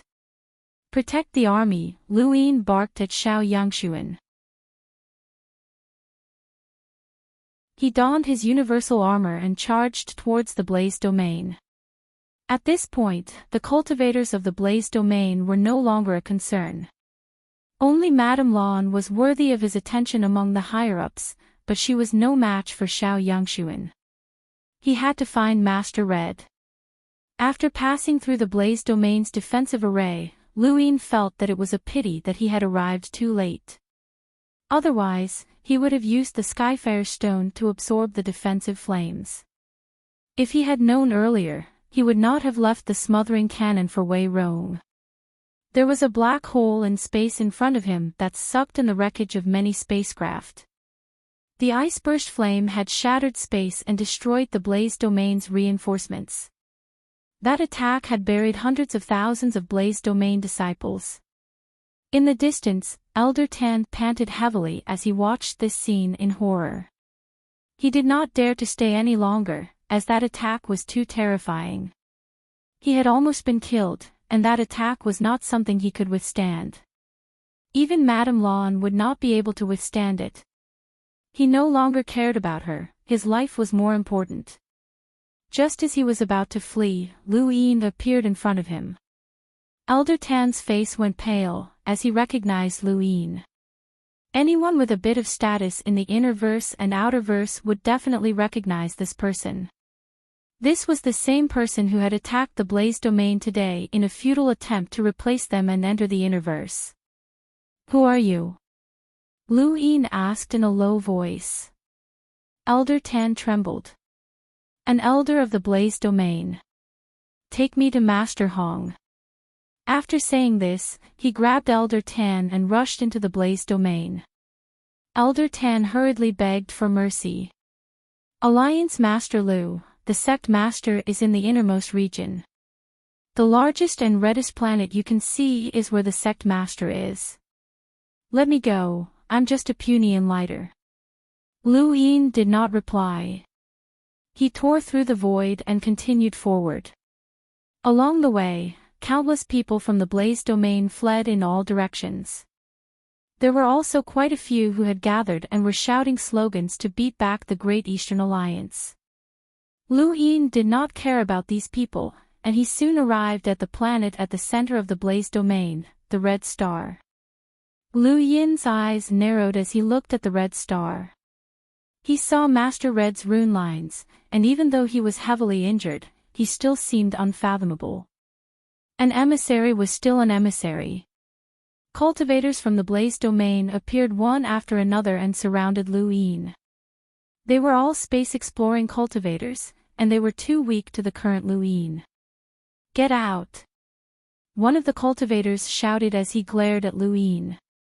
He raised his hand and slashed out with his sword, which contained a scorching heat that tore through the void. Lu Yin's eyes trembled, and his spiritual force erupted. Nightfall.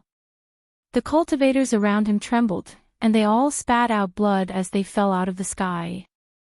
With their spiritual force and cultivation, they could not stop nightfall. Lu Yin looked at the giant red star and said, "Master Red, is this how you should act as the Blaze Domain sect master? You want your disciple to die in your place?" Master Red's voice rang out from the red star. "Junior, do you really think that you can break through my Blaze Domain just by gathering some trash? You underestimate the Blaze Domain that has stood tall in the blazing mist flow zone for countless years." Lu Yin raised his head. "I don't dare to underestimate you. At your peak, the Blaze Domain was indeed not something that a junior like me could resist. Even if we gathered the entire Outerverse power, we still might not be able to break through. But you're already outdated. I was able to topple the day-night flow zone, so there's no need to mention your Blaze Domain. The day-night flow zone was toppled by Leon's armada, not you."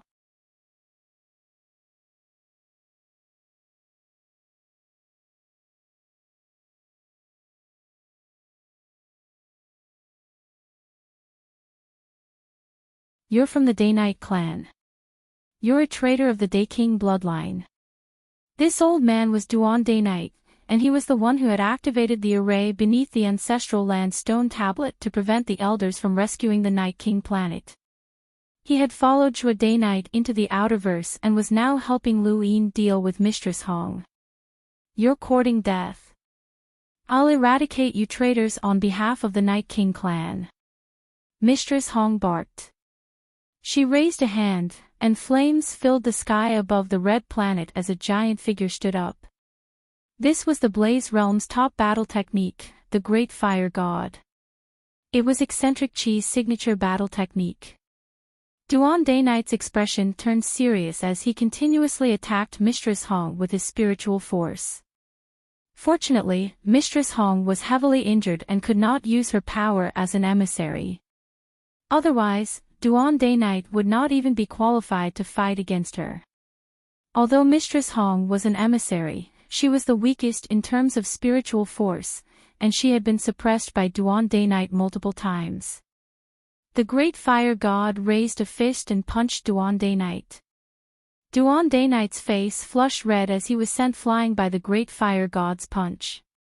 He spat out a mouthful of blood as he faced an emissary head-on. Even a heavily injured emissary was a close shave. He had come here to repay Lu Yin for saving Zhua Day-Night's life, as well as the entire Day King bloodline. However, this was all he could do, and he was only able to delay Mistress Hong for half a minute. Half a minute was enough for Lu Yin to venture deep into the Red Planet. Just as Mistress Hong was about to continue attacking Duan Day-Night, her expression suddenly changed. She looked down and saw the high temperature pressing down on her from all directions. "Lu Yin, how did you know that thing was in the Red Planet?" Mistress Hong already knew Lu Yin's goal, but it was too late. Lu Yin was ecstatic. He waved his hand and used the Use Secret Art once more. An irregular crystal appeared in his palm, and within it was a flame. This was karmic fire. The Blaze Realm's strongest battle technique, the Karmic Flame Sword, could only be used with karmic fire. This was Mistress Hong's greatest trump card. Even if he was heavily injured and had dropped from the emissary realm, the Karmic Flame Sword was still enough to instantly kill anyone below the emissary realm. It could even pose a fatal threat to an emissary. This was Mistress Hong's trump card, and now, Lu Yin had obtained it.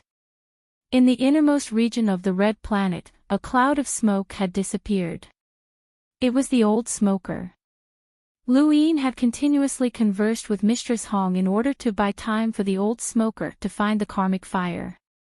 Only by knowing its location could Lu Yin use the Use Secret Art to obtain it. As for entering the planet's core, it was a matter of distance. If he was too far away, he would not be able to obtain the Use Secret Art, which was why he had rushed underground. Everything was going smoothly. Mistress Hong had already seen Lu Yin obtain the karmic fire. Her eyes were bloodshot, and her grievous injuries had relapsed, causing her to spit out a mouthful of blood. At first, she had thought that Lu Yin had fled in a panic, but now it seemed that Lu Yin had been planning this for a long time. He had even asked the Day-Night clan traitor to buy time for him. How had he known that the karmic fire was in the Red Planet? How had he found it? Mistress Hong suddenly thought of someone, the old smoker, the assassin who had tried to assassinate her multiple times but had managed to escape unscathed. Only this assassin could enter the Red Planet without Mistress Hong noticing. She had miscalculated. Lu Yin had mobilized all the power he had at his disposal to launch the most fatal attack on Mistress Hong. Mistress Hong was furious. She had thought that she had lured Lu Yin to the Red Planet as part of her plan, but now she had been tricked instead. Mistress Hong roared, causing the entire Red Planet to crack open. Boundless flames were sucked into her body, and her stomach glowed. In the distance, Elder Tan was aghast. The sect master had gone mad. Within the Red Planet, Lu Yin looked up in a daze as Mistress Hong absorbed the flames. He then silently sprinkled Elder Wu's poison, which had been upgraded to 12 times, into the flames. Lu Yin watched as the poisonous flames were sucked into Mistress Hong's body and waited for it to take effect. However, Mistress Hong sneered. "I've already been poisoned, so it doesn't matter how much comes. Did you think that I didn't see your despicable actions?" She pressed down with one hand, causing the entire Red Planet to press down on Lu Yin. Lu Yin was inwardly furious. He had miscalculated and wasted a bottle of poison. He broke free from the ground and rushed to the surface. He raised a hand and sent an empty palm at Mistress Hong. Mistress Hong's expression changed, and she dodged. Even an emissary had to dodge the empty palm, which showed just how powerful Lu Yin's empty palm was.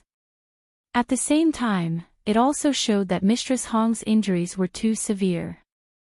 Otherwise, even if the empty palm could push her back 2 steps at his peak, it would not be able to harm her. Lu Yin's eyes lit up. It was good that Mistress Hong was wary of the empty palm, but he was afraid that Mistress Hong would not be. Mistress Hong stretched out her hands, and the flames converged into a sword that slashed at Lu Yin. There was no sword technique involved, only an indescribably high temperature. Lu Yin forcefully endured the attack, and his body was sent flying. The high temperature roasted his universal armor, and even though it could not harm his physical body, Lu Yin could still feel the scorching heat. If the temperature had been any higher, it would have been hard to say. At that moment, Mistress Hong's sword descended once more. Lu Yin's pupils transformed into runes that weakened the number of rune lines as he released his spiritual force. Day-Night, Tribute. Day-Night's Tribute was the highest spiritual force battle technique that Lu Yin had grasped, and it could be considered the highest spiritual force battle technique in the entire Day-Night clan. This was the first time that Lu Yin had used the Night King Heaven opening technique against someone, and his target was the heavily injured Mistress Hong. Mistress Hong's body trembled, and he was about to attack a 3rd time when the scene in front of him changed. He saw his master, the lofty man who seemed to be able to incinerate space itself. Mistress Hong's pupils shrank when he saw his master. "Impossible. You can't still be alive." The man in front of Mistress Hong raised a hand.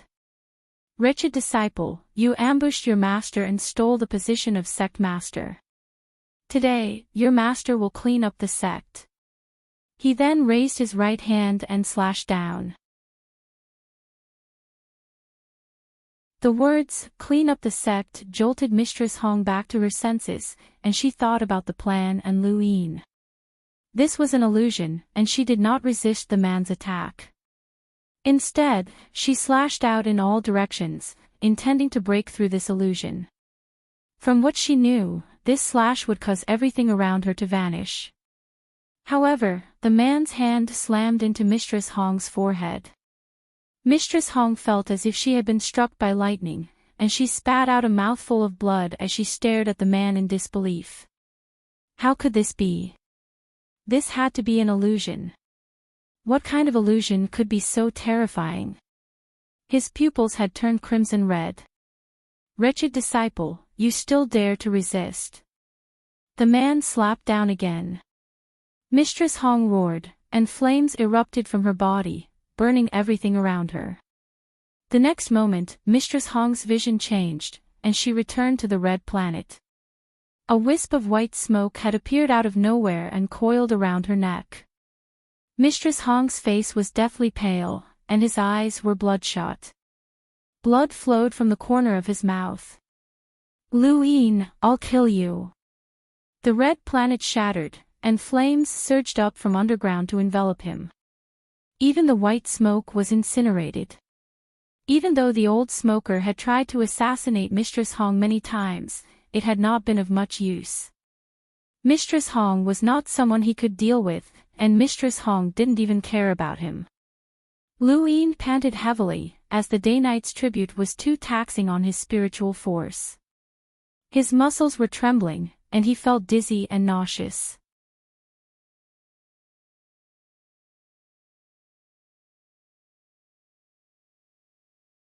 Welcome aboard. Stay tuned and subscribe to Han Li's Wuxia Adventures for more thrilling content. Chapter 1234. Lord Crimson had absorbed all the flames of the Red Star, and his combat power had increased. His rune lines were gradually approaching the rune lines of envoys.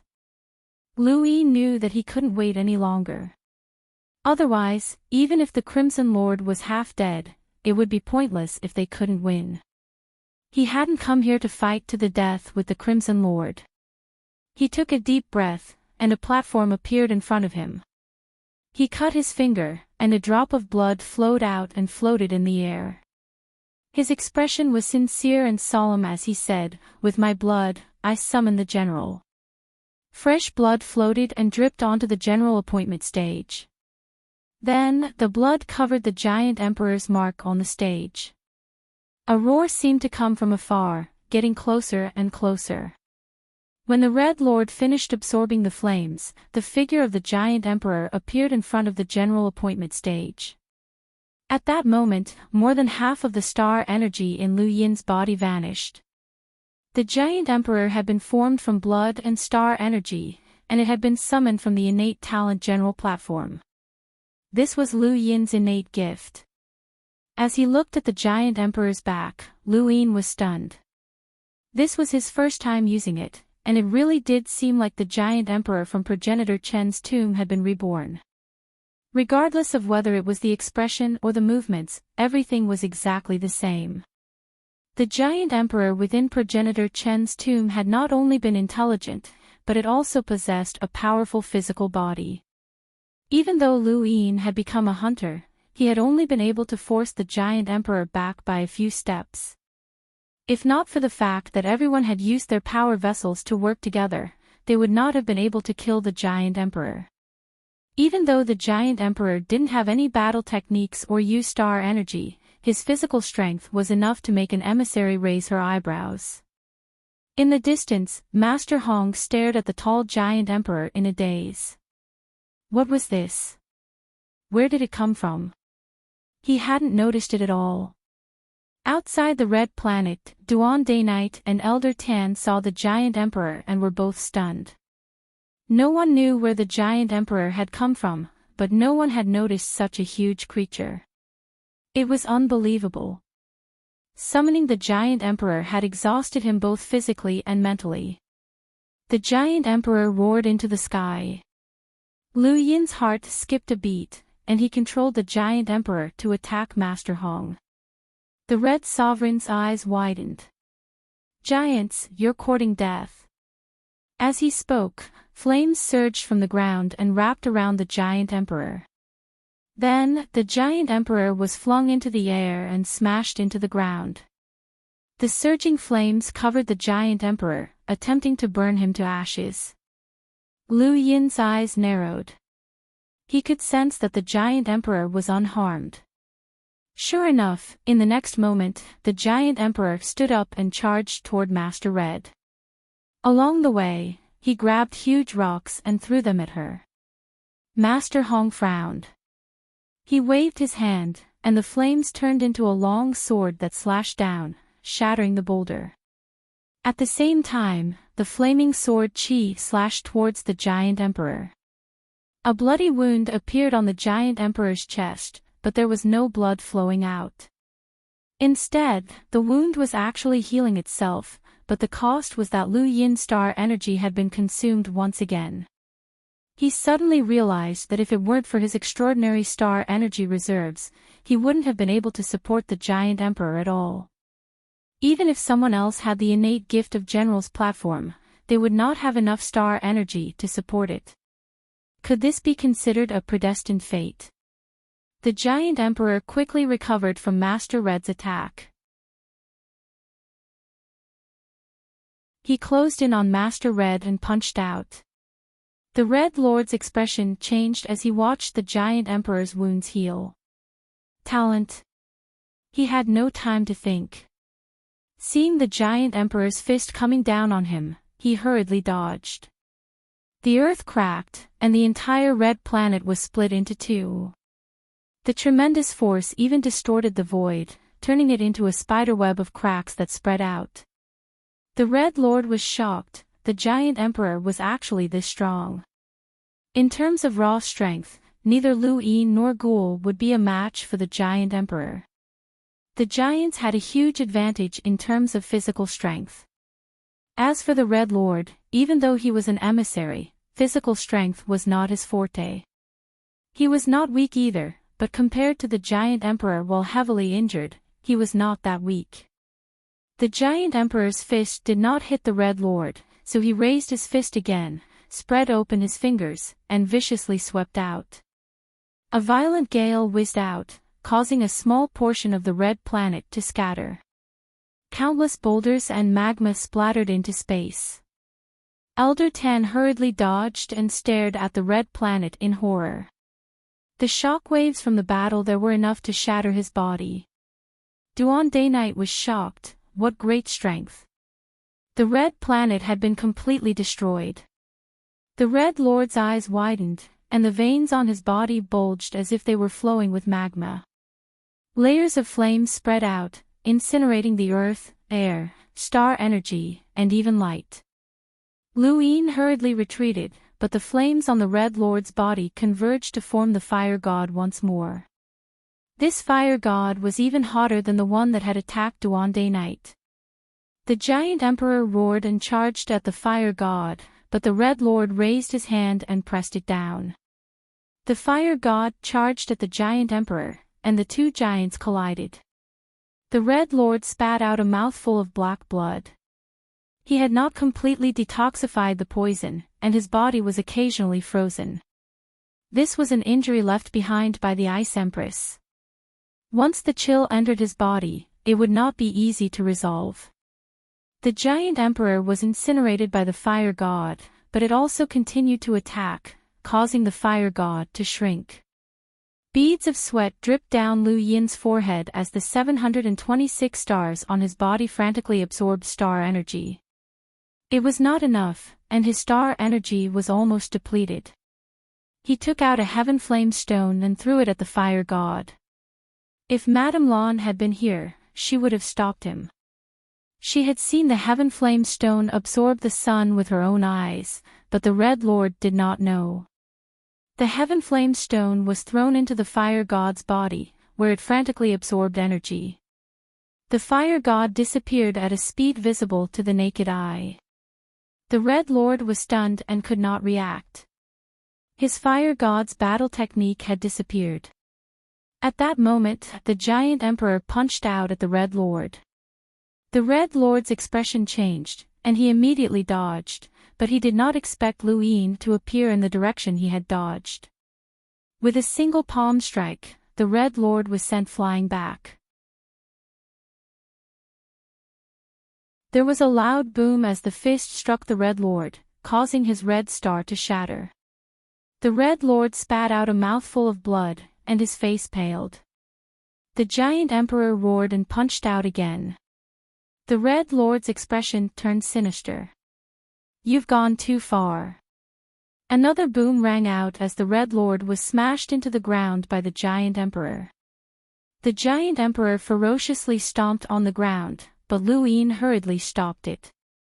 He shifted his gaze and looked at the ground 10,000 meters away from the giant emperor. He placed his right hand on the giant emperor's right arm, and the star chessboard appeared beneath his feet. Underground, the Red Lord's eyes were filled with hatred, and there was a shocking killing intent hidden in the depths of his eyes. The ground around him cracked and floated into space. The entire red star had shattered, and a wisp of flame appeared in his hand. As soon as it appeared, the high temperature around him suddenly disappeared as if it had never existed. There was only a small wisp of flame, and it looked as if it would be extinguished at any moment. However, it was this wisp of flame that caused the Red Lord's eyes to burn with passion. Of all the treasures left behind by that damned old bastard, this wisp of flame is the most valuable. Unfortunately, I'll have to use it. The flame danced and gradually transformed into a long sword that pulsed with sword chi. It was somewhat similar to the karmic flame sword. The so-called karmic flame sword was a battle technique that absorbed the karmic flames of the karmic flame sword. The trigger was the karmic flames, but it did not necessarily have to be karmic flames. The Red Lord endured his injuries and took out this wisp of flame. What followed was the pain of being burned by the high temperature. In his heavily injured state, it was difficult for him to use this wisp of flame. Even if he did use it, he would definitely be burned by the flames afterwards. Although he would not die, it would be no different from death, and he would suffer immense pain. However, in his current situation, he had no choice but to use it. The Red Lord's fervent gaze turned sinister. "You forced me to do this, Lu Yin." "What did I force you to do?" Lu Yin's voice rang out from behind the Red Lord. The Red Lord was shocked. A secret technique. The Red Lord turned around and struck out with a palm that carried a flame imprint. This was the Blaze Realm's battle technique, soft palm. Lu Yin took out the single-sided mirror with his left hand while the giant's right arm punched out at the Red Lord's arm with his right. As the Crimson Lord's soft palm neared Lu Yin, his star energy was suddenly uncontrollably absorbed by the single-sided mirror. His entire body was smashed into the ground by Lu Yin's fist, and the wisp of flame that he had just summoned fell out of his control. It then spread out and burned the sky. Lu Yin's eyes narrowed, and he hurriedly took out a heaven fire stone to absorb the flame. However, the flame was too fierce, and even the heaven fire stone could not absorb it all in time. Fortunately, Lu Yin was wearing his universal armor, or else he would have been turned to dust by the flames. Even though Lu Yin dodged, the giant emperor could not and was vaporized by the flames. The flames burned the red planet and then spread out into outer space. Planets that came into contact with the flames turned into seas of fire, and the creatures on them fled in fear. However, they were all burned to ashes in the end. The old chain smoker was nowhere to be seen. Elder Tan fled the moment he saw the flames. He was someone who played with fire, and it was obvious that he could not touch this type of flame. Duan Day Night also retreated far away and looked at the red planet. He did not dare to touch this type of flame either. The red planet completely shattered and scattered in all directions, but it was also incinerated by the flames and gradually turned into nothingness. The Red Lord was buried deep underground and had been heavily injured by Lu Yin time and time again. He had reached the limit of his patience and could not endure any longer. His eyes almost popped out of their sockets. "Junior, if you want to die, I'll fulfill your wish." He then opened his mouth and swallowed the burning flames. This was the second time he had swallowed flames. The first time had been the red planet's flames, and this time, it was the wisp of flame that even the Red Lord himself was afraid of. However, he was so enraged that he used the power of an emissary. Even if he would never be able to recover his strength after this, he would still destroy Lu Yin. Lu Yin continuously dodged the flames and looked at the Red Lord. He saw that the Red Lord's rune lines were rising endlessly, and his scalp went numb. Not good, this old man is going all out. This was the true power of an emissary. They did not use star energy, but rather astral sources. At this moment, Lu Yin felt as if he had been submerged in mud, and he could not breathe. The star energy in his body had uncontrollably stopped flowing as if it had been suppressed. The Red Lord had completely displayed what an emissary was. His eyes and mouth burned with flames as he looked at Lu Yin. "Junior, I'll burn your bones to ashes." Lu Yin's eyelids twitched. He could not possibly deal with an emissary, as they were on a completely different level. The gap was even greater than when a Lemaitre challenged an explorer. Was it over? The challenge was no longer possible. It seemed that he would have to ask an emissary for help, which left Lu Yin somewhat helpless. He only knew of 2 emissaries who could help him besides those from Leon's armada, the Sea King's Dome, Elder He, and the Ice Empress. The Ice Empress could not come out, and Elder He had already been invited by Lu Yin. Unless it was absolutely necessary, Lu Yin would not ask for Elder He's help. The Sea King's Dome had its own stance, and the price of asking for help was too great. Just as Lu Yin was debating whether or not to ask Elder He for help, the Red Lord suddenly spat out another mouthful of blood. The blood froze in midair and fell to the ground, slowly freezing his entire body.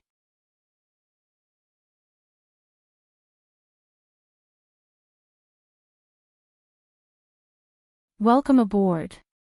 Stay tuned and subscribe to Han Li's Wuxia Adventures for more thrilling content. Chapter 1235. Lu Yin was shocked, as the Ice Empress had actually injured him so severely.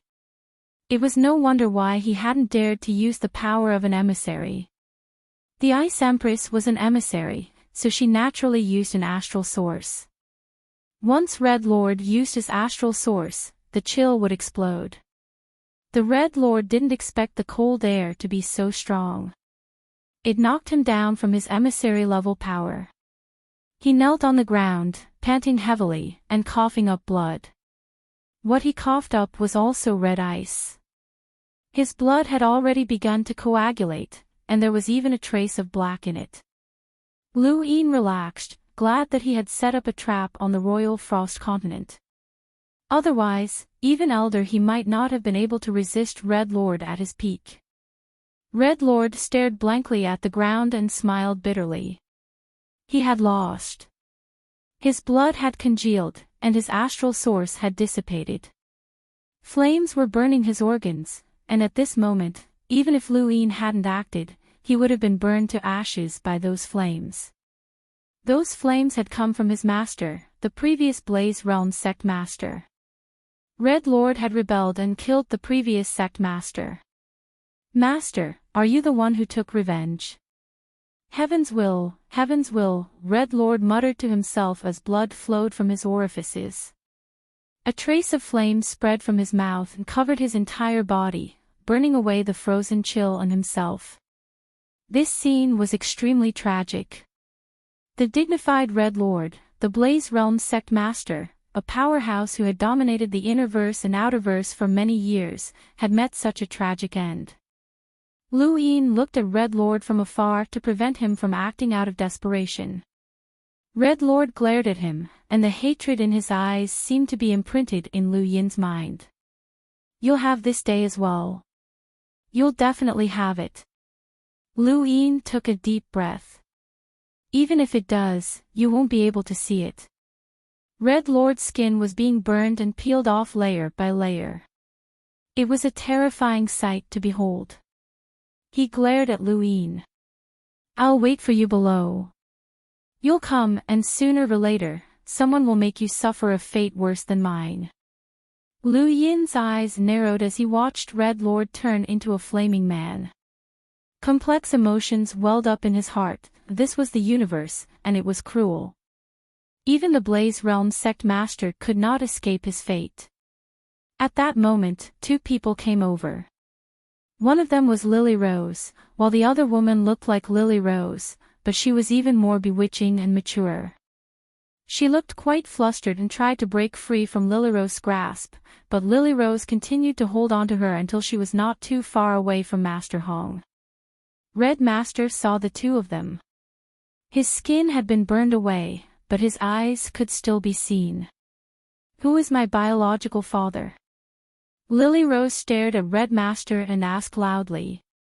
The girl who was caught by her looked at Master Hong in fear and shivered. She looked like she was in a daze. She was trembling in fear. "Tell me, who is my biological father?" Lily Rose asked again, staring at Red Master. Red Lord's arms fell off and were incinerated, and his legs gradually disappeared. Half of his body fell to the ground, but his eyes could still be seen. He first looked at Lily Rose, then at the woman in Lily Rose's hands. Red Lord's burned face revealed a sinister smile. "You'll never know that it was you who betrayed the Blaze Realm. You and that woman will always be bitches." Lily Rose's eyes were bloodshot. "You really aren't my biological father." The woman in Lily Rose's hands kept twisting her body. "Let me go, Lily Rose. I'm your mother, let me go." Lily Rose's eyes widened, and her hands turned green. Lu Yin watched the scene quietly. At that moment, a figure tore through the void and appeared in the distance. It was Madame Lan. There was blood at the corner of her mouth, and her abdomen had been frozen by ice. Her entire back was frozen as well. Xiao Yangshuan chased after Madame Lan. When Madame Lan saw that only half of Red Master's body was left, she smiled miserably and rushed over. Xiao Yangshuan wanted to attack again, but he was stopped by Lu Yin. He stood behind Lu Yin and looked at Madame Lan warily. In outer space, Duan Day Night also descended and watched the scene with a complicated expression. One of the Interverse overlords had fallen just like that. Madame Lan walked in front of Red Master and looked down at him. "Did you ever think that this day would come? You were the one who burned Master alive." Red Master could only move his eyes now, and he could no longer speak. Madame Lan took a deep breath, raised her left hand, and touched the flames that had burned Red Master. The next moment, her body was engulfed in flames as well. Red Master's eyes widened in disbelief. "I couldn't stop you from killing Master. Today, I'll go with you to atone for my sins." She suddenly attacked Lily Rose. Lu Yin's gaze froze, and he was about to attack when he suddenly stopped. Madame Lan did not attack Lily Rose, but instead grabbed the woman. Flames spread out and enveloped the woman as well. The woman screamed in agony. Lily Rose was shocked. "Stop!" Lu Yin suddenly appeared behind her and grabbed her. "Don't touch her, you'll die." "No!" Lily Rose shouted. Even though she hated her mother, she was still her mother. The woman screamed and reached out to grab Lily Rose. "Save me! I'm your mother. Save me!" Lily Rose was dragged to the side by Lu Yin, and she screamed helplessly. Madame Lan was burned by the flames, and she coldly said, "You've served him for so many years.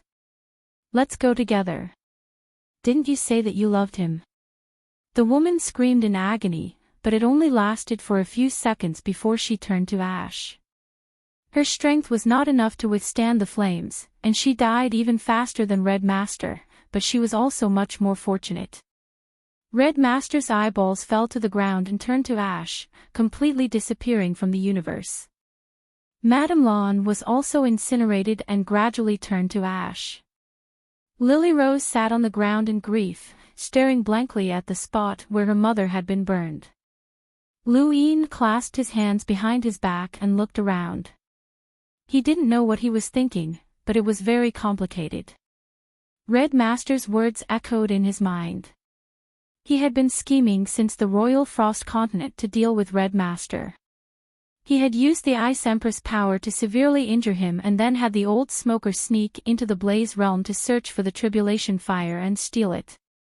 Lu Yin had done everything he could to deal with the severely injured Red Master. In the end, if not for the chill that the Ice Empress had left in his body, he would have still needed to ask the emissaries for help. He had won, but the credit did not belong to him. But it did not matter. From this day onwards, the Blaze Realm belonged to Lu Yin. This was different from the Great Eastern Alliance. Although the Outerverse had been unified, the only territories that truly belonged to Lu Yin were Frostwave Weave, Grand Top Weave, North Castle Weave, and Armament Weave. These 4 weaves had been conquered by Lu Yin, and the rest had merely been allied with him. The Blaze Realm had also been conquered by him. He had forcefully seized a piece of land in the inner verse with his iron fist. Had it been difficult? It had been very difficult, and Lu Yin could imagine the difficulties he had faced in conquering the Blaze Realm. The Hall of Honor and the various powers of the inner verse would not have allowed him to do so, but he had still succeeded and used up everything he had. If not for his background, Lu Yin believed that the Blaze Realm would have caused trouble for him within the Hall of Honor. If not for Leon's armada, Lu Yin believed that the Ross Empire and the Sylvan Dragon clan would have acted. No one would care about the internal strife of the inner verse, but Lu Yin was different. He was the master of the outer verse and the leader of the Great Eastern Alliance. It had been difficult enough to temporarily cancel the portal plan, let alone allow him to invade the Blaze Realm. It seemed impossible, but he had still managed to do it. 13 years, a whole 13 years. He had gone from being an ignorant commoner to his current state. He had experienced far too much as he cultivated, and he had encountered many life-threatening dangers. He had even died a few times before finally reaching this point. It was a pity that the flames that had burned Crimson Lord to death had been too hot, and he had not been able to touch them. Xiao Yangshuan took a few steps back and bowed. "Congratulations, Your Highness, on taking control of the Blaze Realm." Duan Dayknight was startled back to his senses, and he looked at Lu Yin with sincere admiration. What had shocked him the most was Lu Yin's battle with the Crimson Lord. Even though the Crimson Lord had relied on external items, not just anyone could fight against the Crimson Lord. This young man's future was unimaginable. In the void, the white smoke formed words. "Congratulations, Your Highness, on taking control of the Blaze Realm. Can I reward you with some natural treasures?" Lu Yin saw that the old smoker had indeed contributed greatly. If not for the old smoker, Lu Yin would not have been able to find the karmic flames. If Crimson Lord had used the karmic flame sword, the outcome would have been different. Lu Yin tossed the old smoker 50 natural treasures that could be upgraded to avoid danger. "Your reward." The old smoker was delighted, and the white smoke distorted to form words. "Thank you, boss." He still had 30 natural treasures that he had obtained from Bushtree Planet that had been upgraded to avoid danger. There were also 10 natural treasures that had been given to him by Shamrock Enterprises that had been upgraded to avoid danger. He looked at the white smoke and suddenly asked, "What's your relationship with the Neoverse Smokescreen Mountain Range?" The white smoke did not answer and slowly dissipated. Lu Yin looked to his right. "You don't have to tell me if you don't want to. If you need any help, just let me know." The white smoke vanished, and the old smoker left. Actually, when the 6th mainland had invaded, Lu Yin had already guessed what had happened when he saw Gu Shower's smoke. How could a hunter like the old smoker infiltrate the Blaze Realm and assassinate Crimson Lord time and time again? The only possibility was that kind of smoke, magical smoke. That smoke could even resist Zi's life energy, and it had even saved Gu Shaoer's life from ghouls. It was truly miraculous. It was also because of this smoke that the old smoker had been able to assassinate Crimson Lord. Although it was useless, it had helped him make a name for himself. The red planet was completely destroyed and burned away. Lu Yin stood quietly on a shattered piece of land. In the distance, the humble corps appeared, followed by the Great Eastern Alliance's fleet. Wei Rong saw Lu Yin from his spacecraft and was delighted. They had won. From this moment on, the Great Eastern Alliance had officially taken over the Blaze Realm. The Blaze Realm's remaining million disciples had all been captured, and many had escaped. The spacecraft had scattered, and the blazing mist flow zone was thrown into chaos. Lu Yin announced that he did not need to worry about these matters and that he could leave them to Huan Sha, Wei Rong, and the others.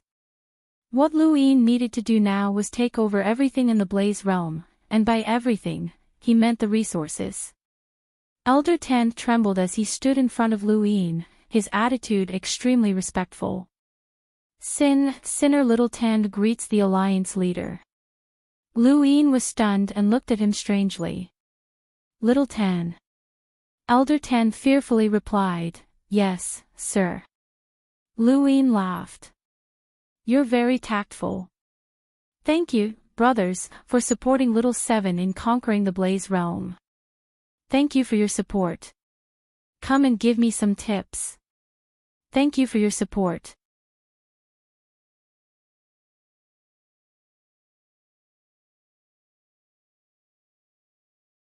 Welcome aboard.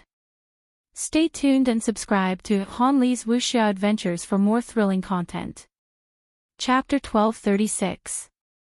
Elder Tan hurriedly bowed and said resolutely, "Alliance leaders' might is unparalleled, and I am willing to follow you to expand your territory. Wherever you point your sword, I will fight to the death.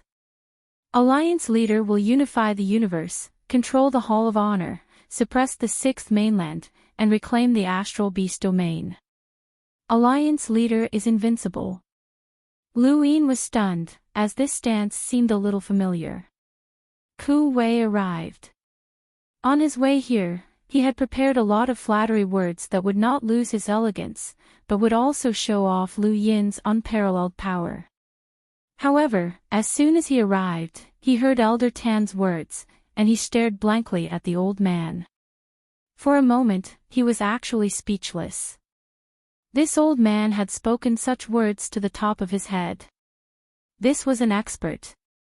The highest level of flattery was to flatter oneself so that others would have nothing to flatter. The old man had sealed off Ku Wei's path of flattery. Lu Yin coughed. "Elder Tan, where are the Blaze Realm's resources? Take me there." Elder Tan hurriedly replied, "Yes, Alliance leader." If the Blaze Realm's ancestors knew that the resources they collected were for Alliance leaders' use, they would feel honored even if they died. Ku Wei was stunned once again. These words were too shameless. If the people from the Blaze Realm heard this, they would be so angry that they would come back to life. This old man was shameless. Even Lu Yin felt embarrassed. "Seventh bro, congratulations on defeating the Red Lord and defeating an emissary as a hunter. Seventh bro, you are invincible and will definitely become a progenitor in the future.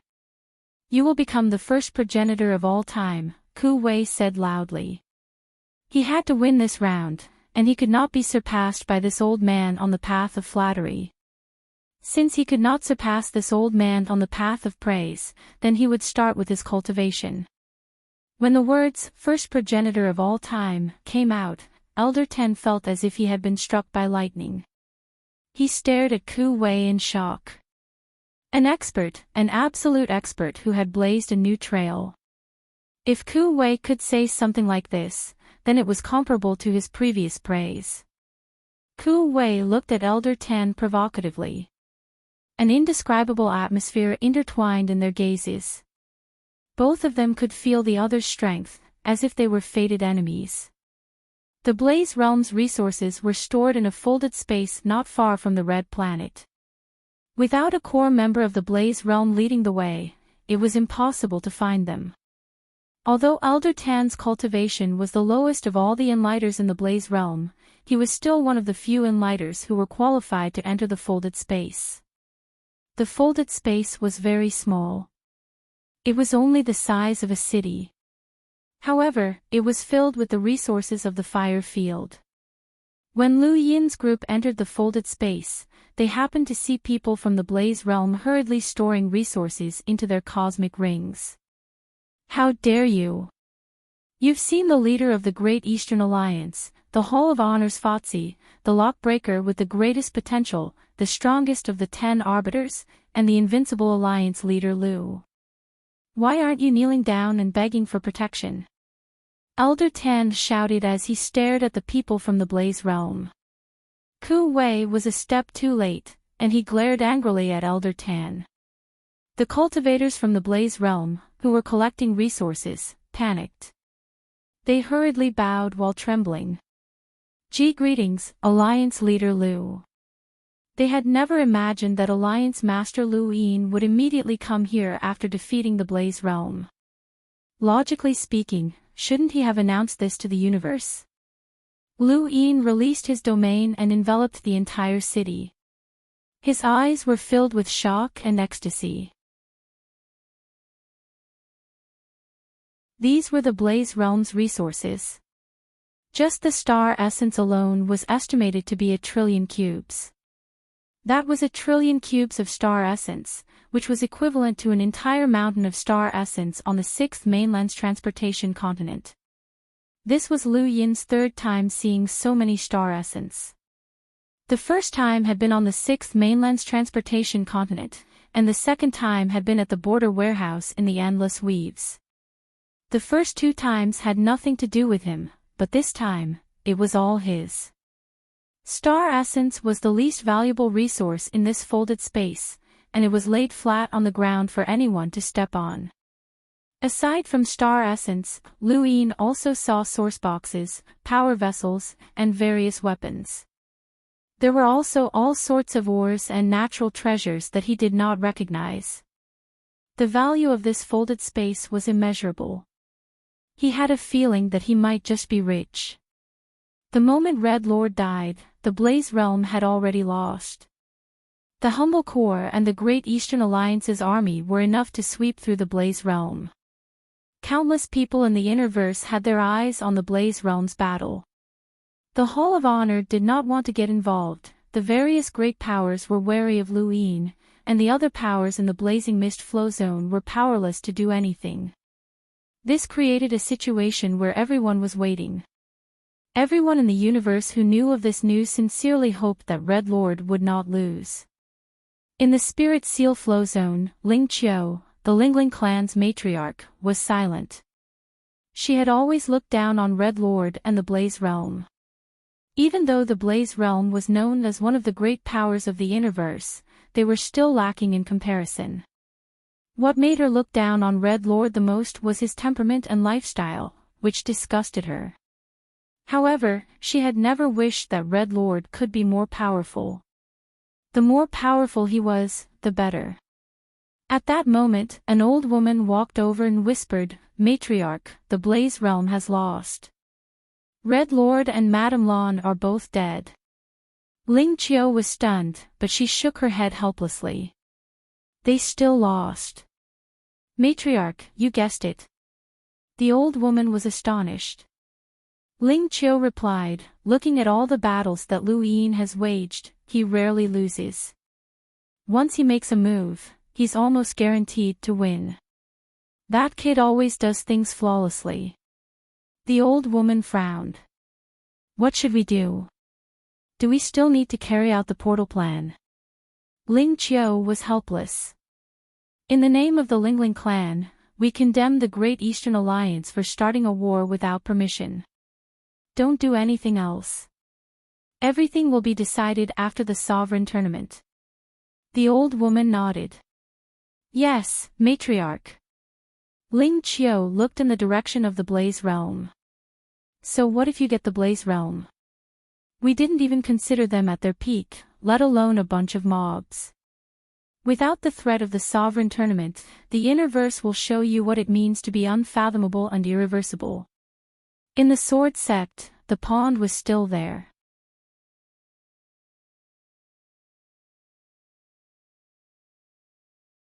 If he wanted to upgrade his universal armor now, this amount of money would not be enough to upgrade it more than a few times.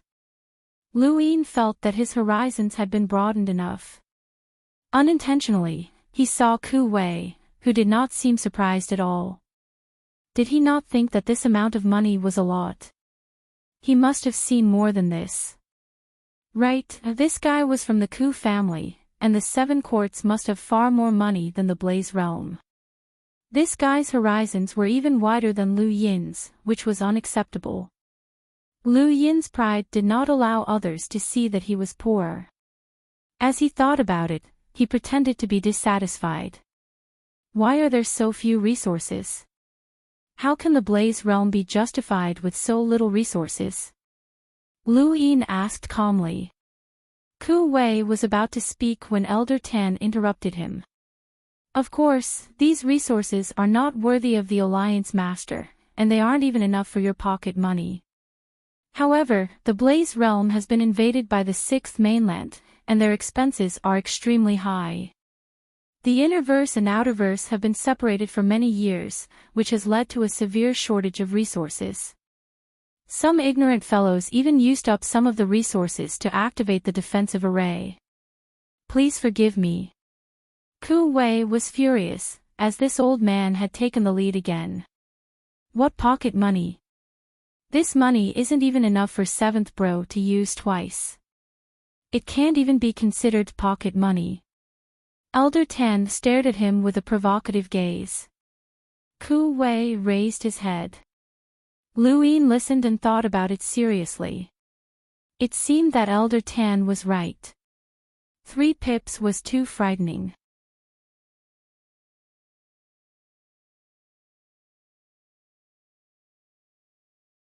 Welcome aboard. Stay tuned and subscribe to Hanli's Wuxia Adventures for more thrilling content. Chapter 1237. Have Wei Rong distribute a portion of the resources to everyone who participated in the battle. Leave the rest to me. Luin coughed and stared fervently at the star essence on the ground. No matter what, the amount of star essence here was more than what he had obtained in the past. He was finally rich. Not only had he obtained these from the Blaze Realm, but he had also obtained Madame Lan's power vessel and the Tribulation Fire. These were all priceless treasures. As soon as he left the folded space, Lu Yin immediately ordered the area to be sealed off so that no one could steal anything from within. As for the cultivators from the Blaze Realm who had tried to steal resources, they were ordered to throw their own belongings into the folded space, much less steal anything from them. They themselves had become captives, which was a sad sight. Just as he left the folded space, Wei Rong contacted him. Your Highness, the Innerverse is in an uproar. Everyone wants to expel us, and the surrounding flow zones have formed an alliance. The Ross Empire and the Sylvan Dragons have already made preparations for war. Luin felt helpless. Why was he being boycotted everywhere he went? This attack on the Blaze Realm had been a little too high profile. Next time, he would use a different method and secretly occupy it. With Leon's armada around, they won't dare to make a move. The surrounding flow zones are just a motley crew, so don't worry about them. At that moment, another call came from his gadget. It was from a stranger. Someone who could contact him at this time was definitely not an ordinary person. Lu Yin accepted the call, and a pleasant female voice sounded from the other end. Alliance Master Lu, this is Axian Jiao. Lu Yin's eyes went wide. It was one of the 9 directors of the Hall of Honor. So it's Director Axian. How can this junior disturb you? Alliance Master Lu is an incredible person. Don't belittle yourself. Axian Jiao smiled. Lu Yin replied, "How's the investigation into whether or not I'm a traitor of the fifth mainland going? Don't tell me you still want to use your only privilege as a director. Alliance Master Lu, are you holding a grudge? Then you shouldn't be doing this to me." Lu Yin smiled. "I wouldn't dare. I'm just asking. I have a clear conscience, and I don't want to be framed." Xian Jiao smiled. "We believe that. The investigation hasn't even been started yet. Everyone trusts you." Lu Yin smiled. This had nothing to do with whether or not they believed him. If not for Everlasting Sky Island, Master Yuan, and even Elder Chan's help, these directors wouldn't have cared if he was being framed or not. They would have arrested him long ago. The 9 directors of the Hall of Honor were in charge of worldly affairs. Under normal circumstances, even the head judge could not interfere. Of course, this was only in theory. Once the head judge spoke, the directors would not dare to disrespect him. Although Master Yuan had taught many people in the Hall of Honor, he still did not manage the affairs. Alliance Master Lu, first of all, congratulations on leading the Great Eastern Alliance to occupy the Fire Realm. Xian Jiao admires you. Lu Yin replied, "Director Xian is here because of this matter. Does the Hall of Honor want to interfere?" Although the Hall of Honor controls the human domain, they don't care about the disputes between these powers. I'm only here to remind Alliance Master Lu that the Outerverse will belong to the 6th mainland in the future. Alliance Master Lu should be clear about the relationship between you and the 6th mainland. Since you already have an enemy in the 6th mainland, I'm sure that Alliance Master Lu doesn't wish to make an enemy out of the Innerverse as well. The 6th mainland is my 5th mainland's common enemy. Compared to me, the Innerverse's great powers are more concerned about them. That's true, but being attacked from both sides is a great taboo. Alliance Master Lu should think this through carefully. Of course, no matter what Alliance Master Lu does, the 9 directors will not interfere. That's all I have to say. Alliance Master Lu, I wish you good luck. This chapter is not finished. Please turn the page. Jiao ended the call. Lu Yin put down his gadget. Xian Jiao was hoping that he would not start another war. There were so many people in the Innerverse contacting the Hall of Honor, which put a lot of pressure on the Hall of Honor. However, they were also apprehensive of the people behind them, so they did not dare to openly oppose Lu Yin. Regardless of whether she reminded him or not, he would not start another war. He would not allow himself to be on the opposing side of the entire Innerverse. He then contacted Wei Rong. "Release them. We're not enemies of the Innerverse." Wei Rong smiled. "Yes, Your Highness." Not long after, a composite video was broadcasted on the Innerverse and Outerverse networks.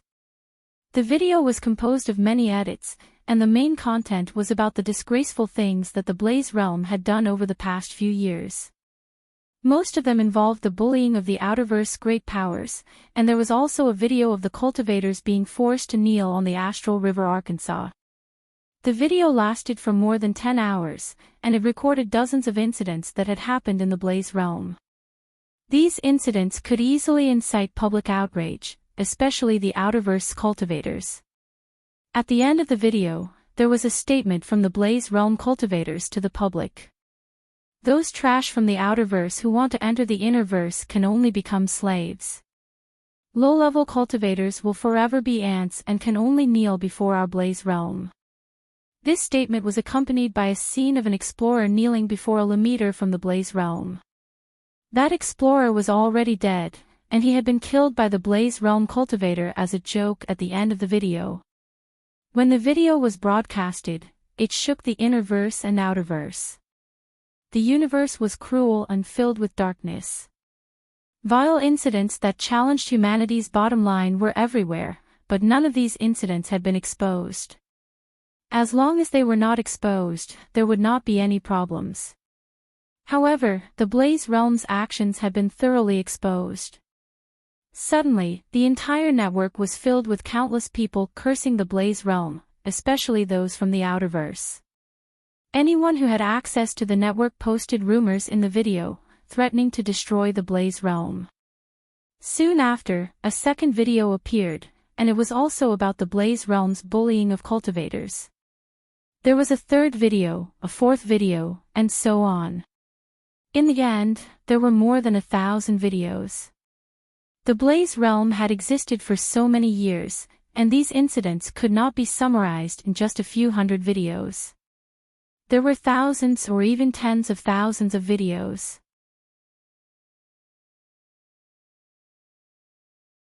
There were millions of disciples in the Blaze Realm, and even if only 1 out of 10 people did something evil, there were still tens of millions of incidents. These videos came from the Tinder Alliance. The Tinder Alliance had always been hiding in the dark to resist the Blaze Realm, and most of their members were cultivators whose families had been destroyed or bullied by the Blaze Realm. Only those people would join the Tinder Alliance, and they could easily gather hundreds of videos and thousands of cases. In the last video, Enya appeared. The Great Eastern Alliance has no intention of starting a war with anyone. However, the Blaze Realm has been oppressing the Outerverse for many years and has even formulated a so-called portal plan. The Great Eastern Alliance is not an invader. After the video ended, the Great Eastern Alliance announced that Luin had gone into seclusion to focus on preparing for the Supreme Tournament. The Great Eastern Alliance's war against the Blaze Realm had caused a backlash from the entire Interverse, but because of the videos released by the Tinder Alliance, countless people in the universe began to denounce the Blaze Realm. Although these people could not influence the various great powers, public opinion had already changed. Many people said that the era of cultivation was all about one's fists, and that it did not matter how many ants there were. However, public opinion was also a general trend. Why did the Hall of Honor set up 9 directors? It was to help those at the bottom of the hierarchy fight for benefits. Although those at the bottom of the hierarchy did not have much power, the general trend that they represented was not necessarily inferior to the various great powers. Back when the Great Eastern Alliance had first been established, Luin had already experienced this. This chapter is not finished. Please turn the page. Luin had tasted the benefits of public opinion before. This kind of general trend was invisible, but it could change the situation at a critical moment. The Hall of Honor valued this kind of general trend. Grasping the general trend was equivalent to grasping the Hall of Honor's direction. The Sword Sect Master, Lu Qianjue, had said that Luin would not be able to resist the Interverse general trend. Luin did not intend to resist the Interverse general trend with his own strength. What he wanted was to borrow the general trend and borrow strength to fight strength. At present, countless people's attention had shifted from the Great Eastern Alliance's invasion of the Blaze Realm to the vile deeds that the Blaze Realm had committed over the past few years. Many people in the flow zones around the Blaze Realm did not have any interest in using force against the Great Eastern Alliance. As long as the Great Eastern Alliance did not explicitly declare war, they would not take action either.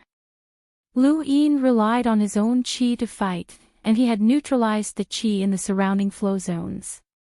The Ross Empire was different from the Sylvan Dragons, as they both belonged to the Blazing Mist flow zone.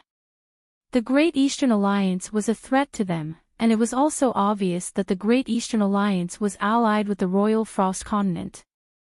This made them very uneasy, but Leon's armada had completely blocked their path and prevented them from taking action. Lu Yin's announcement that he was going into seclusion to prepare for the Supreme Tournament made many powers heave a sigh of relief. It was fine as long as he did not cause any trouble. Lu Yin did not care about what was happening in the outside world, as he truly needed to prepare for the Supreme Tournament. Everything else could wait. Wang Wen arrived at the Blaze Realm and gazed at the heavens. The Blaze Realm was being reorganized, and it had already become the Great Eastern Alliance's bridgehead to enter the Interverse.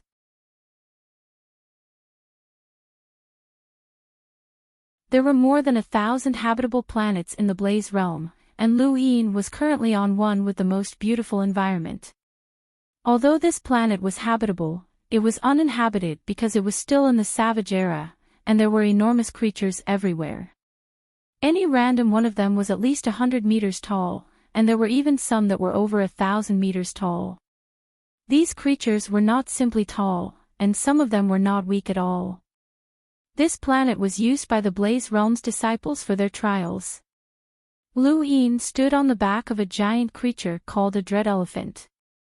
It looked very similar to an elephant, but it was over 1,000 meters tall and more than 3,000 meters long.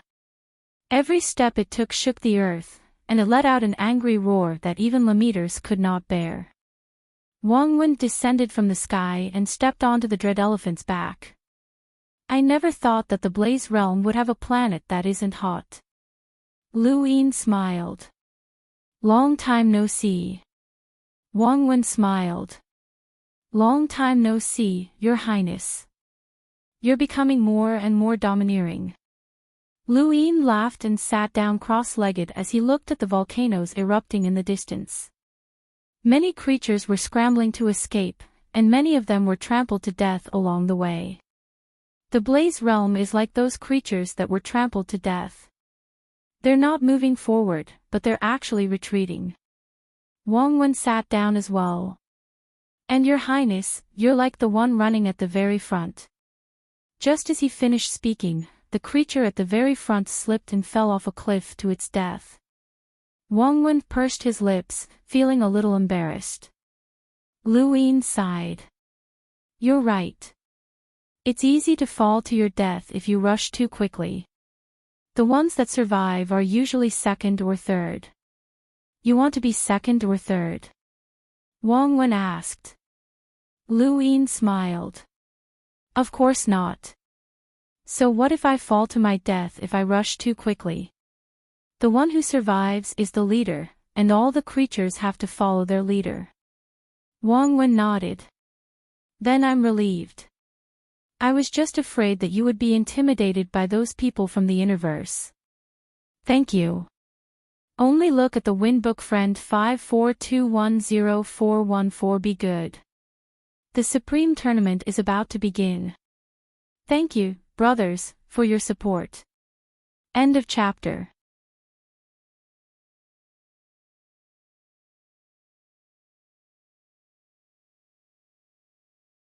Welcome aboard.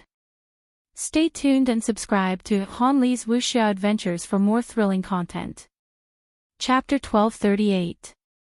The two sat on the elephant's back, but the creature did not seem to notice them. It swung its trunk around and stomped many creatures to death. It was like an overlord. Actually, before this, my target wasn't the Blaze realm. Its influence is too great since it's one of the 8 great flow zones. But you moved too quickly, Wang Wen said. Lu Yin replied, Crimson Master is heavily injured, and this is a rare opportunity. I can't not seize it. Yes, occupying the Blaze realm will result in 2 outcomes. You will either be beaten back to the outerverse, or you will beat the innerverse into submission, Wang Wen said. Lu Yin shrugged. So we have to fight no matter what. Of course. Even if you don't fight, others will force you to, Wang Wen said helplessly. Lu Yin thought about it. Once the war starts, we'll only have a chance of victory if Leon's armada joins the Great Eastern Alliance. Otherwise, we won't be able to stop the Innerverse powers. They're not united, so we'll just sow discord. We'll always be able to incite internal strife. They're not stupid, and with the sword sex background, even if they have internal strife, they'll still have enough experts to deal with us. The best way is to intimidate them so that they won't dare to make a move. We'll plan in secret and destroy them in one fell swoop. How will we intimidate them? Wang Wen looked at Lu Yin seriously. When you returned from the technocracy, I asked you if you had any confidence in dealing with Night King Jinwu. You said yes, and that's why Night King Jinwu died. Now, let me ask you another question. Wang Wen became unprecedentedly serious. Are you confident in winning the Supreme Tournament? Lu Yin met Wang Wen's gaze, and his lips curled up. What kind of confidence? Wang Wen pointed at the elephant beneath his feet. Just like it. As soon as he spoke, the elephant let out a deafening roar that tore through the clouds. It even caused the volcano that had just erupted in the distance to shatter. A huge sound wave swept out in all directions, and no creature could resist it. It was the overlord of this place. Lu Yin rubbed his head and let out a long sigh. He looked into the distance. Do you know that it's not the overlord of this planet? He then pointed at himself and smiled at Wang Wen. I'm the overlord because I'm here right now. Wang Wen laughed. All right, I believe you. Just focus on your plan. I'll show them results that will stun them all. The Supreme Tournament was prepared for me, Lu Yin smiled. Wang Wen was happy. Shameless confidence. I like it. Lu Yin laughed. After Wang Wen left, Enya arrived on the planet. Enya had come to report on the situation in the Blaze Realm. The problem was how to settle down the captured disciples of the Blaze Realm. Those disciples were not weak, and their average battle prowess far surpassed that of the Great Eastern Alliance's army. Furthermore, they had to reorganize the territory of the Blaze Realm, which had already become the territory of the Great Eastern Alliance. Lu Yin did not want to listen to any of this, and his head hurt. He immediately interrupted Enya. You should discuss these matters with the Lu Ministry of Staff. Don't discuss them with me. Enya was helpless, but she was already used to Lu Yin being a hands-off manager. Your Highness, about Commander Shui. Enya hesitated. Lu Yin's heart skipped a beat as he recalled Elder Chan's attitude towards him back at Realm Mountain. Let me try. Enya was overjoyed. Thank you, Your Highness. Lu Yin could not contact Elder Chan, so he contacted Master Yuan instead. It was difficult to contact Master Yuan, so Lu Yin could only contact Elder Big Drum and ask him to help him contact Master Yuan. Elder Big Drum was helpless and sullen. He was a border elder of the Hall of Honor, but he had been reduced to being Lu Yin's mouthpiece. He wanted to refuse, but after some thought, he did not dare to do so. He still needed Lu Yin to bring him back to the Neoverse, and even in name, he was still Lu Yin's subordinate. Junior Lu Yin greets Master Yuan. Lu Yin had a respectful expression on his face as he sat on the elephant's back. Master Yuan was one of the seniors that Lu Yin respected the most. As a powerhouse with a power level of 1,000,000, Master Yuan did not care about fame or fortune. Instead, he protected the Outerverse by himself. Even though Master Yuan had not explicitly expressed his support for Lu Yin on many occasions, given Master Yuan's aloof way of handling matters, speaking up for Lu Yin in the Hall of Honor was already a great show of support. Lu Yin was very grateful. Sometimes, Lu Yin felt that it was a pity. If Master Yuan had openly supported him, then even the despairing presiding Judge Mu would not have dared to make things difficult for him, let alone the 9 directors. Master Yuan was an aloof senior. You have a lot of troubles ahead of you. This was the first thing Master Yuan said. Lu Yin felt awkward. I've troubled senior. Master Yuan gently replied, it's fine. I didn't help much anyway. Lu Yin solemnly replied, with Senior Noafei's influence, things would not have gone so smoothly for this junior. The ones who helped you were Eversky Island and Elder Chan. I'm just an old man who protects the Outerverse, and I haven't been able to do so. Master Yuan's tone was bleak. Lu Yin knew what Master Yuan was thinking. He had protected the Outerverse his entire life, but in the end, the Outerverse had still been gifted to the 6th mainland. Anyone else would have done the same thing. However, the fact that Master Yuan was able to express such emotions in front of Lu Yin meant that he already considered Lu Yin one of his own, or rather, a junior that he could confide in. Senior, there are some things that you shouldn't be too stubborn about. You're protecting the human race in the fifth mainland, not just the outerverse, Lu Yin said. Master Yuan smiled. That's right. I've been enlightened by you. Alright, what do you need from me? Lu Yin glanced at Enya and respectfully asked, Senior, do you know of Kuin's swamp? Master Yuan was puzzled. The Hall of Honor's prison. Yes, this junior wants to bring someone out, Lu Yin replied. Sentence. 10,000 years. 10,000 years. Master Yuan was stunned. What's his name? Lu Yin solemnly answered, Shui Chuanshao. Master Yuan did not reply, as he was probably still investigating. Lu Yin waited quietly. Enya was apprehensive, and her eyes were filled with all sorts of complicated emotions. Most of all, she was filled with anticipation, and her hands had turned white. She knew who Lu Yin was contacting, Master Yuan. She did not have the qualifications to meet him, but she had long since known of his existence. She had heard from Commander Shui that he was the Outerverse protector. Although she did not know much about Master Yuan, she had heard from Commander Shui about his status. If Master Yuan spoke up, then Commander Shui would definitely be saved. Lu Yin glanced at Enya again, and his curiosity about Shui Chuanshao grew. What kind of charisma did the most intelligent commander in human history have to make his subordinates do all they could to save him? Even if he had betrayed the endless weaves, they still trusted him without hesitation and spoke up for him. It felt like brainwashing, but how could Enya and the others, who had survived the border war and were very resourceful, be so easily brainwashed? Tell me more about Commander Shui, Lu Yin suddenly said. Enya did not have the time to talk about such things, but since Lu Yin had asked, she had to answer. She muttered, What does your highness want to know about Commander Shui? Lu Yin answered without hesitation, something that will make you work for him wholeheartedly. Enya looked at Lu Yin in shock and thought about it.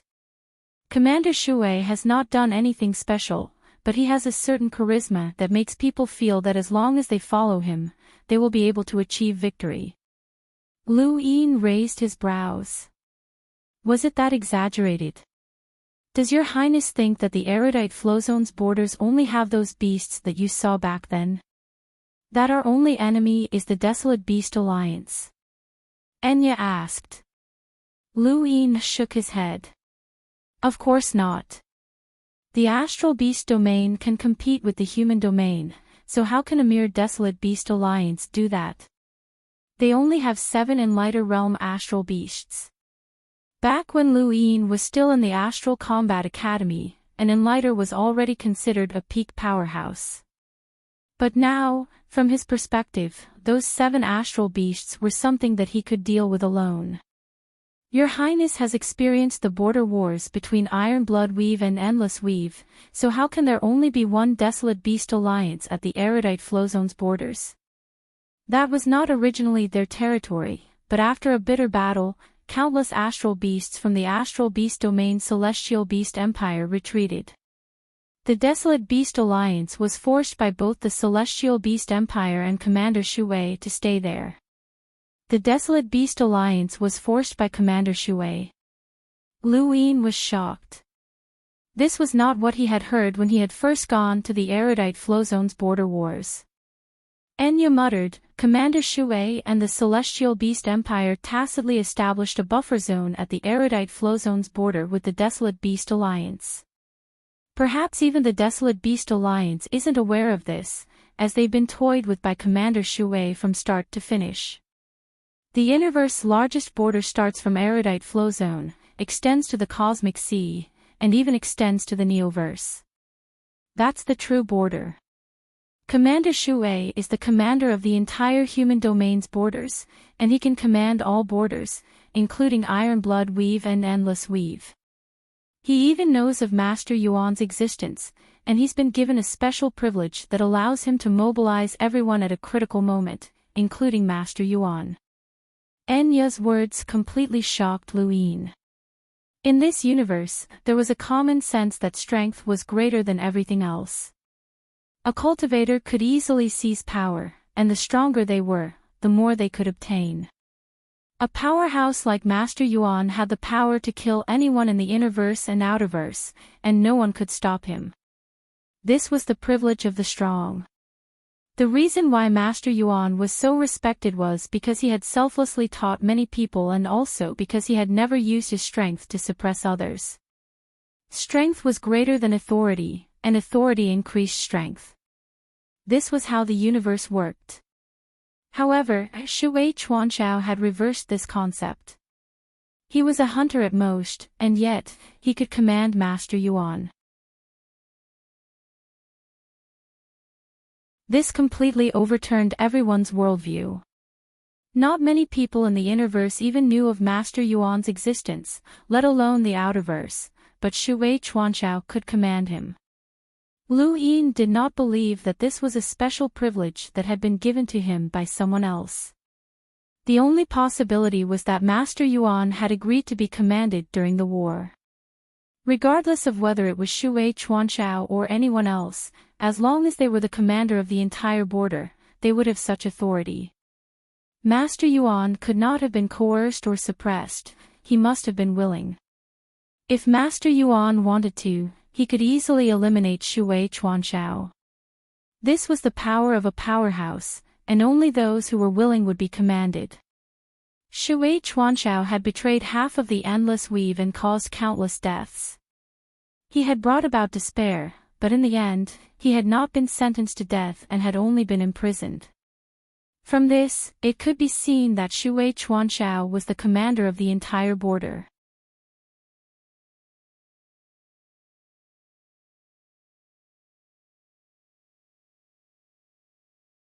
Welcome aboard. Stay tuned and subscribe to Han Li's Wuxia Adventures for more thrilling content. Chapter 1239. There are many people that the commander can command, Enya said. Lu Yin looked up. That's why he was able to betray Endless Weave. That's why he was able to raise objections to the Hall of Honor and connect to the universe through the network. Your Highness, please save the commander no matter what. He can die on the battlefield, but he can't die in prison, Enya pleaded. After hearing Enya's words, Lu Yin suddenly lost all hope of saving Shui Chuanshao. At the very least, he no longer had any hope of saving Master Yuan. Master Yuan had selflessly agreed to be commanded during the battle, which showed that he valued the greater good. At the very least, Lu Yin could not do that. Shui Chuanshao had betrayed half of Endless Weave, so would Master Yuan still agree to save him? That went against his principles. After a while, Master Yuan's voice came from his gadget. There's nothing I can do. Enya's eyes dimmed. Lu Yin was not surprised. Senior, it's true that Commander Shui is guilty, but he connected to the entire human network and allowed humanity to communicate instantly. If not for the network, the outerverse might not have been able to send reinforcements during the war in Iron Blood Weave or the war in Endless Weave. I know, but half of Endless Weave and countless lives were lost. Who will pay for that? Master Yuan asked. Lu Yin had nothing to say, as this was a trial of the bigger picture and morality. Shui Chuanshao had gained the bigger picture but lost his morals. Master Yuan was detached from worldly affairs and did not care about power. He could even order Lu Yin around, which meant that such people often valued morals. Lu Yin guessed that Master Yuan did not have a good impression of Shui Chuanshao. 10,000 years is his punishment. Regardless of whether or not he can be saved, I won't save him, Master Yuan said. Lu Yin was helpless. This junior understands. I'm sorry for making things difficult for Senior. Master Yuan was silent for a while before saying, everyone has their own value. The prison term is his punishment, but that's not the goal. If he can make up for his crimes, then his sentence can be reduced. Lu Yin's eyes lit up. This junior understands. Thank you for the reminder. Many people say that the bigger picture is more important, but does that mean that you can lose your morals? You have a bottom line, and I hope that this bottom line will not be crossed, whether now or in the future. After ending the call, Lu Yin looked at Enya. Let's wait a little longer. Enya pursed her lips. Thank you, Your Highness. Enya quickly left, and Lu Yin thought about Master Yuan's last words. Morals. Bottom line. In the Neoverse, the brothel was as lively as ever. In Ming Yu's room, young Master Tian's face was pale as he looked at the two women in front of him. One was Ming Yu, and the other was Ming Yen. She was the Yenyu that young Master Tian spoke of. You actually dared to poison me. Young Master Tian glared at Ming Yu sinisterly. Ming Yu's eyes were filled with fear. Her fear of young Master Tian made her feel uneasy. However, when she looked at Ming Yen who was beside her, she regained her confidence. She didn't expect Ming Yan's poison to be so powerful. Not only young Master Tian and the others, even the old man who was protecting young Master Tian was poisoned. What made her even more confused was that Ming Yen actually had two personalities. No, it was one person. Two personalities. That was not right either. Black hair and white hair. Their transformations were unpredictable. The black-haired Ming Yen was kind-hearted, while the white-haired Ming Yen was ruthless.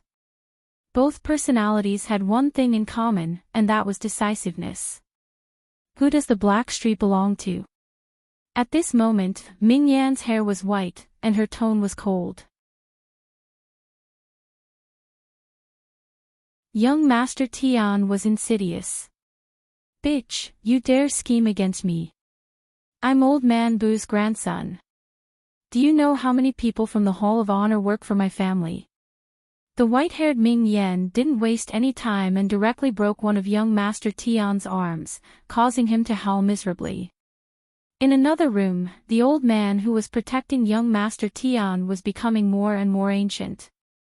His skin looked like dried tree bark that could fall off at any moment. It was a terrifying sight. In front of him, Huan Yang was terrified. However, she wasn't afraid of the old man, but of Ming Yen.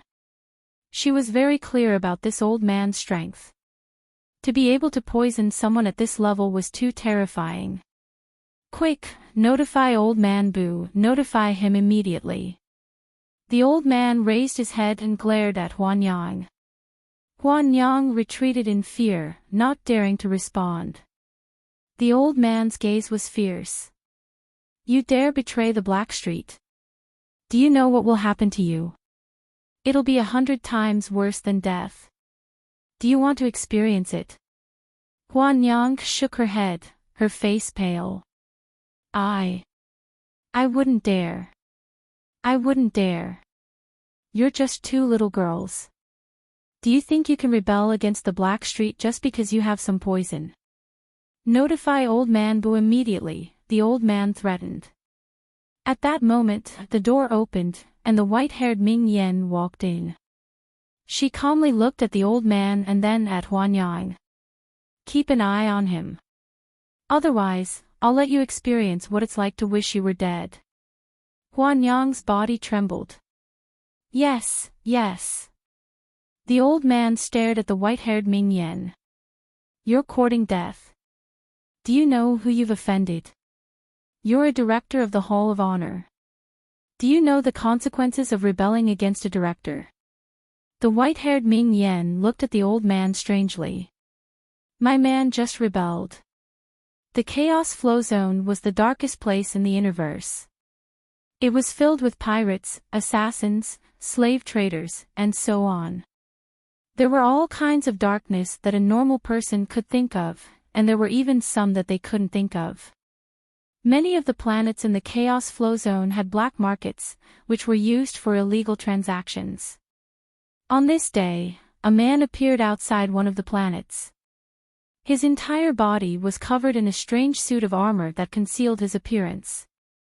There was only a single word carved onto the armor: Arbiter. This was the symbol of the interstellar arbitration. The man stepped through space and disappeared in a flash. When he reappeared, he was already in the darkest corner of the planet's core. This was the planet's black market. The planet's core was surrounded by magma, which floated in all directions and illuminated the planet's core. The scene was spectacular and beautiful, but it was also very dangerous. The moment the man arrived, countless strands of sword chi shot out in all directions and tore through the void. The invisible force that had originally isolated the planet's core was also torn apart, and endless amounts of magma poured down like a waterfall. The moment the man attacked, someone from the black market sensed it. They immediately tried to stop him, but they were helpless. The man was too strong, and the guards of the black market were only hunters. They couldn't even retaliate against a single wave of sword chi. What's that? The interstellar arbitration. Not good. Run. Who offended the interstellar arbitration? Who brought disaster to this place? Sir, please stop. This place is under the protection of Chaos God Mountain. Please be merciful. The planet's core was being washed away by magma, and with the addition of countless cracks in the void, it was like the end of the world. After another wave of sword chi, the man slowly said, "The supreme tournament will be held in the chaos flow zone. Under the head arbiter's orders, I'm here to clean up the chaos flow zone." The man's words echoed through the planet's core, and countless people wailed. Why is the supreme tournament being held in the chaos flow zone? What should we do? Let's run. We'll hide in the other flow zones until the supreme tournament is over. Who came up with the idea to hold the supreme tournament in the chaos flow zone? Does Chaos God Mountain agree? Brother, stop dreaming. The Hall of Honor is the organizer of the supreme tournament. Can't you see that Chaos God Mountain has the right to object? Chaos God Mountain is probably having a headache right now. Chaos God Mountain was indeed having a headache. Tsang Zhou glared at Mu En with grief and indignation. Why should Chaos God Mountain maintain order? Clean up the darkness. If we do that, who in the chaos flow zone will give us face in the future? Mu En smiled. This is an order from the Hall of Honor. Sect Master Tsang, you'd better cooperate. Otherwise, the next person to talk to you won't be me, but the head arbiter. Tsang Zhou gritted his teeth. Fine, you guys are ruthless. Mu En smiled bitterly.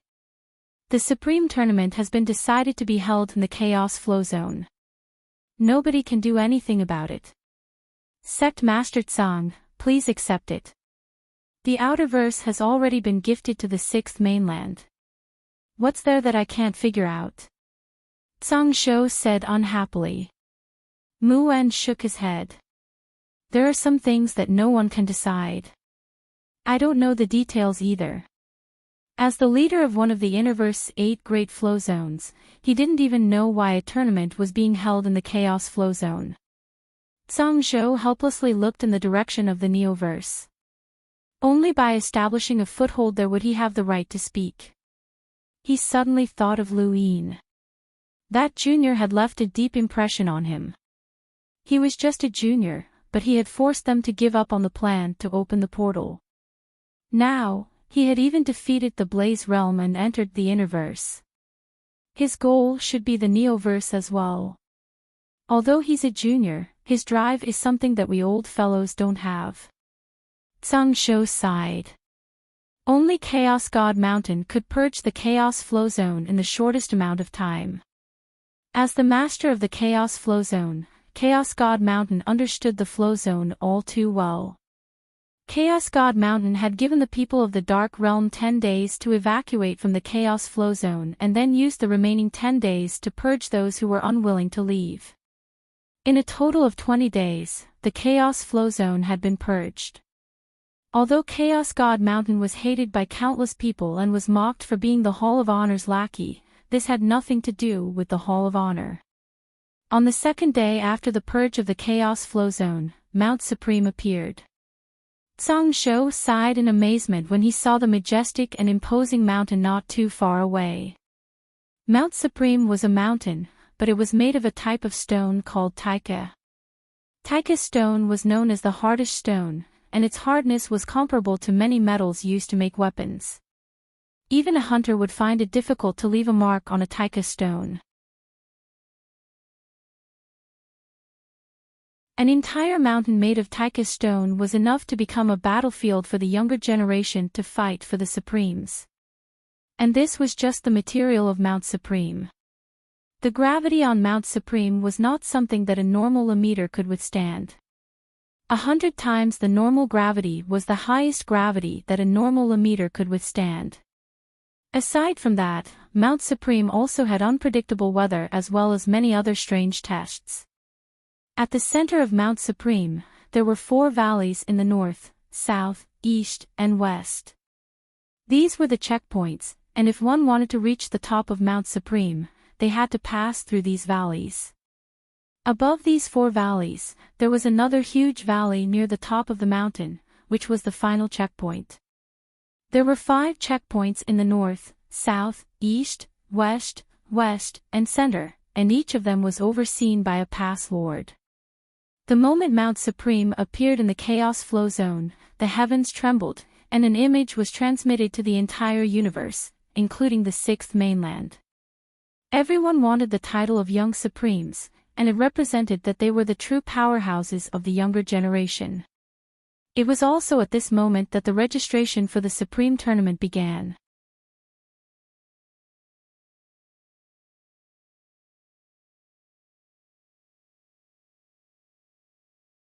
Welcome aboard. Stay tuned and subscribe to Han Li's Wuxia Adventures for more thrilling content. Chapter 1240. The west of Chaos Flow Zone had long since been completely sealed off by the Hall of Honor, and that area now belonged to the 6th mainland. The 6th mainland had continuously sent its descendants into the 5th mainland through the only gap, and they were currently residing in the floating world. The floating world was located in the west of Chaos Flow Zone, and it bordered the Starfall Sea. Back when Ghost Monkey had taken Luin to the technocracy, they had passed through the floating world. The 6th mainland had continuously sent its descendants into the 5th mainland's floating world. At this point, the floating world had been renamed, and it was now called the Upper Realm. The Upper Realm was not large, and it had always been annexed by Chaos Flow Zone. The 6th mainland had been invaded, and the casualties had been tragic to the point that it could not be counted. The most outstanding disciples and the family members of the powerhouses had been sent into the Upper Realm, and it had been several months since the first batch had arrived. The Hall of Honor had only isolated the Upper Realm and had not announced this to the outside world. The people of the 6th mainland also knew that they were hated by the 5th mainland, but they had not revealed this information for the time being. In the Upper Realm, on a certain planet, yellow sand filled the sky as the sun burned fiercely. More than 10 figures were walking through the sand, searching for something. Where did the young master go? I don't know, but let's keep looking. We can't let the young master miss this opportunity. I don't know what the 5th mainland's Hall of Honor is thinking.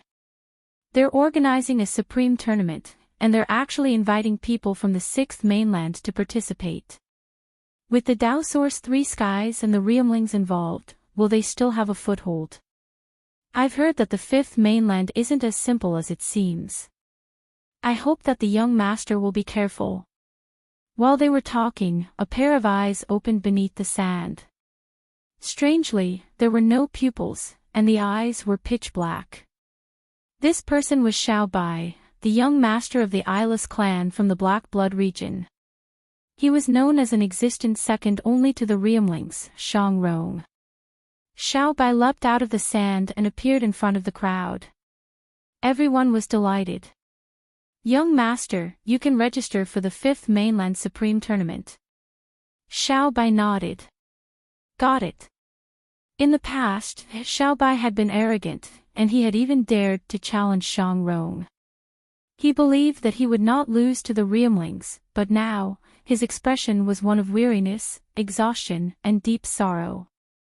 The sudden arrival of those monsters had caught the 6th Mainland completely off guard, and the entire region collapsed one after another. Even the Daosaur sect had been completely destroyed, and it was only after the 3 progenitors had joined forces that they were barely able to repel those monsters. The Black Blood realm had suffered terrible losses. More than half of the direct descendants of the Eyeless clan had perished, and the cultivators who relied on the Eyeless clan had almost all perished. The most tragic thing was that the super-strong cultivators of the heavenly imprint of the Black Blood realm had all perished. And this was just the Black Blood realm. In the 9 domains, countless experts from the Daosaur sect had died. They hadn't expected that after invading the 5th Mainland, they would return to the 5th Mainland so quickly. However, they weren't invaders, but survivors. The arrogant invaders had become defeated dogs. This change caused Xiao Bai to fall silent. Similarly, it also caused the 6th Mainland's prodigies to fall silent. On another planet, the Bloodburn Realm's Realmling, DFA, and the Grand Marshal Realm's Realmling, Bai Ling, met each other and remained silent. Another group of people has arrived. I heard that they're from the Martial Immortal Realm. The Martial Immortal Realm, didn't they want to live and die with the 6th Mainland? Why did you run away too? Shoo, stop talking. It won't be good if the people from the progenitor of Martial Realm hear us. Bai Ling heard this, but she didn't say anything. Their pride and everything they had been destroyed by those monsters, so there was no point in haggling over such things. Have you heard? You can register for the 5th Mainland Supreme Tournament organized by the Hall of Honor. The Supreme Tournament. What arrogance! Does a mere 5th Mainland deserve to be called supreme? Anyone from the 6th Mainland's Daosaur's 3 skies is enough to flatten them. I don't know where the 5th Mainland gets their confidence from, but they actually call themselves supreme. Aren't they afraid that their supreme will be beaten to a pulp by the Daosaur's 3 skies? Actually, the 5th Mainland has quite a few experts. The titled kings of the younger generation are all very strong, and there are also the 10 arbiters and Neoverse experts. I heard that even the Daosaur's 3 skies lost during the battle at the Cosmic Sea. Otherwise, the general appointment platform would have been ours. Right, I heard that there's also someone called Lu Yin who injured Ziyi of the Daosaur's 3 skies. Because of this, Ziyi put out a bounty for anyone who can capture him and recommend that person to the Blood Ancestor.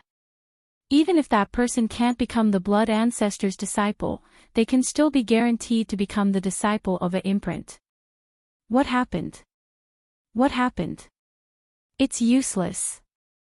The Eastern Region's Realmling, the Little Arrow Saint, chased him for many days, but he still managed to escape. What a pity. There are some people from the 5th Mainland who aren't weak. It's better to be careful. What's the point of saying so much? Our 6th Mainland probably won't send anyone to participate, and we won't be able to guarantee our own safety. So what if we win? Those people from the 5th Mainland are short-sighted, and they only see the Astral Beast domain and the technocracy. In their eyes, our 6th Mainland is their greatest enemy, but they don't know that their true enemies are those monsters. They're a bunch of short-sighted people, and there's nothing to be proud of even if they win. This person's words resonated with many others, as they still looked down on the 5th Mainland as before. DFA shook his head. They're the short-sighted ones. If the 5th Mainland was really that weak, then why would the three forefathers need the outerverse? They would have already taken over the fifth mainland. At the very least, they could have lured those monsters into the fifth mainland and had them whittle them down. Those monsters are still destroying our sixth mainland, which proves that the three forefathers are wary of the fifth mainland.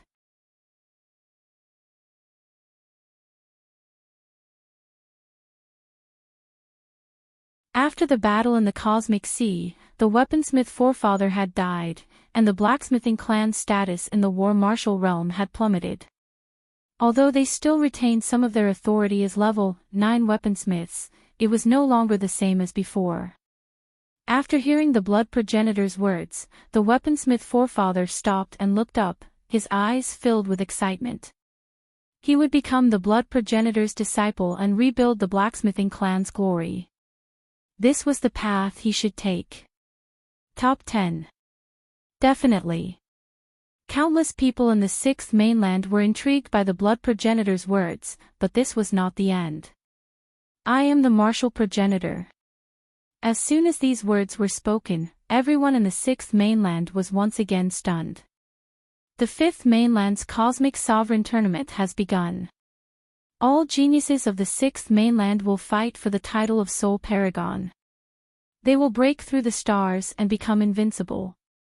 Anyone who enters the top 10 will become my disciple, and I will teach them everything I know along with the blood progenitor. One day, we will fight bloody battles and reclaim our homeland.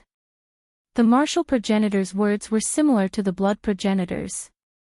The blood progenitor's words had already ignited the ambitions of countless cultivators in the sixth mainland, and now, the martial progenitor's words made them even more excited. The younger generation of the sixth mainland looked on with fervent eyes. The temptation of becoming the disciple of the blood progenitor and the martial progenitor was too great. Generally speaking, only the Tao Source Three Skies could become a progenitor's disciple. Now, as long as one entered the top 10, they would not only become the blood progenitor's disciple, but also the martial progenitor's disciple. This had never happened before. In the higher realms, a girl in green raised her head. The Cosmic Sovereign Tournament. Give it a try. Maybe you can enter the top 10. Her name was Little Blue. Today is the Dragon Boat Festival. Thank you, brothers, for your constant support. Update at 3 p.m., thank you.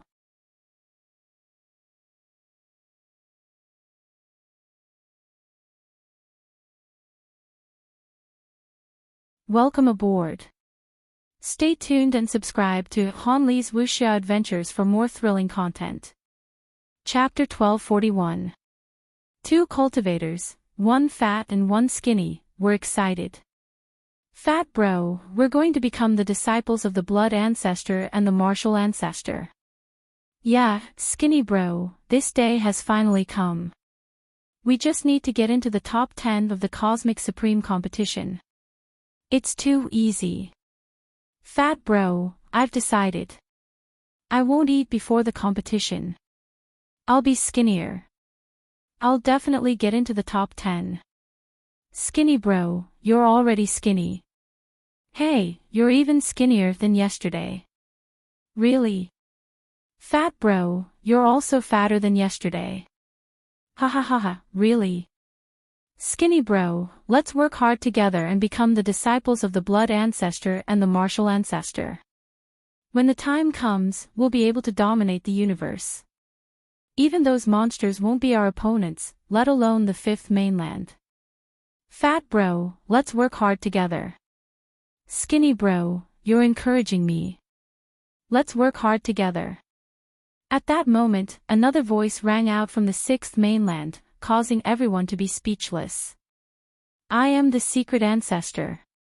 When the secret ancestor spoke, everyone from the sixth mainland felt their scalps go numb. Of the three ancestors, the secret ancestor was the most mysterious. He rarely showed himself, but he had created more secret techniques than the other two ancestors combined. Many people wanted to take him as their master. Even if they couldn't learn any top-notch battle techniques or obtain a supreme inheritance, they could at least learn 2 secret techniques, which would be enough to turn the tables in many situations. The 6th mainland had a common sense that people from the secret ancestor domain shouldn't be provoked, as they were too disgusting. Our homeland has suffered a calamity, and our fate is determined by the heavens. However, the people of the 6th mainland will not be affected by fate. We will take back our homeland. Everyone, preserve your bodies. The 5th mainland's cosmic supreme competition is about to begin. Anyone who enters the top 10 will become the disciples of the 3 ancestors and receive their inheritances. The secret ancestors' words ignited the hearts of all the cultivators of the 6th mainland.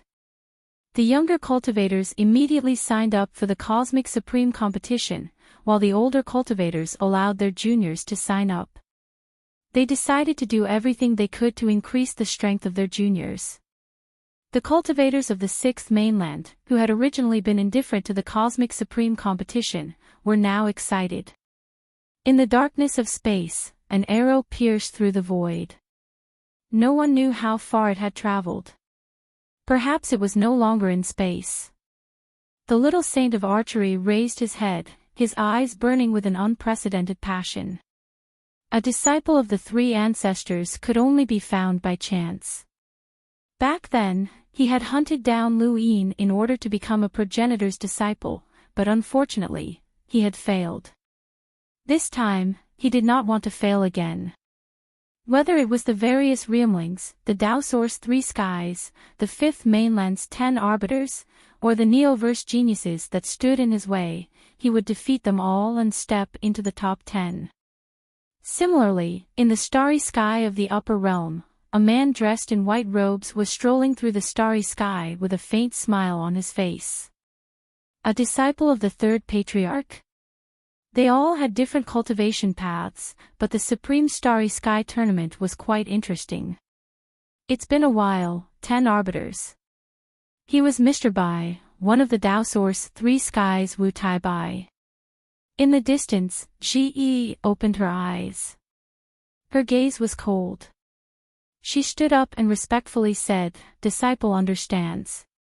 Just now, she had heard the Blood Ancestor's message, telling her to become the Lord of Shangxi Pass. At the same time, she also understood what it meant to be a Pass Lord. "Don't worry, Master. Disciple will definitely trample everyone from the 5th mainland under my feet," Ji said resolutely. Elsewhere, Bukong had also received a message from the secret ancestor, ordering him to become the Southern Pass Lord of Mount Supreme. He didn't think it was that simple. He had a deep impression of the 5th mainland's experts from the battle in the Cosmic Sea. The only reason he could become the Pass Lord was to let the 6th mainland's people through. In terms of average power, he was certain that the 6th mainland was far superior to the 5th mainland. Many people had already gathered outside Mount Supreme. They were watching from afar, and the entire process was being broadcasted live.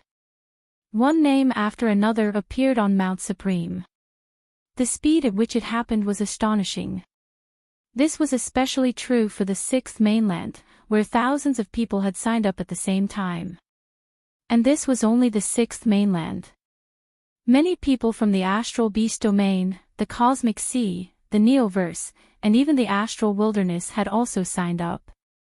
Gradually, many people in the human domain realized that they weren't the only ones who could participate in Mount Supreme. The higher-ups had long since known about this, but those at the lower levels didn't.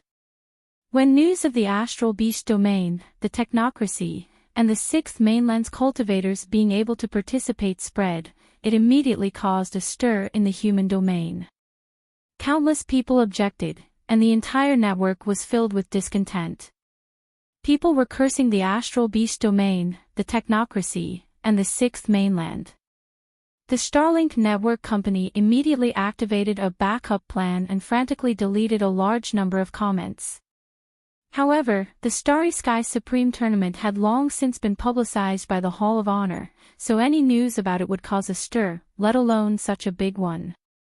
Outside Mount Supreme, countless people stared at one name after another on the network, wanting to know which experts would participate.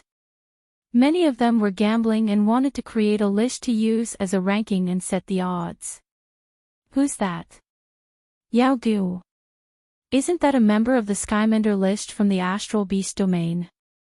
I heard that someone on the list is on par with the 10 Arbiters. He's a peerless expert of the same generation, someone exclaimed, causing quite a stir. At that moment, another name appeared. Curse Wind, another Skymender list expert has appeared. Tian Ho, look, that's the name Tian Ho. Do you remember the tournament of the strongest from so many years ago? The Astral Beast domain has Tian Ho. That's a legend. I remember now. No attacks are effective. Those things have appeared again. The champion of the tournament of the strongest is one of the 10 Arbiters, Lu Yin. No matter how strong this Tian Ho is, he was defeated by Lu Ju in the past. Now, Lu Ju has defeated the 10 Arbiters in a row. This Tian Ho will still be defeated by Lu Ju. It's not the same. These strange lifeforms will become stronger the further they go, and they might even have strange innate gifts. I hope Lu Yin won't be careless. Stop staring at the Astral Beast domain. Let's see which experts from the 6th mainland are participating. What about the technocracy? What's there to pay attention to? Who knows who's from there? We don't know anything about them. The technocracy's experts from the tournament of the strongest weren't weak either. Although many people knew that the 6th mainland had sent people to participate, most still didn't know who was from there. The universe's various powers had long since known that the 6th mainland was part of the tournament of the Starry Sky Supreme tournament, so they weren't too surprised. However, the sheer number of participants from the 6th mainland still caught them off guard. Lu Yin was also looking at the network, at Mount Supreme, and at the names on it. He seemed to be deep in thought. Lon Si's gadget beeped. Have you seen Mount Supreme? Lon Si asked. Lu Yin grunted. Are you feeling pressured? Of course. Those who have faced it or heard about it before are all here. I saw Feather Mavis' name, Silent Weep, Xia Jiuyo, and the 6th mainlands by Ling. Those Realmlings probably won't be left behind, and the Dao Source 3 skies. Lu Yin listened quietly. Are you confident? I mean, the top 10. Lu Yin thought about it. 90%. Lon Si was stunned, and he fell silent for a minute. I don't want to meet you. I have a feeling that you'll be one of the most terrifying opponents in this tournament. Just as Lon Si finished speaking, 5 names appeared on the 5 passes of Mount Supreme. The names were far larger than the others, and they shone with a golden light that illuminated the eyes of countless people. The name that appeared at the southern pass was Bukong, the name that appeared at the western pass was Zi, the name that appeared at the northern pass was Yao Xian, and the name that appeared at the eastern pass was Lu Yin. East, south, west, and north were the 4 passes, and there was one more pass that prevented anyone from reaching the summit. It was the Central Pass, and the name that appeared was Shangqing. Ever since news of the Supreme Tournament had spread, there had been rumors of a pass master. Everyone wanted to know who the pass master was, and now, the person had finally appeared. Lu Yin raised his brows and looked at Mount Supreme. He had really become the pass master, and the Eastern Pass Master was going to be attacked by many people. On the other end of the gadget, Lon Si was speechless. He had just said that Lu Yin could be one of the most terrifying opponents, and now, he had become the Pass Master. The Hall of Honor could not randomly appoint a Pass Master, as this was a candidate who would block half of the participants. If the Pass Master was casually defeated, then the Hall of Honor would be the one to lose face. In other words, since the Hall of Honor had appointed a past master, then that person would be invincible among their peers, and there was a 99% chance that they would enter the top 10. I was right. Lan Si smiled bitterly. Lu Yin replied, break through to the Enlighter realm. The sixth mainland's realmlings will probably break through as well.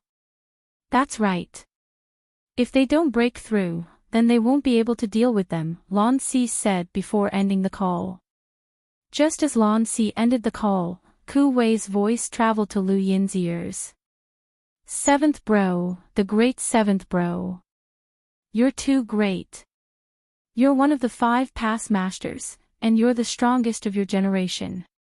The sixth mainland must be dumbfounded, and the astral beast domain must be dumbfounded. Seventh bro. Lu Yin rolled his eyes, as this guy was becoming more and more shameless. He felt that this guy was developing in an unpredictable direction, and he would never be able to turn back. There was another person who was even more shameless, Elder Tan. He was not Ku Wei, and his words were useless. When he saw that Lu Yin had become a past master, he immediately ordered everyone who could command to take to the network to cheer and sing Lu Yin's praises. They even claimed that Lu Yin was the #1 expert in the universe. Elder Tan wanted to invisibly flatter Lu Yin. Of course, he had to think of a way to let Lu Yin know that there was also that despicable Ku Wei, who was a competitor. The sixth mainland's participation in the competition had already caused countless people in the human domain to feel disgusted, and now, 2 of the past masters were actually from the sixth mainland. This immediately infuriated countless people. Although their anger had reached the Hall of Honor, it could no longer affect the upcoming sovereign tournament. Left with no other choice, some people shouted slogans and ordered the human domain's experts to chase away all of the participants from the sixth mainland, the astral beast domain, and the technocracy. It had to be said that many people had been incited, and even some participants from the Neoverse had clearly expressed their desire to chase away the invaders from the sixth mainland, with Gu Shower being the most active. The human domain's anger had ignited a passion. The sixth mainland's emotions had been stirred up by the 3 progenitors, but when they saw that Lu Yin had become a past master, they were completely stunned.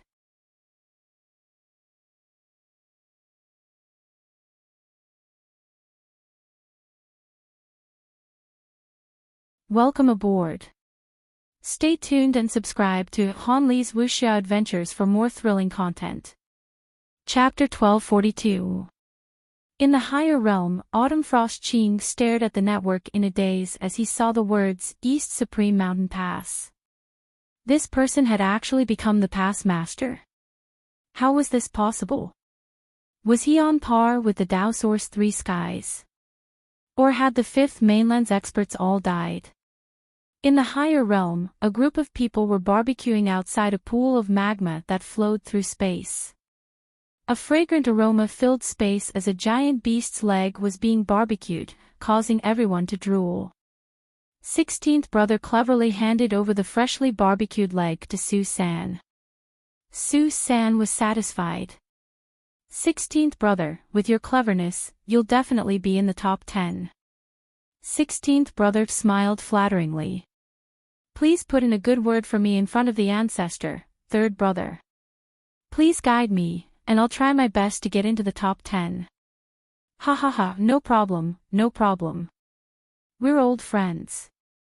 Su San laughed heartily. He was very happy, but only he knew the bitterness in his heart. He had thought that he would have no worries for the rest of his life after relying on ancestor Ling Tong, but who knew that a group of monsters would invade the sixth mainland? If not for his good luck, he would have died. Su San trembled as he thought back to that disaster.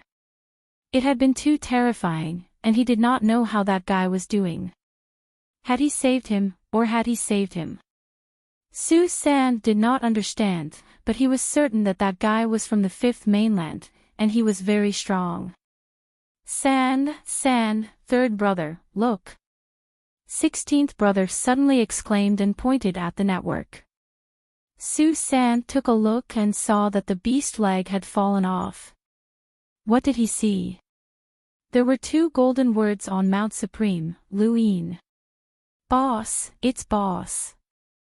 16th brother stared blankly, and his mind was blown. Boss had actually become the past master. Was this a joke? Could he be on par with the Tao Source 3 skies? Su-san's eyes burned with passion. Boss was doing better and better, and since he could not return to the 6th mainland, he decided to return to the 5th mainland. In any case, with Boss around, no one would dare bully him. As for Ancestor Ling Tong, Su-san sighed. That old fellow was too good to him, and if possible, he would ask Boss to protect her as well. Even now, he still did not understand how terrifying a world imprinter was. In the higher realm, on a planet not too far away from Su-san, Nong Zaijian looked at his hoe and sighed. His home was gone, and so were his treasures. Where had his other hoe gone? Nong Zaijian searched the 5th mainland's Tao Source sect his hoe. At this moment, out of everyone on the 6th mainland, Tong Zhan was the one who cared the most about Luin. He had long since known who had attacked him, and he had basically been crippled by Luin. Even though his ancestor had used some extraordinary methods to restore him, Tong Zhan had lost the cultivation talent that he had once been so proud of, and he had been abandoned by the Tong family. Looking at the name on the Mount Supreme, Tong Zhan's gaze was filled with bone-piercing hatred. During the sovereign competition, he would definitely cripple that person. Ziyi had the same thoughts as Tong Zhan, as she had never thought that Luin would actually become a past lord. She found it both funny and fortunate. There's no one else left in the 5th mainland. Since that's the case, I'll just cripple you during the sovereign tournament. The 6th mainland shook, and so did the Neoverse. During the battle in the mountain and sea realm, Luin had become one of the past lords instead of Yu Hua Mavis, Xia Jiuyo, and the others. This was tantamount to telling everyone that Luin had surpassed them, which was something they cared about. On the ancestral turtle's back, Yu Hua's eyes lit up as she looked at Lu Yin's name.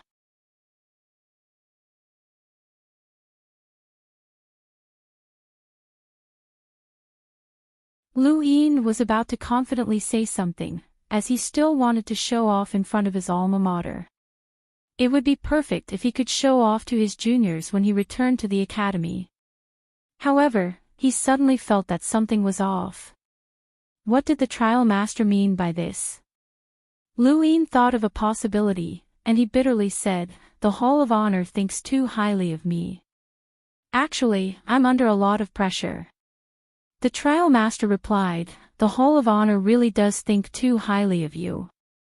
You've only been cultivating for a short period of time, and it's indeed difficult for you to face a quarter of the entire universe's competitors.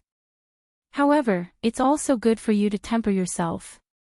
Have you become a boundless advanced lockbreaker?" Luin hurriedly replied, "Yes, I have." "Have you tried to comprehend any sourcebox arrays?" "It's a little difficult. You haven't graduated yet, but you're representing Astral 10. The Academy will give you some support. Although I don't have much ability, I still have some achievements in the field of lockbreaking. I'll give you a sourcebox array. Don't embarrass yourself in the Supreme Tournament. As long as you comprehend a little bit of it, it'll be enough to reduce the difficulty of the passes," the trial master said. Luin was delighted. "Thank you, mentor. The sourcebox array will be delivered to you in 3 days at most. Try to comprehend it as much as you can. I don't expect you to completely comprehend it, but even a little bit is still a little bit. Hurry back and graduate." The trial master then hung up. Luin looked at the disconnected call, and the ecstasy in his eyes did not fade away. What was this? Was this some unexpected fortune? He had never thought that his alma mater would be able to give him such a huge surprise. This was a sourcebox array, not an ordinary battle technique. Sourcebox arrays were extremely precious, or else Saul would not have spent so much effort to obtain a single page of true insight. Now, Luin had several sourcebox arrays in his possession, and in terms of quantity, he was comparable to an Origin Array Heavenly Master. Ever since he had been captured by the Neo-Human Alliance, Luin had discovered that his luck had been unbelievably good. It was simply miraculous.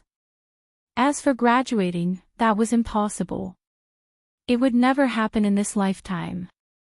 As long as Astral 10 was still an academy, Astral 10 would not forget about him. If anything happened, this would be a form of support. Luin had always felt that Astral 10 was somewhat unpredictable, and he was most concerned about the crazy director.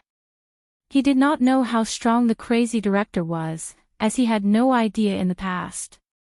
However, as his cultivation deepened, he gradually understood. The crazy director had actually been able to deduce the Sirius technique. That was the Sirius technique, Progenitor Chen's technique. Even if it was only the first level, the crazy director had already surpassed the limits of an ordinary person's imagination. Usually, this kind of madman was very powerful. The Astral Supreme Tournament had shaken the entire universe, and it had sped up the actions of certain people, such as searching for opportunities and fighting for resources. It had also caused many sects to pour all their resources into nurturing their most outstanding disciples. Even if they knew that it was impossible for any of their disciples to reach the top 10, as long as they could leave their names on Mount Supreme for a longer period of time, it would be enough. This was Mount Supreme, the first tournament in the entire universe, including the sixth mainland. It was open to the entire universe, and anyone whose name appeared on it for a longer period of time was enough to shake an entire region. The most realistic way to describe it was through advertising. Mount Supreme was equivalent to an advertising platform for the entire universe, and the name was the slogan.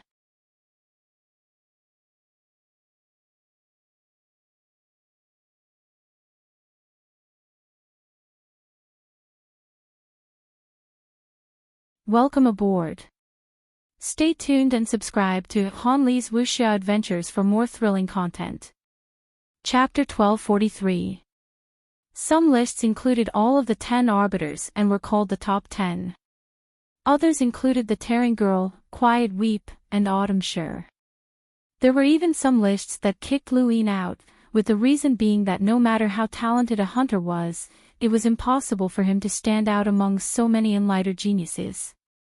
They believed that Luin had only been able to defeat the 10 arbiters because none of them had broken through. The Supreme Tournament was about to begin, and anyone who could break through would do so. Luin had just become a hunter, so it was obviously impossible for him to break through to the enlightened realm.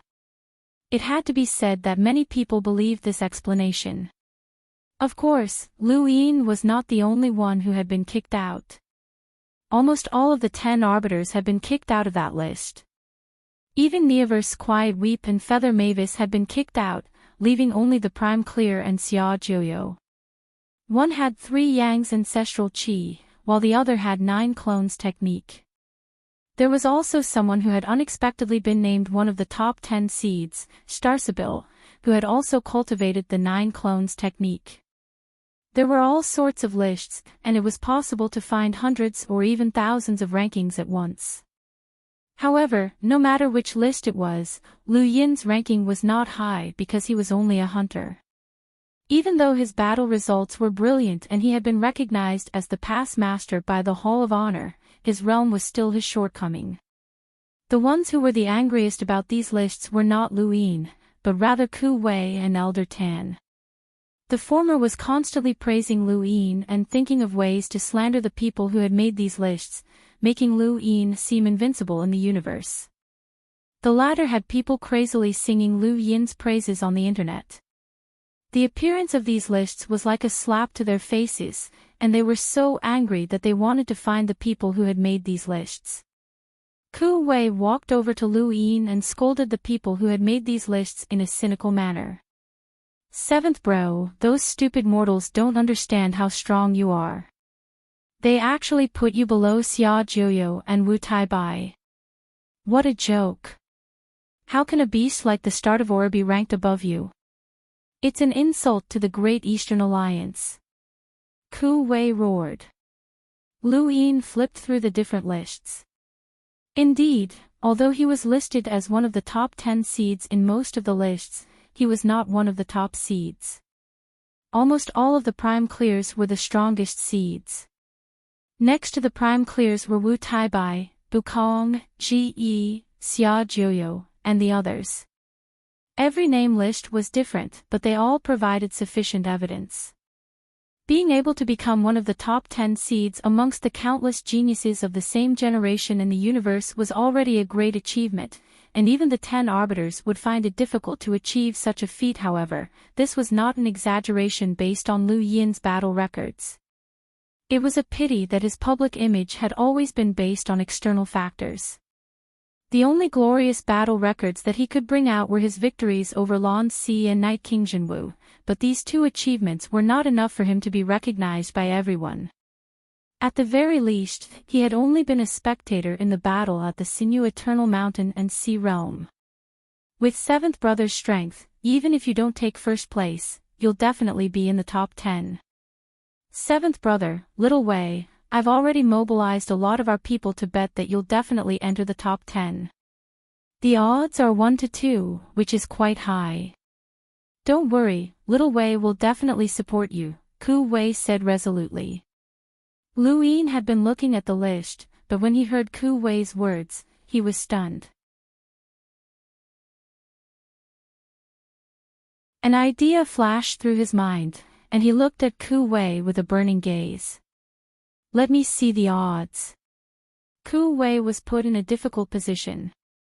Seventh bro, don't look at it. I'm angry. Cut the crap. Give it to me, Lu Yin said.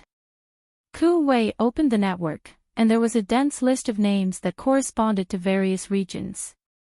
Just the Outerverse alone had 72 regions, which corresponded to 72 weaves, as well as the Innerverse, Cosmic Sea, Neoverse, and so on. This banker has listed almost all of the famous powerhouses of the younger generation. For example, Seventh Bro, you're listed there.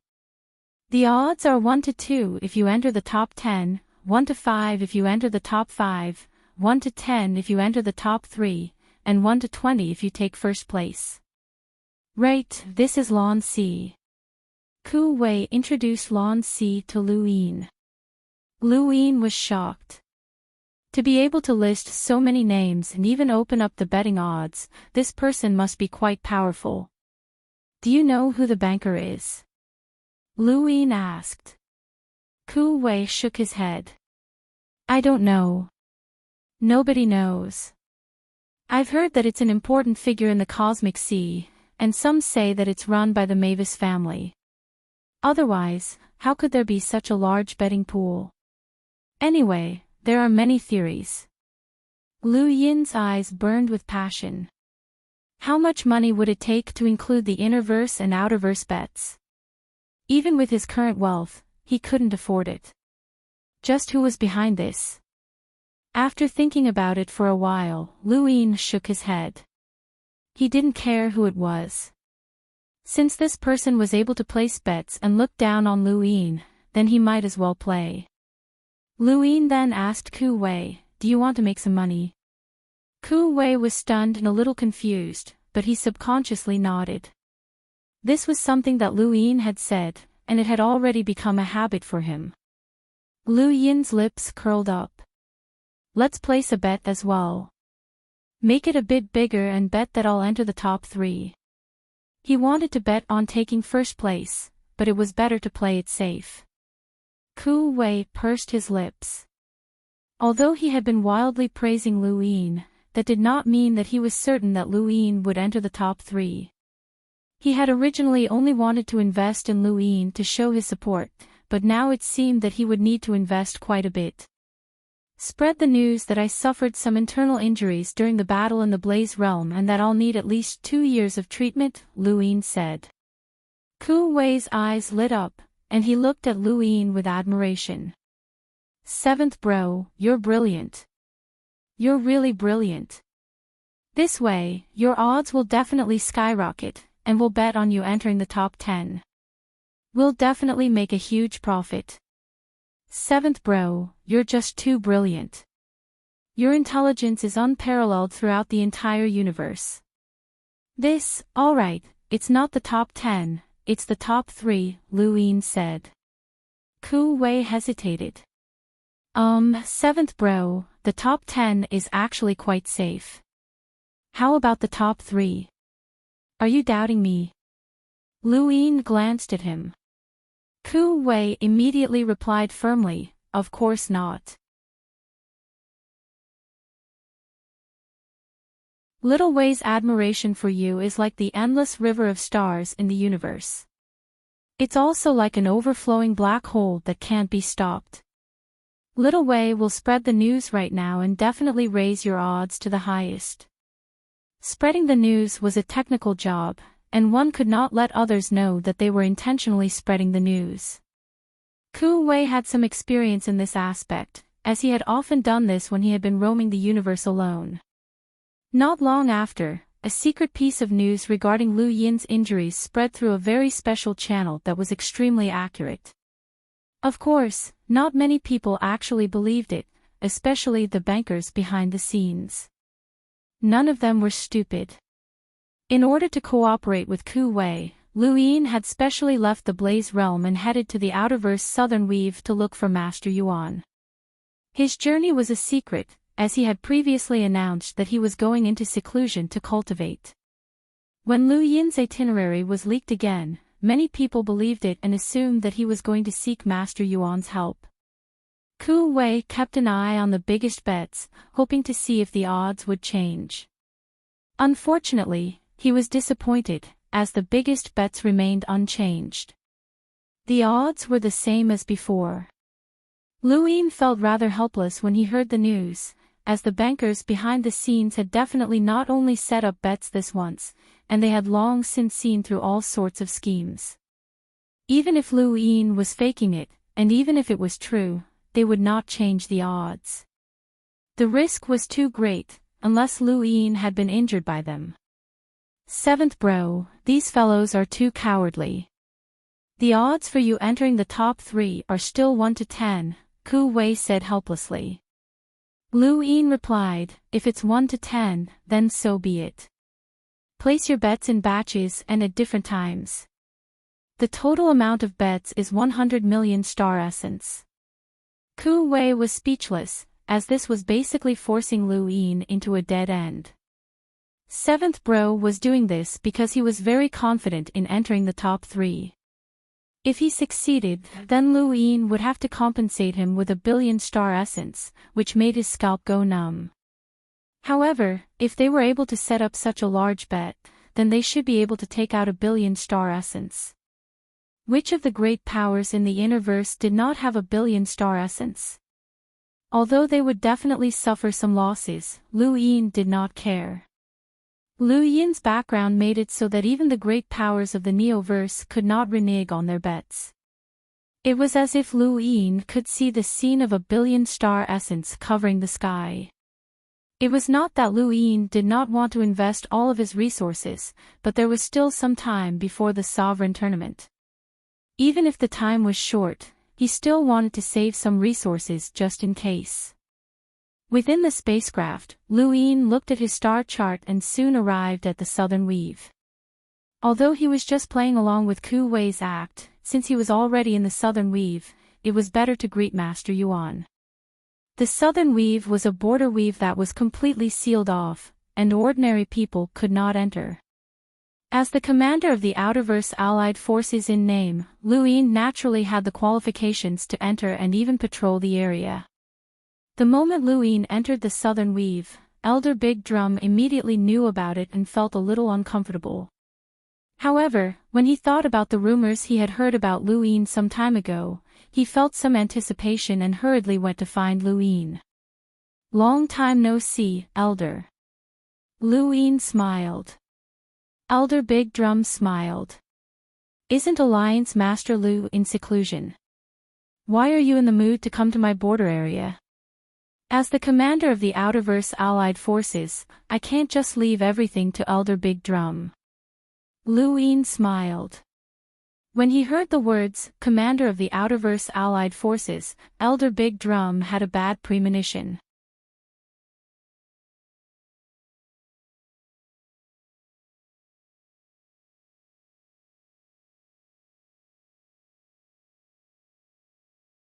Welcome aboard.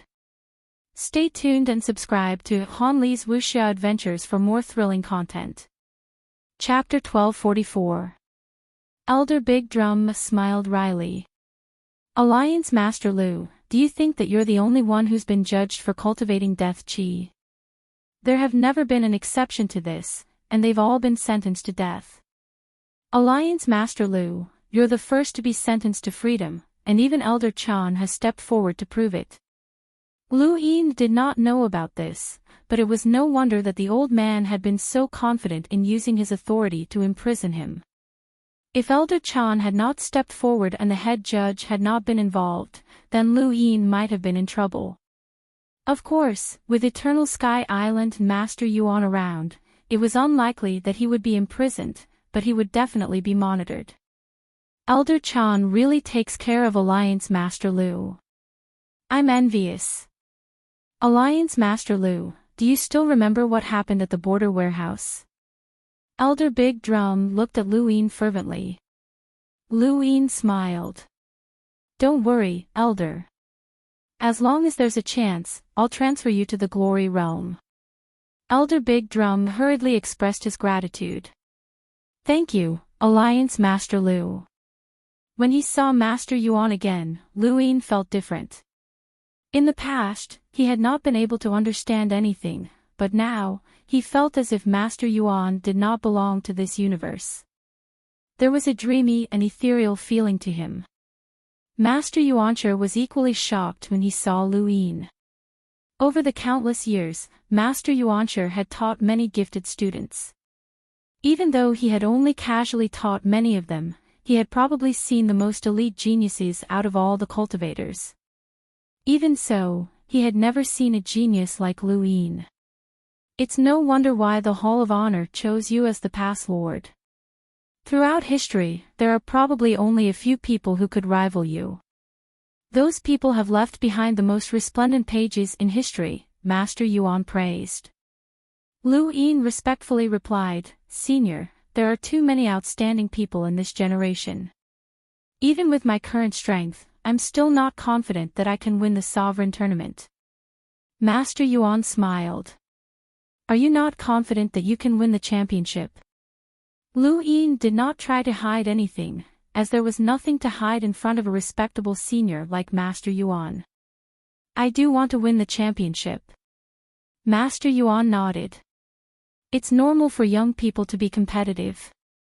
I don't know what kind of geniuses your generation has, but they all have elders who can guide them. This is all I can give you. He then took out a power vessel and tossed it to Lu Yin. Lu Yin was delighted, as this was a power vessel with walnuts. He hurriedly accepted it. Thank you, Master Yuan. You're in deep trouble, and I can't help you much from my standpoint. I can only give you some external items as compensation. If you go astray in the future, I will personally judge you. You must remember this. Lu Yin knew that Master Yuan was referring to the Neo-Human Alliance. The head Inquisitor and Elder Chan had both proven that Lu Yin could not be controlled by the death aura, but this was common knowledge. Even Master Yuan could not break free from it. At Lu Yin's level, the head Inquisitor and Elder Chan were merely cultivators who were slightly stronger than him, so he could not blindly trust them. Don't worry, Master Yuan. I, Lu Yin, will definitely not go astray, Lu Yin said firmly. Master Yuan nodded. Lu Yin was about to take his leave, but he suddenly thought of something.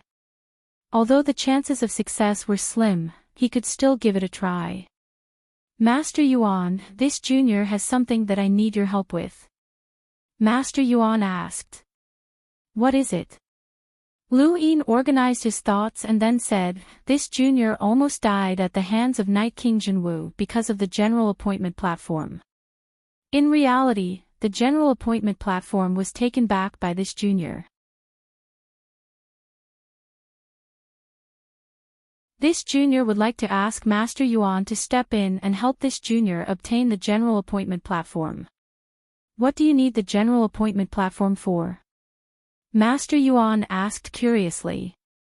Although his expression was normal, there was a trace of scrutiny and confusion in the depths of his eyes, as well as an indescribable mix of emotions. Lu Yin did not notice, and he only respectfully answered, "That was the first time this junior faced death, and I almost died. This junior wants to keep a memento to remind myself at all times." Master Yuan looked at Lu Yin seriously, and Lu Yin lowered his head. Haizij Wudi had not been able to help him obtain the general appointment platform, and he had even warned Lu Yin not to bribe the general appointment platform. This proved that the Hall of Honor placed great importance on the general appointment platform, but Lu Yin had no other choice. His innate gift was the general appointment platform, and he desperately wanted to study it. Perhaps he would be able to find some clues about his past. Master Yuan thought about it for a moment. The general appointment platform is not as unimportant as you think. It is not only a symbol, but it also has other meanings. Otherwise, the 5 scions of the Stardust would not have been given the opportunity to directly receive their inheritance just because the general appointment platform was taken back. Lu Yin's heart sank. Was it still not enough? However, the general appointment platform has been in the Hall of Honor's possession for many years, and no one has been able to discover anything about it. If you want it, you can take it as a loan from the Hall of Honor.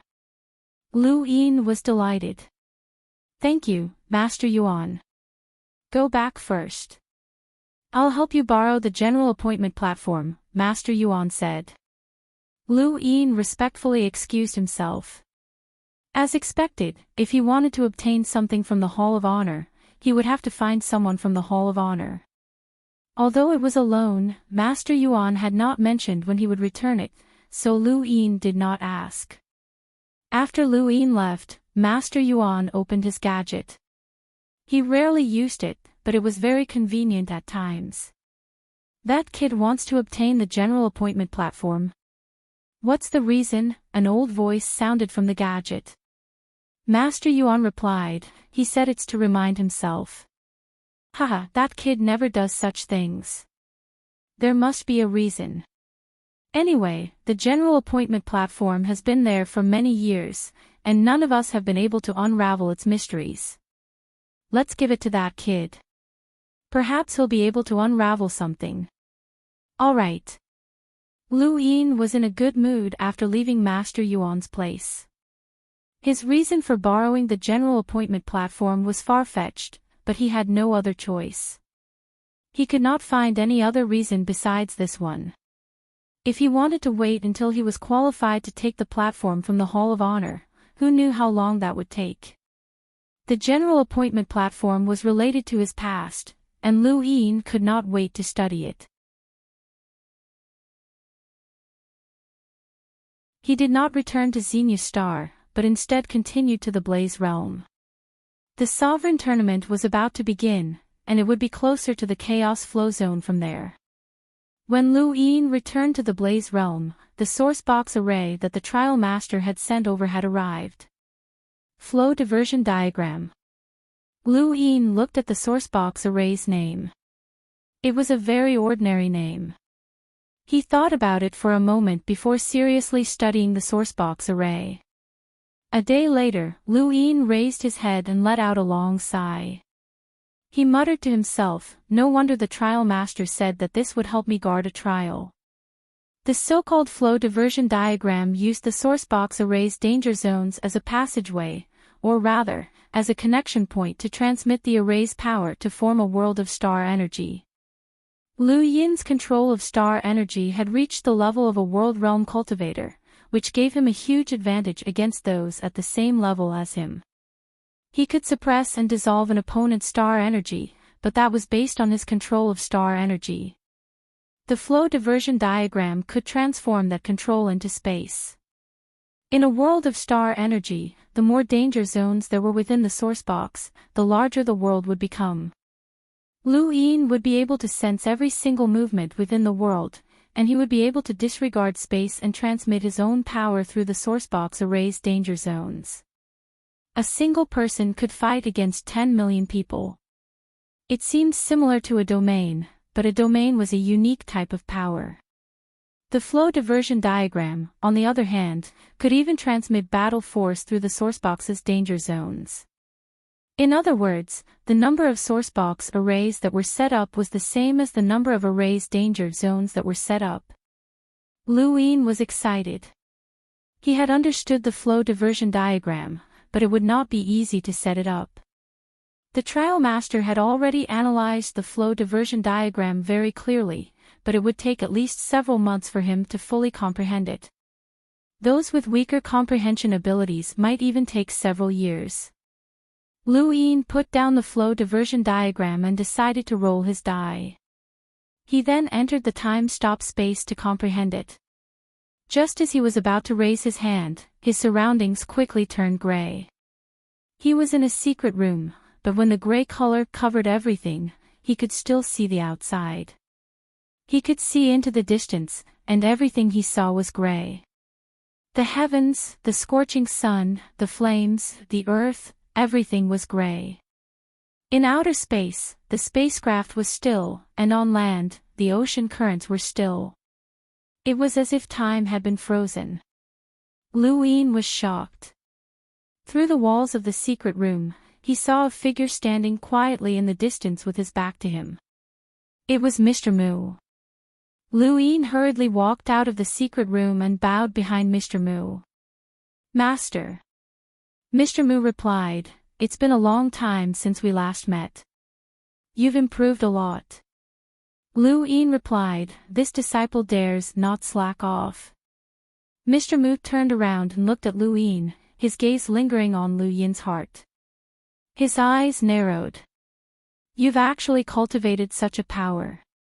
Lu Yin looked at his heart and respectfully replied, "This disciple had no choice. I was captured by the Neo-Human Alliance and could only cultivate death energy. Don't worry, Master, this disciple will not be controlled by death energy." Mr. Mu looked at Lu Yin. "There are thousands of paths to cultivation, but there is only one end point. You've simply changed your cultivation method." Lu Yin relaxed.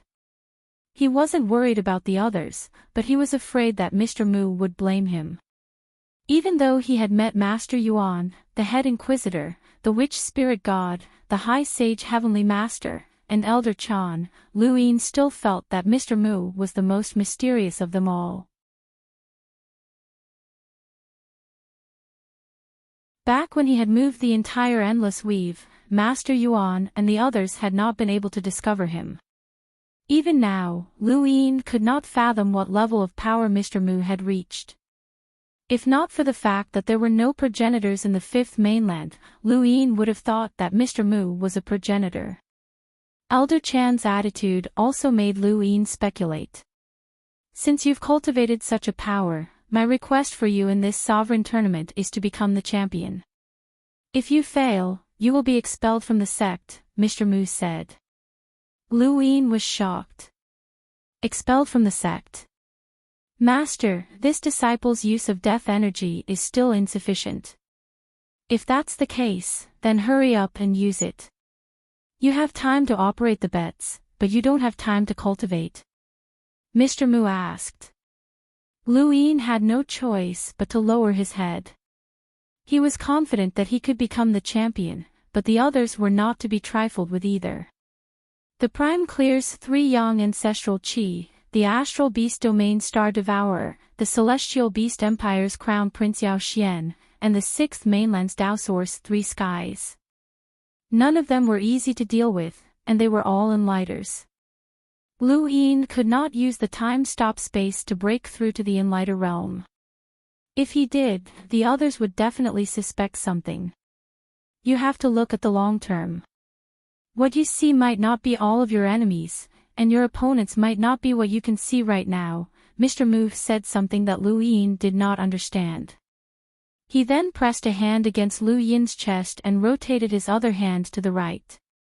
Before Lu Yin could react, he felt a burning sensation in his chest, and his heart felt like it was on fire. He did not resist and allowed Mr. Mu to do as he pleased. Only a few seconds passed, but Lu Yin felt like several years had passed. Hot beads of sweat dripped from his forehead onto the ground, and he could even hear the sound. Mr. Mu withdrew his hand.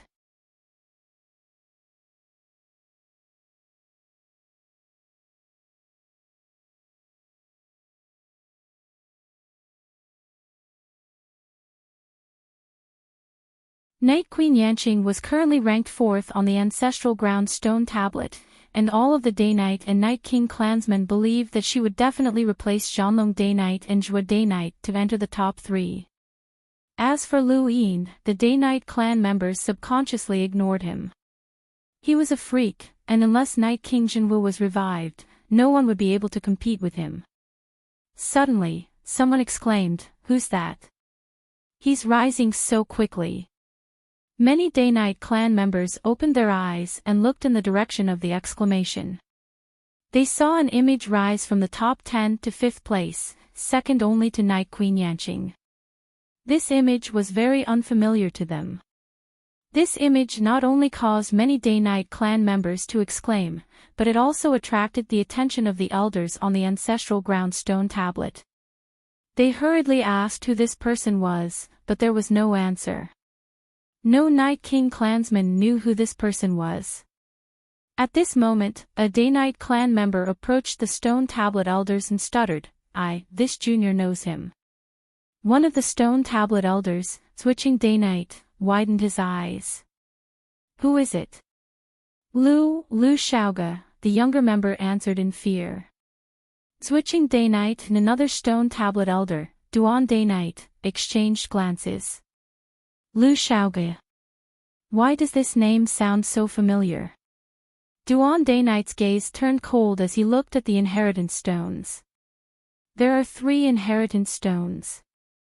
One was left behind by Jinwu and was never returned. The other one mysteriously disappeared after that battle. At the time, we speculated that the person who could have taken it was Night King Qingyu, but he's long since gone missing. The last person to meet him was Lu Xiaoge, switching Day Knight blurted out. Duan Day Knight nodded, and his gaze turned solemn as he looked at the top of the stone tablet. This person is Lu Xiaoge. I've investigated him, and it turns out that he was brought back from the outerverse by Night King Qingyu. There's nothing special about him, and no one paid much attention to him back then. Who would have thought that such a nobody would be able to steal our Day Knight clan's inheritance stone? How detestable. Lu Xiaoge's image appeared on the stone tablet, and it was obvious that he had an inheritance stone by his side. This explained why the other inheritance stone had gone missing back then. But how could a junior like him steal an inheritance stone from our hands? He's not even a member of our Day Knight clan, so how could he enter the inheritance corridor?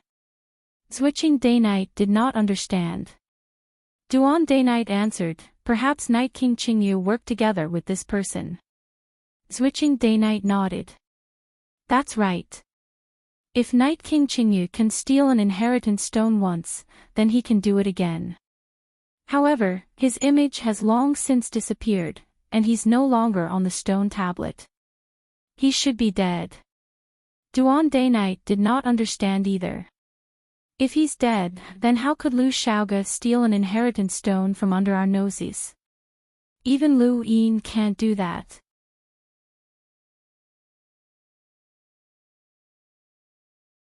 Unless.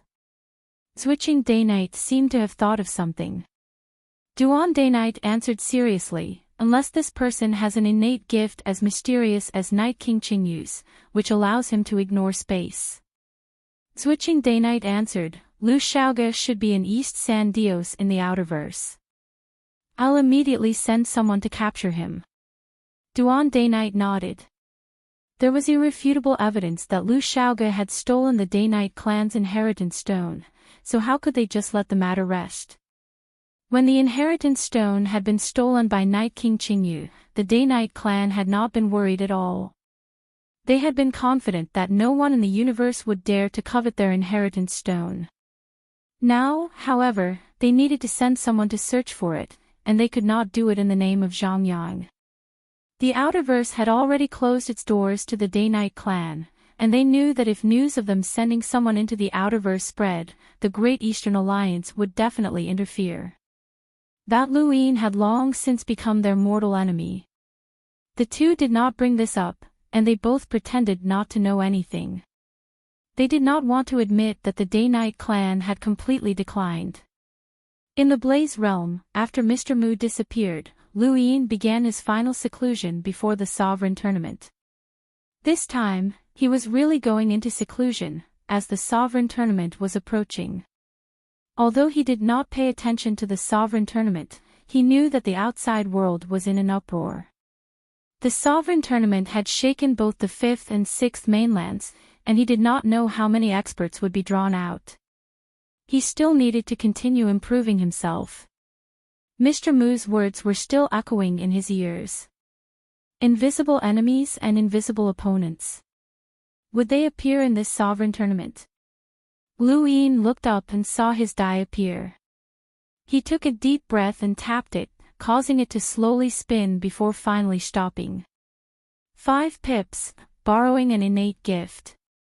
This was meaningless, as he would not be able to find anyone with an innate gift within 10 seconds. Lu Yin thought about it and rolled the die again. 4 pips, time stop space. After entering, Lu Yin's heart settled down.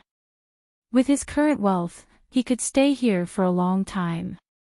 He raised the time limit to 240 days and then took out the Heaven Flame Stone. Although he could not break through to the Enlighter realm, the Heaven Flame Stone could absorb high temperatures from the flames, and the star essence on his body would allow him to upgrade it a few times.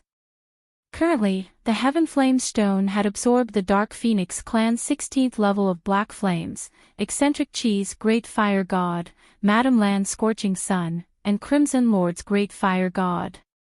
The rest of the flames had already been consumed. Lu Yin gripped the Heaven Flame Stone, and as the high temperature imprinted itself onto his arm, the burning pain of his flesh assaulted him once more. In front of him, the burning star essence quickly transformed into a red barrier that enveloped him.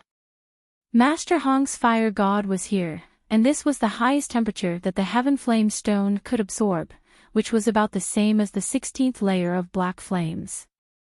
The two types of flames that could rival the power of an emissary burned at high temperatures, and Lu Yin's skin began to crack. The rate at which he absorbed star energy increased as well. Even though he had mastered a shortcut, not everyone could use it. For example, using the Heaven Flame Stone to absorb star energy would cause even an ordinary enlighter to melt under the high temperatures. Only Lu Yin's physical strength could withstand it, and this shortcut was both painful and enjoyable. Lu Yin had used death energy to break through to the Hunter realm, and as the death energy had converged into a black and white fog, the star energy in his body had also been depleted, and he needed to constantly replenish it. Furthermore, he had used up a lot of star energy to deal with Master Hong on the summoning platform, and he had not been able to complete a full cycle. To complete a full cycle, he would need about 1.2 million star essence. Now that he had broken through to the Hunter realm, his star energy replenishment speed was much faster.